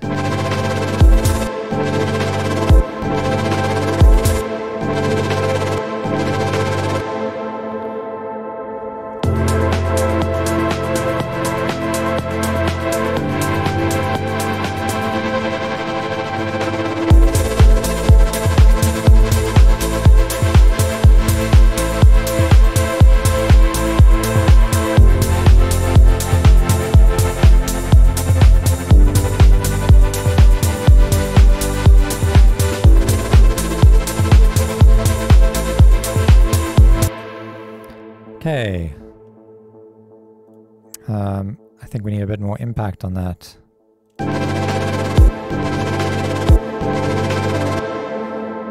That snare, so let's maybe just turn it up.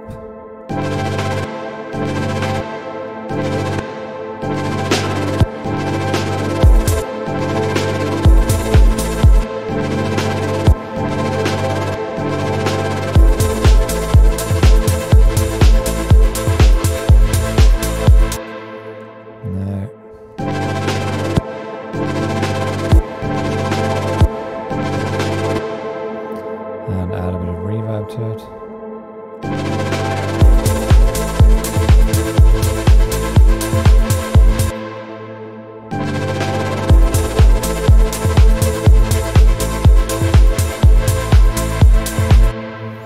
And maybe not this ride. Let's hear how that's.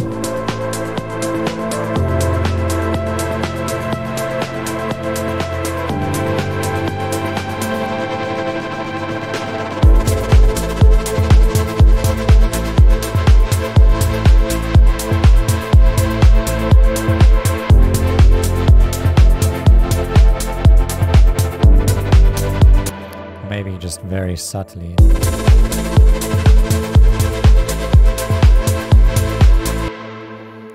Okay, I think that's enough. Let's yeah, let's listen to this now. I'm gonna not play right from the intro. Let's play it from here.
Almost there. Let's just put that snare up.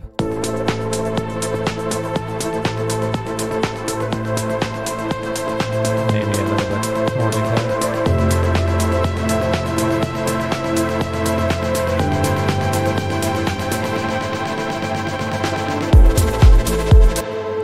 You can maybe cut the snare here too.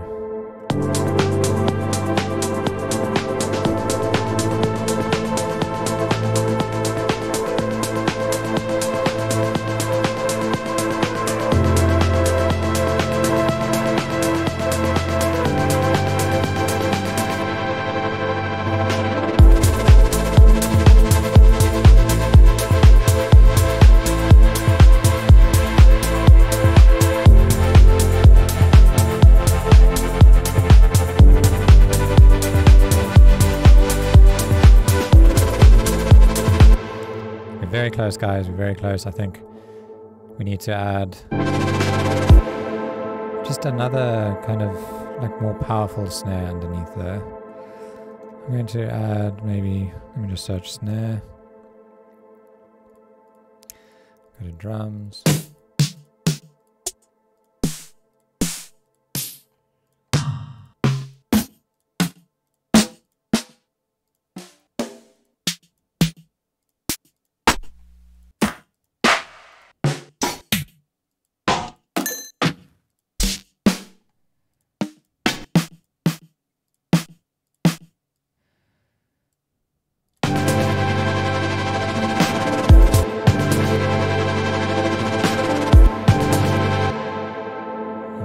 Big reverb for that one.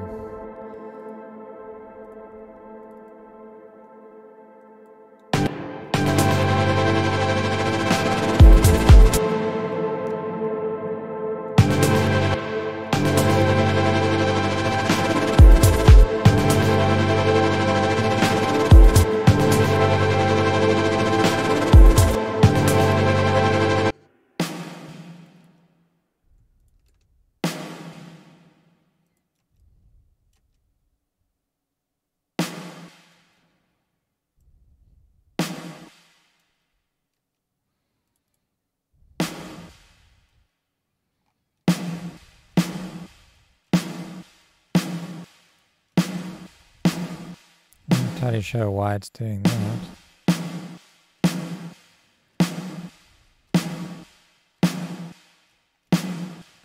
Oh, right, it's because of this reverb.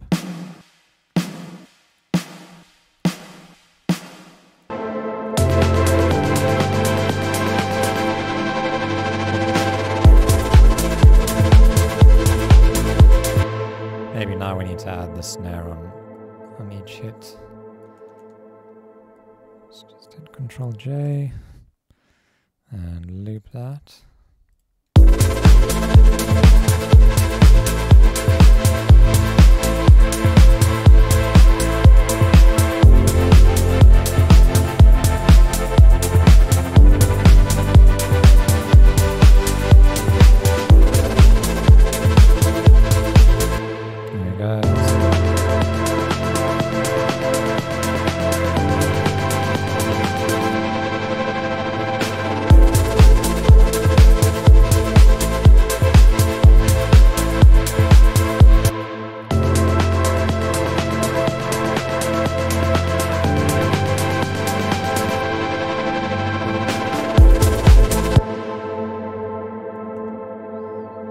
Maybe we can do like a fill more. Let's just try that.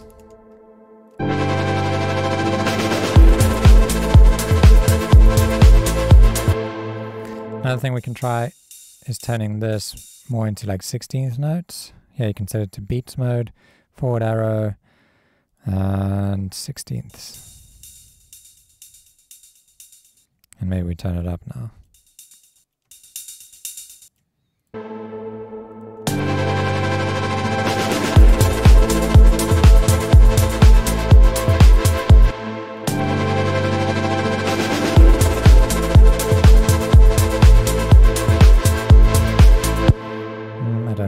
That. It's getting a bit crazy too.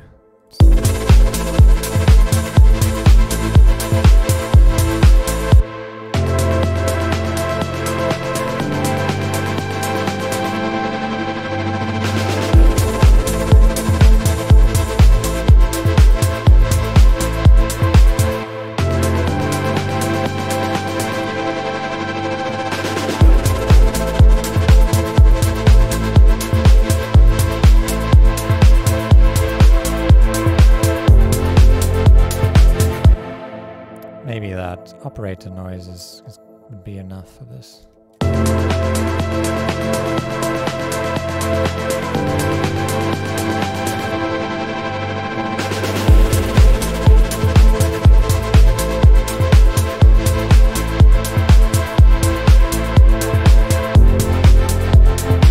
just going to turn down this volume. I don't think we need that there.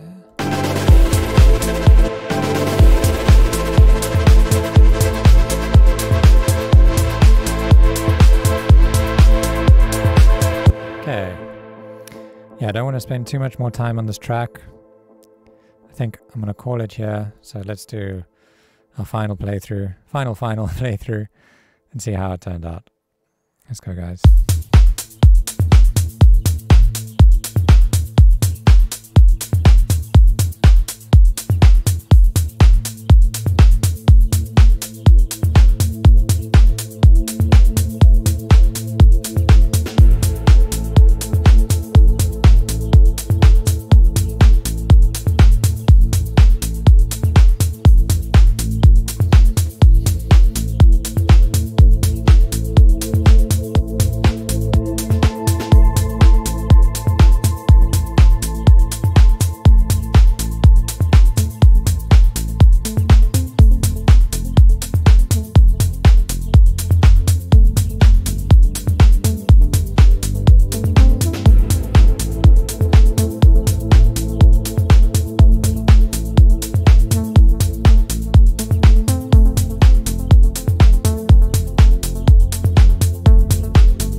Okay, cool guys. That was fun. I think it maybe gets a little bit too chaotic around here. But it's not something I want to now sit around and tweak for hours and hours. I think this course is already many, many hours long, and really the whole point of it is to teach you concepts.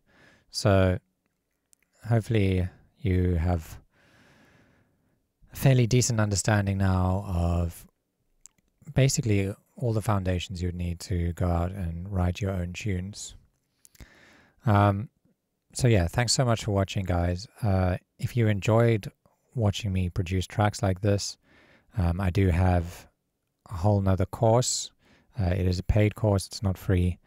It's called Project 20, and you get to watch me write 20 tracks over a period of 20 days. I did it on live stream. I also provide all the samples, and I think, I'm not sure if I provide the presets. I need to double check that before I lie to you. But definitely all the samples are there, so you can follow along more or less. And so yeah, I recommend checking that one out. If you enjoyed this and you want to support the channel and so that I can do more stuff like this, please go and check out my store with all these sample packs that I've been using. But yeah, thanks for everything, and I will see you in the next tutorial, I guess. Goodbye.